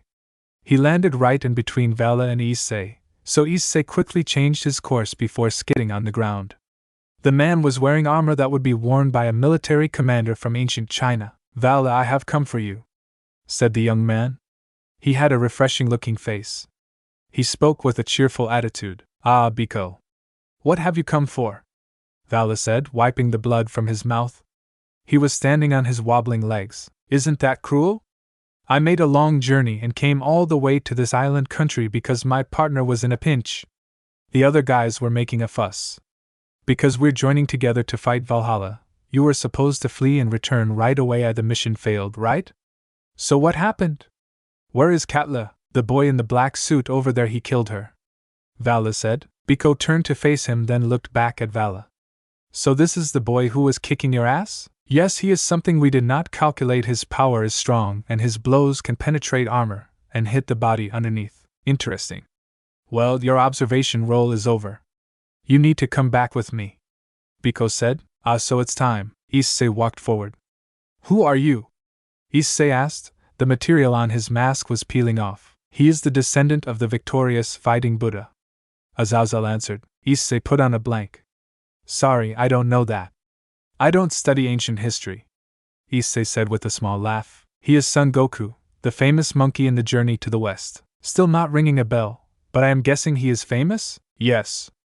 He is. I see. Biko began to laugh at Azazel's words with a cackle. I am different from the first generation that became a Buddha.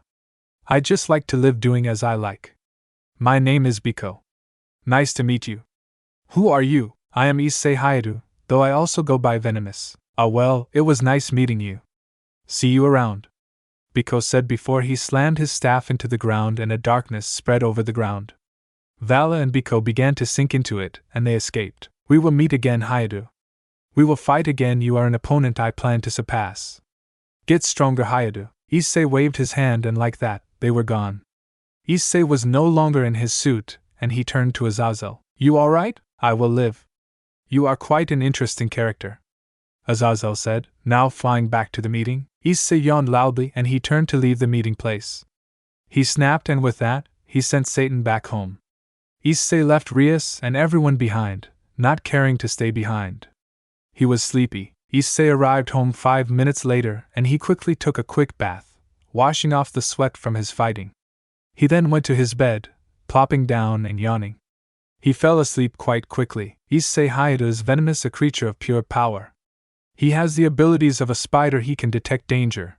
He can feel locations of his opponents through the air currents. He can shoot webs, climb on walls. He makes no sound with his movements, and his strength is immense, yet his strength was growing. Issei was sleeping on his back, though he never ends up falling asleep that way, which was interesting to note. Issei was beginning to awake, as something under the sheets began to wiggle and move.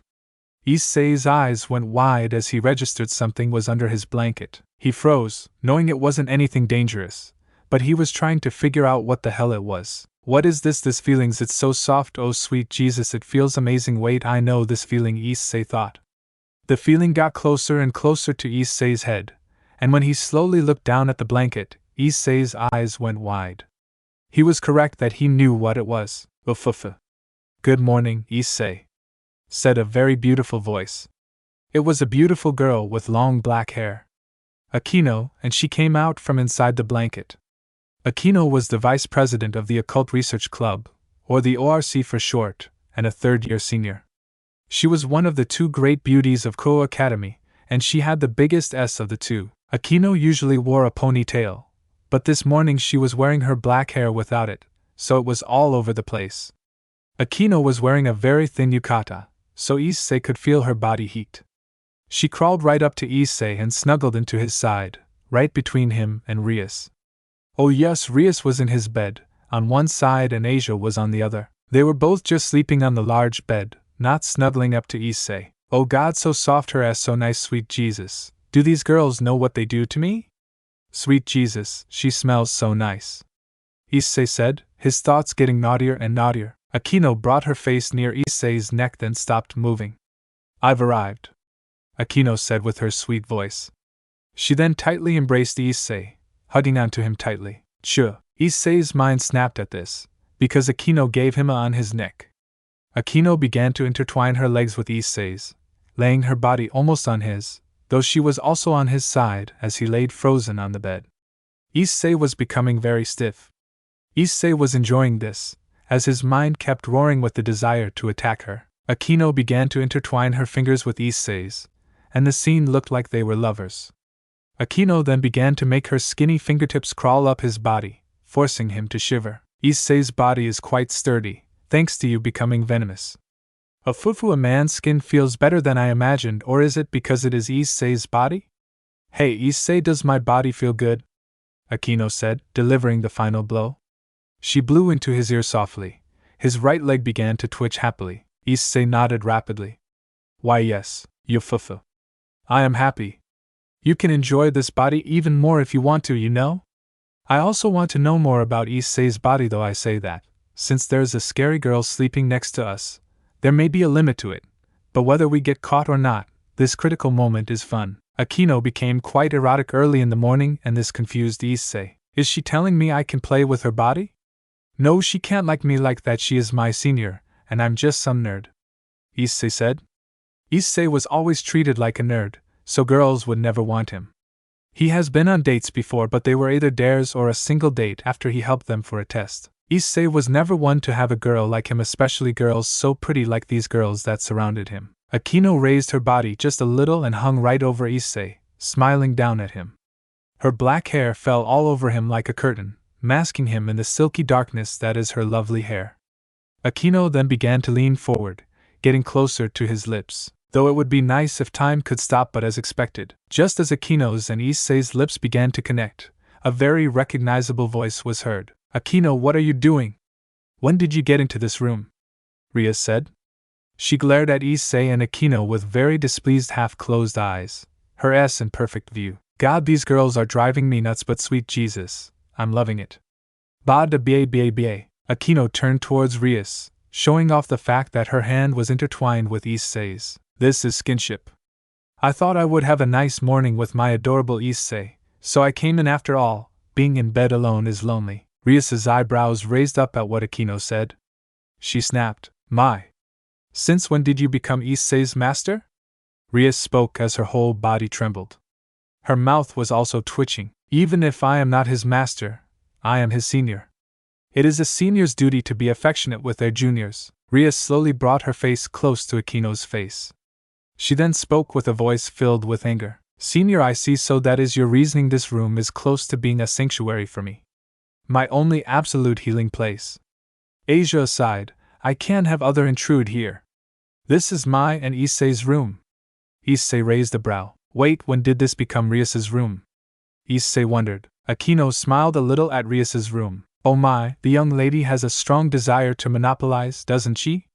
Are you perhaps afraid of having it stolen by me? Looks like I need to discuss this with you once more, Rias said, her body becoming enveloped in her crimson aura of destruction. She looked very angry and like she was preparing for battle. Oh my, you are releasing quite an aggressive aura for a discussion, aren't you? Akino said, smiling. Her body also began to envelop herself in a pale gold aura. It's a discussion to the bitter end. Rias and Akino began to glare at each other as sparks began to crackle all over the place. Another fight to see who gets to play with their junior. I feel like a pet, though I am enjoying it. Issei thought. Anu, is it morning already? Asia said. She began to rub her sleepy eyes, after letting out a big yawn. Asia, you can go back to sleep, Issei whispered, gently stroking her hair. Ah, Issei, I will accept your offer and sleep while being hugged by Issei.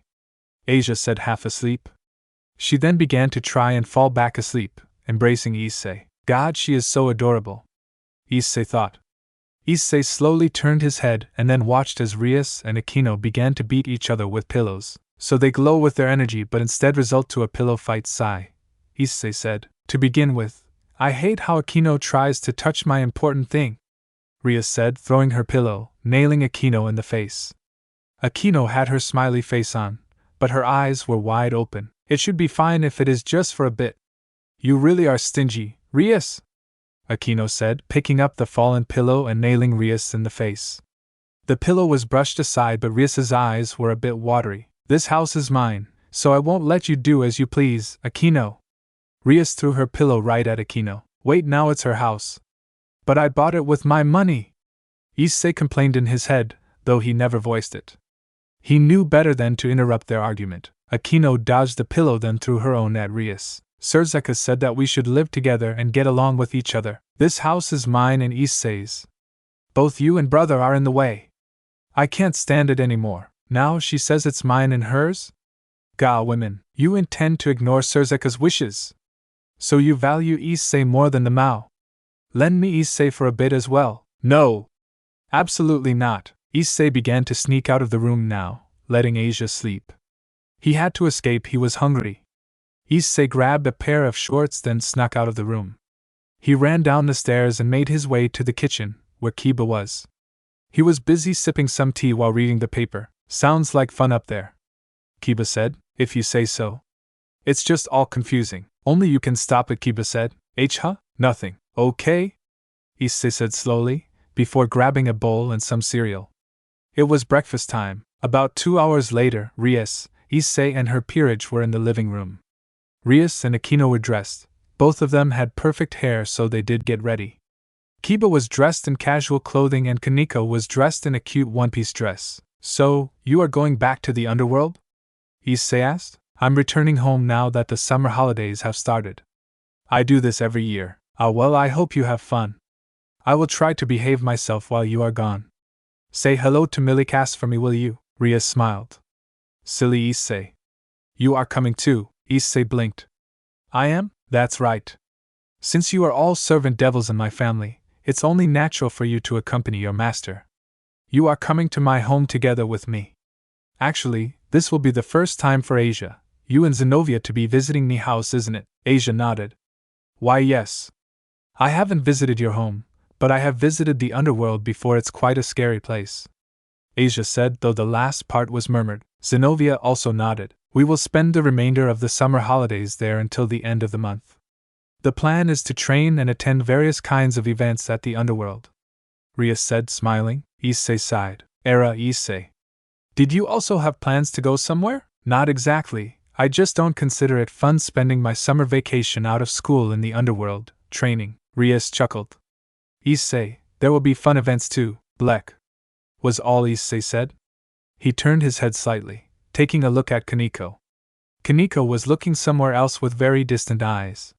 She looked depressed. Akino, Rias, and Kiba all chuckled at Issei's reaction. I'm also going to the Underworld, said a familiar voice. It was Azazel who was sitting in the corner on a chair. Where did you come in from? Rias asked, blinking in surprise. Isn't it normally from the front door? I didn't even feel your presence. Issei said. I didn't even feel your presence. Kiba said. That is just due to your lack of training. Azazel said, ignoring Issei. I just came in normally. More important, you are returning to the Underworld, right? Then I'll go too. I am your teacher after all. How did you get in my house? Issei asked. And what do you mean, teacher? The schedule for the Underworld is first a visit to Rias's parents, the introduction of your servants to the current head of the family. After that, there is the annual meeting of new young devils, then there is your training. While you are all at the Gremory house, I will be meeting with Sirs XGs, so troublesome. Azazel said with a sigh. Then Azazel-sensei, you'll be accompanying us, right? Shall we make the travel reservations for you? Azazel nodded. Yes, please do. It's my first time entering the Underworld through the Devil's Route. I'm looking forward to it since I usually use the route of the Fallen Angels. It was decided then Issei was being dragged to the Underworld. Issei was now riding on the train to the Gremory territory, which just left the station. Akino, Kaneko, Kiba, Asia, Zenobia and Azazel were all in one part of the train, with Issei, while Rias was in another part of the train. Issei walked over to the window and watched as they went through some kind of portal, entering the Underworld itself. It gave them a spectacular view of the surroundings. Issei opened up a window and smiled. He began to climb through the window itself, latching himself onto the glass outside. He began to crawl along the side of the train, heading towards a locomotive. Issei passed right by Rias's passenger cabin, in which she began to follow his body as he crawled outside. Rias quickly ran to the window and opened it, sticking her head out. Issei, what are you doing? Rias questioned. However, Issei was now on the roof, so he couldn't hear her. She closed the window and just gave up, seeing she couldn't do anything about it. The conductor entered her cabin and laughed. You have some really strange servants.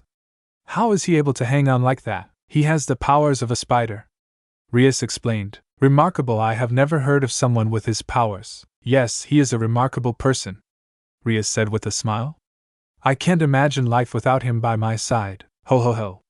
For the little princess to be concerned with the topic of men and women, I have lived a long life, the conductor said, heading into the next part of the train. Upon arriving to the large Gremory castle, there was a large crowd of people.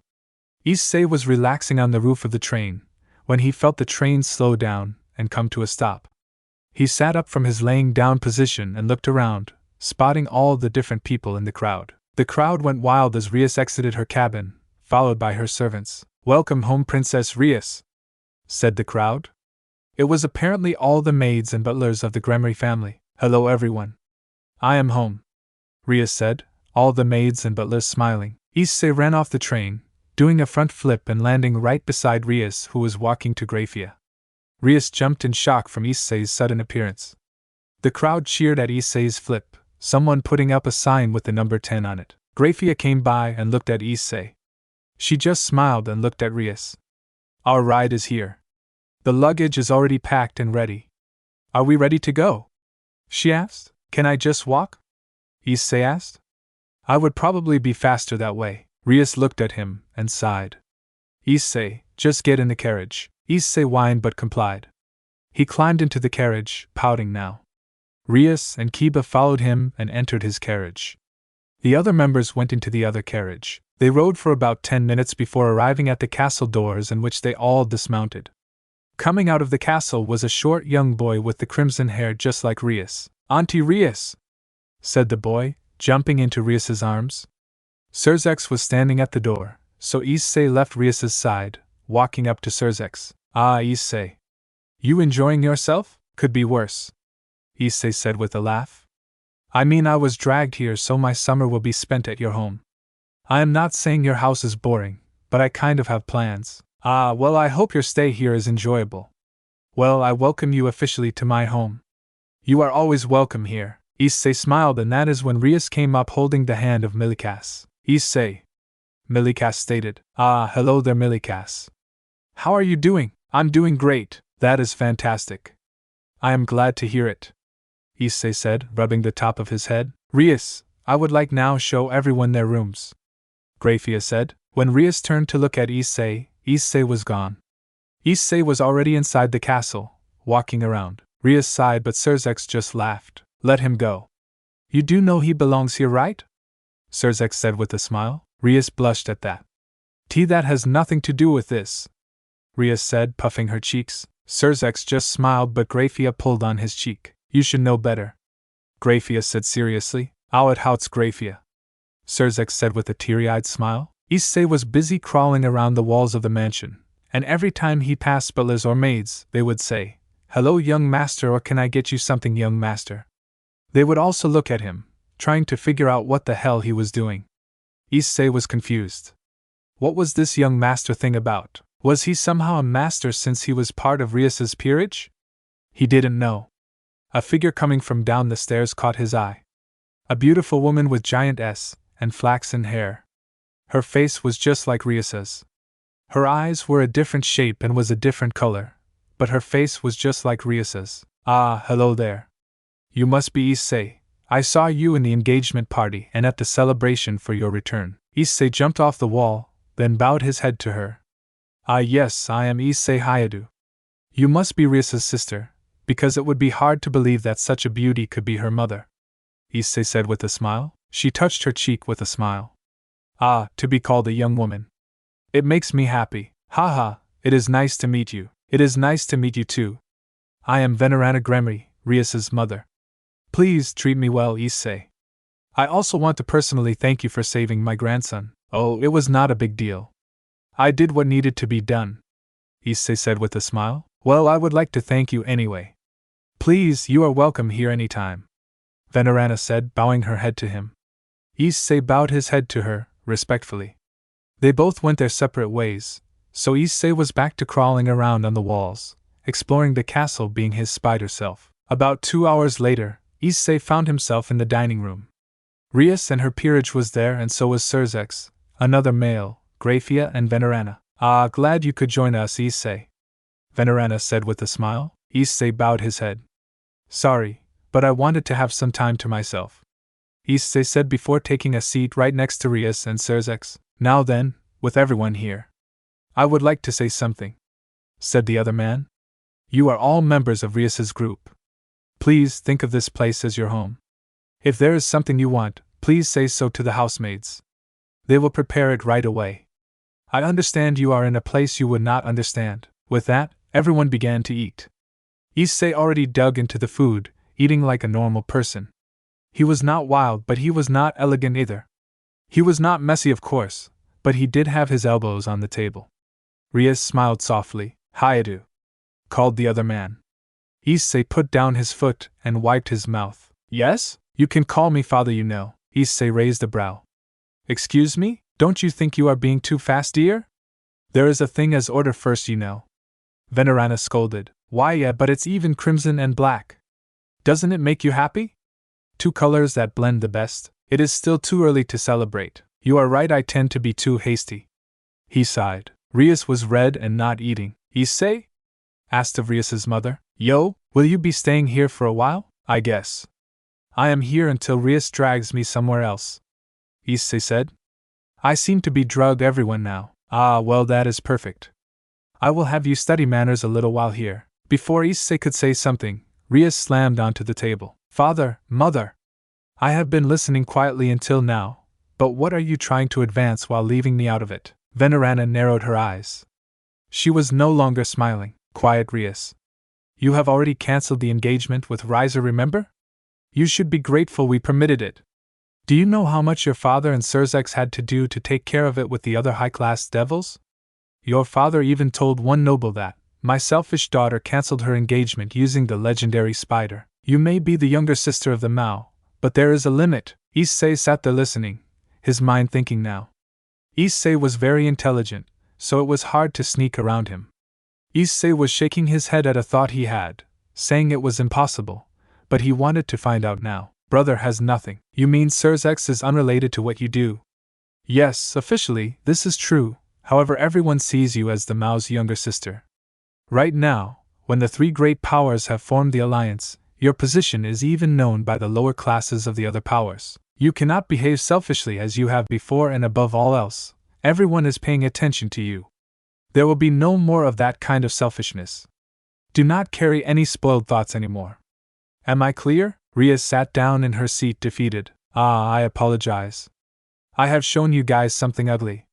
So to get back on topic, since you have no experience in the upper society and nobility, I will have you go through some special training. Issei stood up. All right. So something is going on here that I have no knowledge of. So, anyone want to tell me what is going on? Issei asked. If it is what I think it is, I am about to get very angry, so I would like to make sure that I am wrong, of course. Issei said with a dangerous smile. Well, anyone want to tell me? I am waiting, Issei demanded. Everyone remained quiet. Rias placed a hand on his wrist, but he shook it off. No, Rias. Do not touch me right now. You seem to know about this too. Why am I not included? Are you telling me I am not important enough to know what is going on? Is this because I am some servant? Issei, you are making a scene, and you weren't? Your mother wasn't? I have had it with this, Issei said, walking away from the table. Issei! Get back here! Rias demanded. He was making her look bad. No. You guys are doing the same thing you guys did in the past, and I can't beat anyone up to stop it. Marriage? Yeah, I know what you are doing. You are trying to force Rias to marry me and force me to marry her. The answer is no, Issei said. The answer is no. I'm sorry, but no. I am not going to be forced into a marriage, nor will I allow you to force Rias into a marriage. I really don't care about how you guys look. Love is what matters, not your social status, Issei said. He had enough. He formed his suit onto his body, leaving the mask off. xDoug-Dimmadome-x looked at Issei. Do you not love Rias? xDoug-Dimmadome-x asked. Issei slung himself up to a window in the large dining room. The window was high up in the air, more used for air circulation than something to see out of. What does my feelings matter? No one could ever love a nerd like me, Issei said, though he softly said the last part. Issei then was gone. He was climbing up the Gremry castle, his mask still off. The dinner table was in shock. Issei basically told them off, telling them that what they were doing was wrong. The head of the Gremry family, Rias' father, spoke up though. Well, that didn't end well, but why spoil a good feast? Let us finish our meal. With that, everyone continued eating, but it was silent. It was quite uncomfortable. Kaneko heard everything. She heard everything that Issei said, and she understood now. Issei was at the top of the Gremry castle, looking all over the entire underworld. He was very high up. Issei sighed and rubbed his hair. That felt good. Issei laughed out. I need to get away though for a while. I can't be around them right now, Issei said. He put 2 web shots out on the tip of the Gremry castle and began to move backward, stretching the web out. He was preparing a slingshot. He aimed himself out to the mountains far away and released his legs. He was slingshot across the underworld, heading right to the mountains ahead, wanting to be alone in the wilderness. Issei Hyoudou is Venomous, a creature of immense power and strength. He has attracted many women to him, but he has yet to realize it. He has yet to realize he has many women who seek his affections and attention, but he cannot see them as potential lovers. His past with women have kept him from seeing really pretty girls, ever falling for him. This is the curse of the nerd. It was about 3 hours after Issei left the castle. He slingshot himself to the mountain across from the Gremry castle, and he went inside of a cave that was located at the base of the mountain. He ended up walking for 3 hours, though it was because there was many different directions to go, so he ended up getting slightly lost, but he was able to backtrack quite easily. Eventually, he found himself sitting next to an underground lake, fed by a large waterfall at one end, and at the other it was being drained into a stream. The tunnel that led to the lake glowed green, blue and red, all different colors.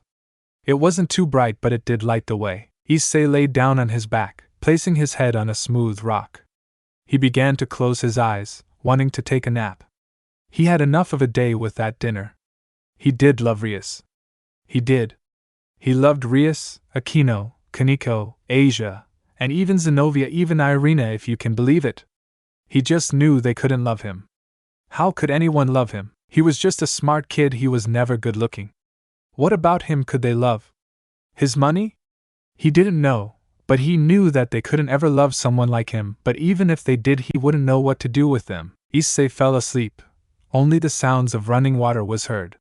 No animals, just water. Issei found himself in dreamland, dreaming of swimming. Issei loved to swim.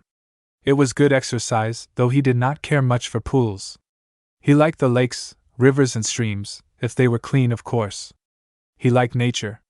Plus pools had other kids, and he was more of a loner kind of guy, so he did not like pools for that reason. However, the lake he was swimming in turned black and rubbery, so he began to thrash. However, he eventually found himself calming down and sitting still. It was then a face rose above the rubbery lake. The face had the teeth and the tongue of Issei's Venomous. "So, I finally awaken," said the face. The face's voice was quite darker than what people usually speak with. "A good morning?" Issei said. "Funny so, you are my host." Issei rubbed the back of his head confused, then he looked at the face better. "Wait, you are?" "Yes, you got it. I am the symbiote that you fused with due to the nuclear accident. You can call me toxic. I call myself venomous thanks to you." "Close enough. It seems due to this cavern being radioactive, I have awakened. I was put asleep due to the nuclear accident in the first place. Interesting that the same thing that put me to sleep woke me up.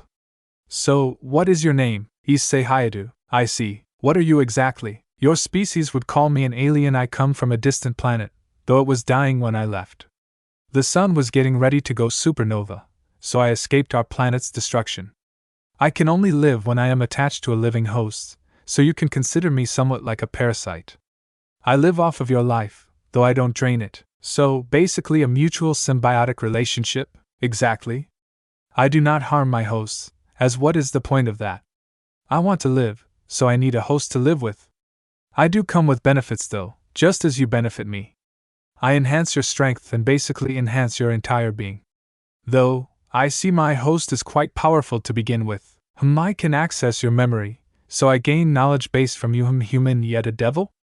This is a strange planet. You're telling me and you haven't seen anything yet. You haven't seen Earth women seriously. It is like they are from a different planet," Issei said with a laugh. "Interesting, yet you have fallen for several Earth females. Why do you not make a move? Is it because of your past with the female species?" Toxic asked. "Yeah, I see. So you have been scarred by these women. Can we not talk about them anymore? What can you tell me about what I should expect being infused with you?" "Well, you can never get rid of me now, but you can expect your strength and all your abilities enhanced. You should be smarter as well. I can form a suit of armor around you, but I see you noticed it.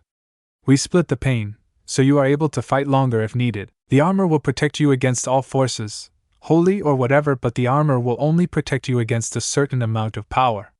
As you notice versus the one devil girl, the armor will take the blow, making sure you are uninjured. However, if the attack is strong enough, the armor will not be enough. Keep that in mind. You will have protection against the holy power, as my body is not weak against holy. But if the holy power is strong enough, you can die if you are hit by it, and the armor wasn't strong enough to hold up.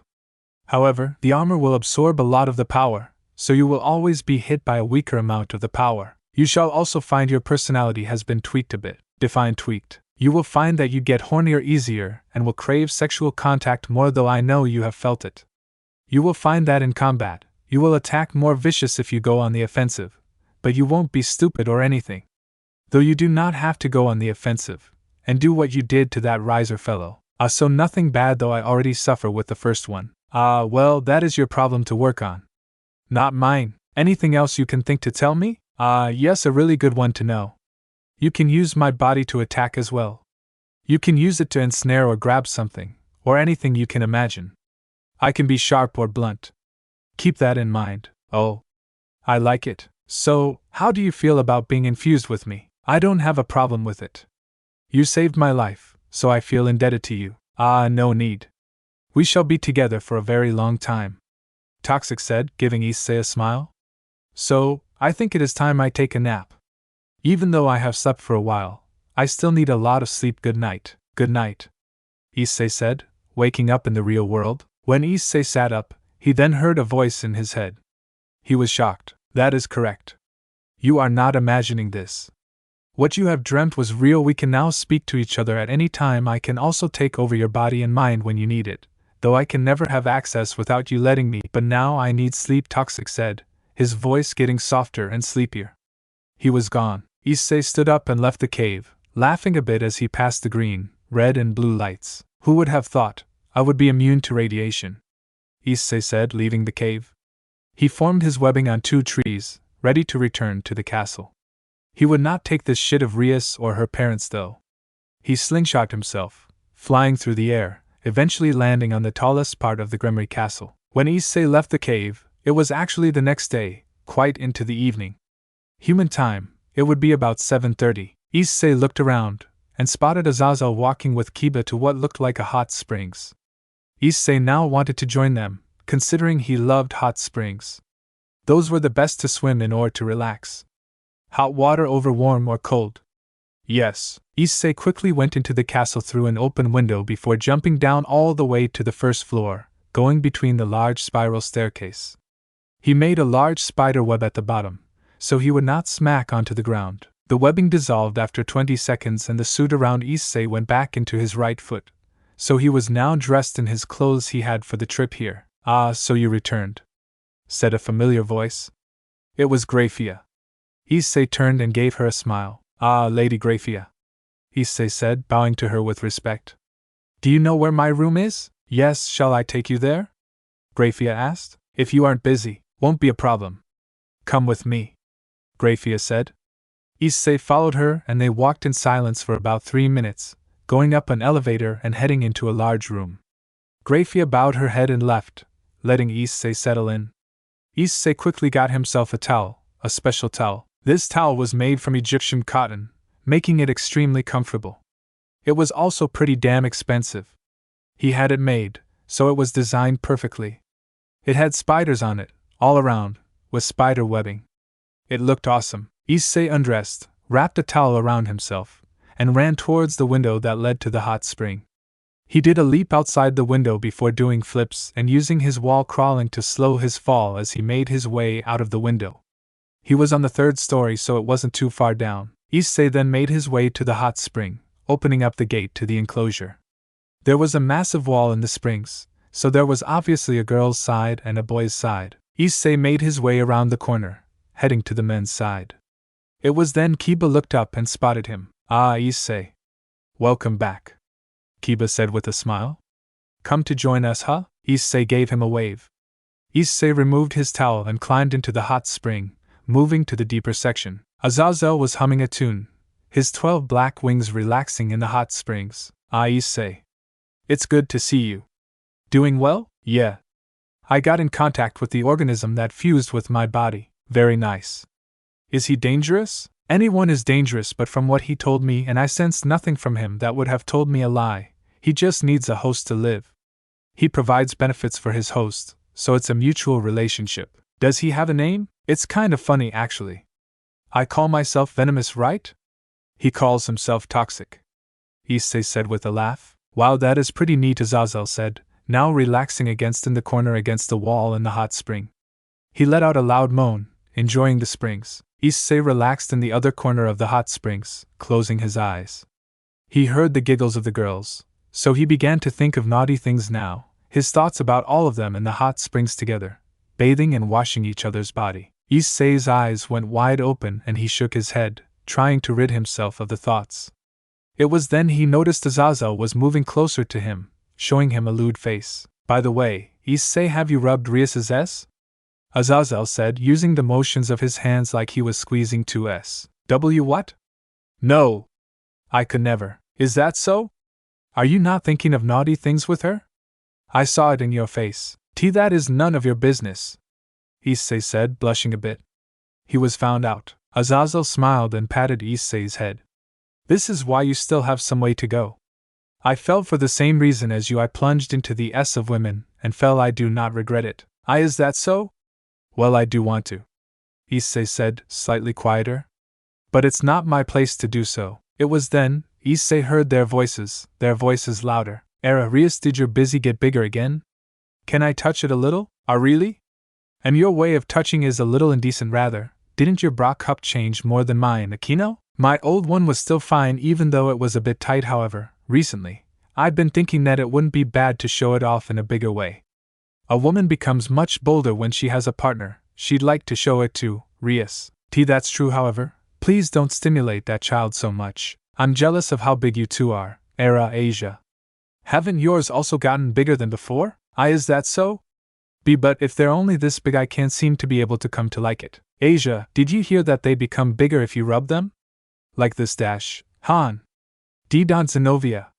And he still hasn't done this kind of thing to me. Asia is different from me and has a good touching sensation.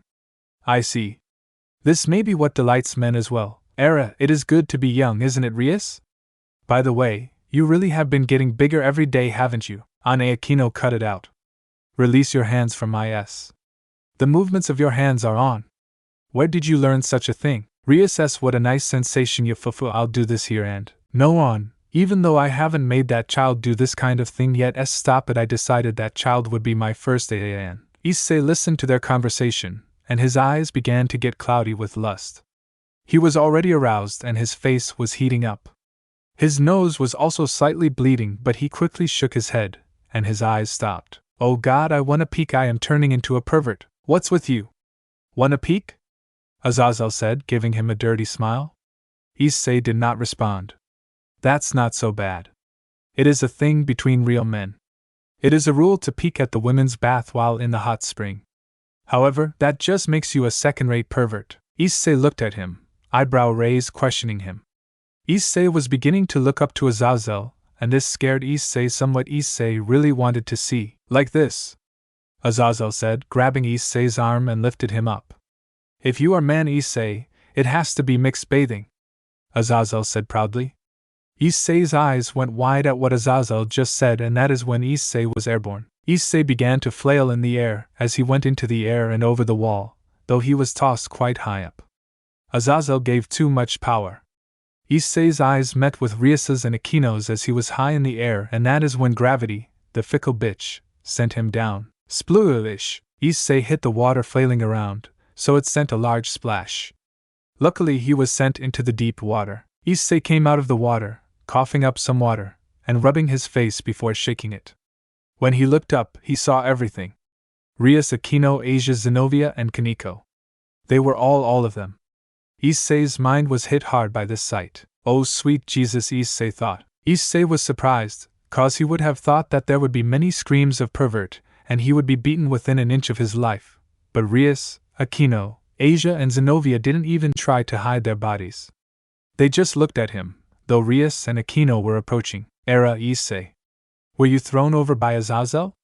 Was your body properly washed? Afufu, you're so daring, Issei, Rias and Akino said, approaching him, their big s swaying. Oh my Azazel, what fresh hell did you put me into? Akino caught Issei before Rias did, just a split second before. Issei.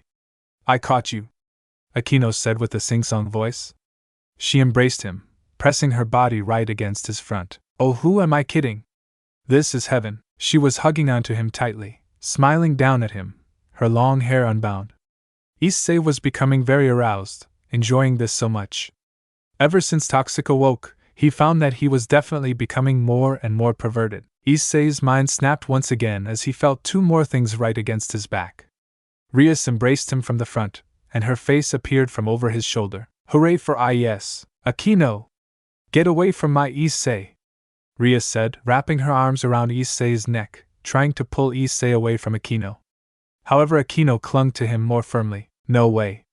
I have decided to enjoy the hot springs with Issei. I'm already heating up our bodies by clinging on like this. Issei's body feels so good just by touching it like this, Akino said, pressing her s up against his body more. Stop it! Issei's body is mine. Who do you think trained and raised this child? It is the fruits of my labor that made the feeling of embracing him like this the best. From this child's hair to his entire body, everything is mine, Rias said. Issei did not hear them argue, as his mind was racing and snapping. Somehow I am feeling sensitive. Is this because of what Akino did just before, or is it because I'm touching Issei? Rias said, pressing her body against Issei's back more and embracing him tighter. Rias was breathing roughly, so it gave Issei another attack on his mind. Oh God, this is a legendary sandwich, this is paradise, Asia pouted softly. Even though I want to enjoy the hot springs with Issei too, as I thought, it will be impossible to snatch Issei away from those two. I have no choice but to watch from afar. Zenobia said. Issei quickly shook his head, freeing his mind from the naughty thoughts. I cannot lose control, I need to maintain control, Issei thought. He then saw something in the corner of his eye. He turned his head and spotted Kaneko. She had her face half submerged in the water, wearing a gloomy expression while blowing bubbles in the water. Kaneko didn't look very good. However, Issei was unable to do anything, due to the two girls giving him the sandwich. His mind quickly went back to before, clouded with naughty thoughts and lust. It was then he began to lose consciousness, yet he did it with a smile on his face. Issei. Rias went. Issei. Akino said, and with that Issei was gone, a smile on his face and naughty thoughts in his head. Thanks for watching this video. You really enjoy this video. Like, subscribe, and comment down below, and turn on that bell notification. Don't forget to support and follow xDoug-Dimmadome-x for writing that awesome fanfic, and also make sure to comment on this story, link in the description. See you in the next video. Goodbye.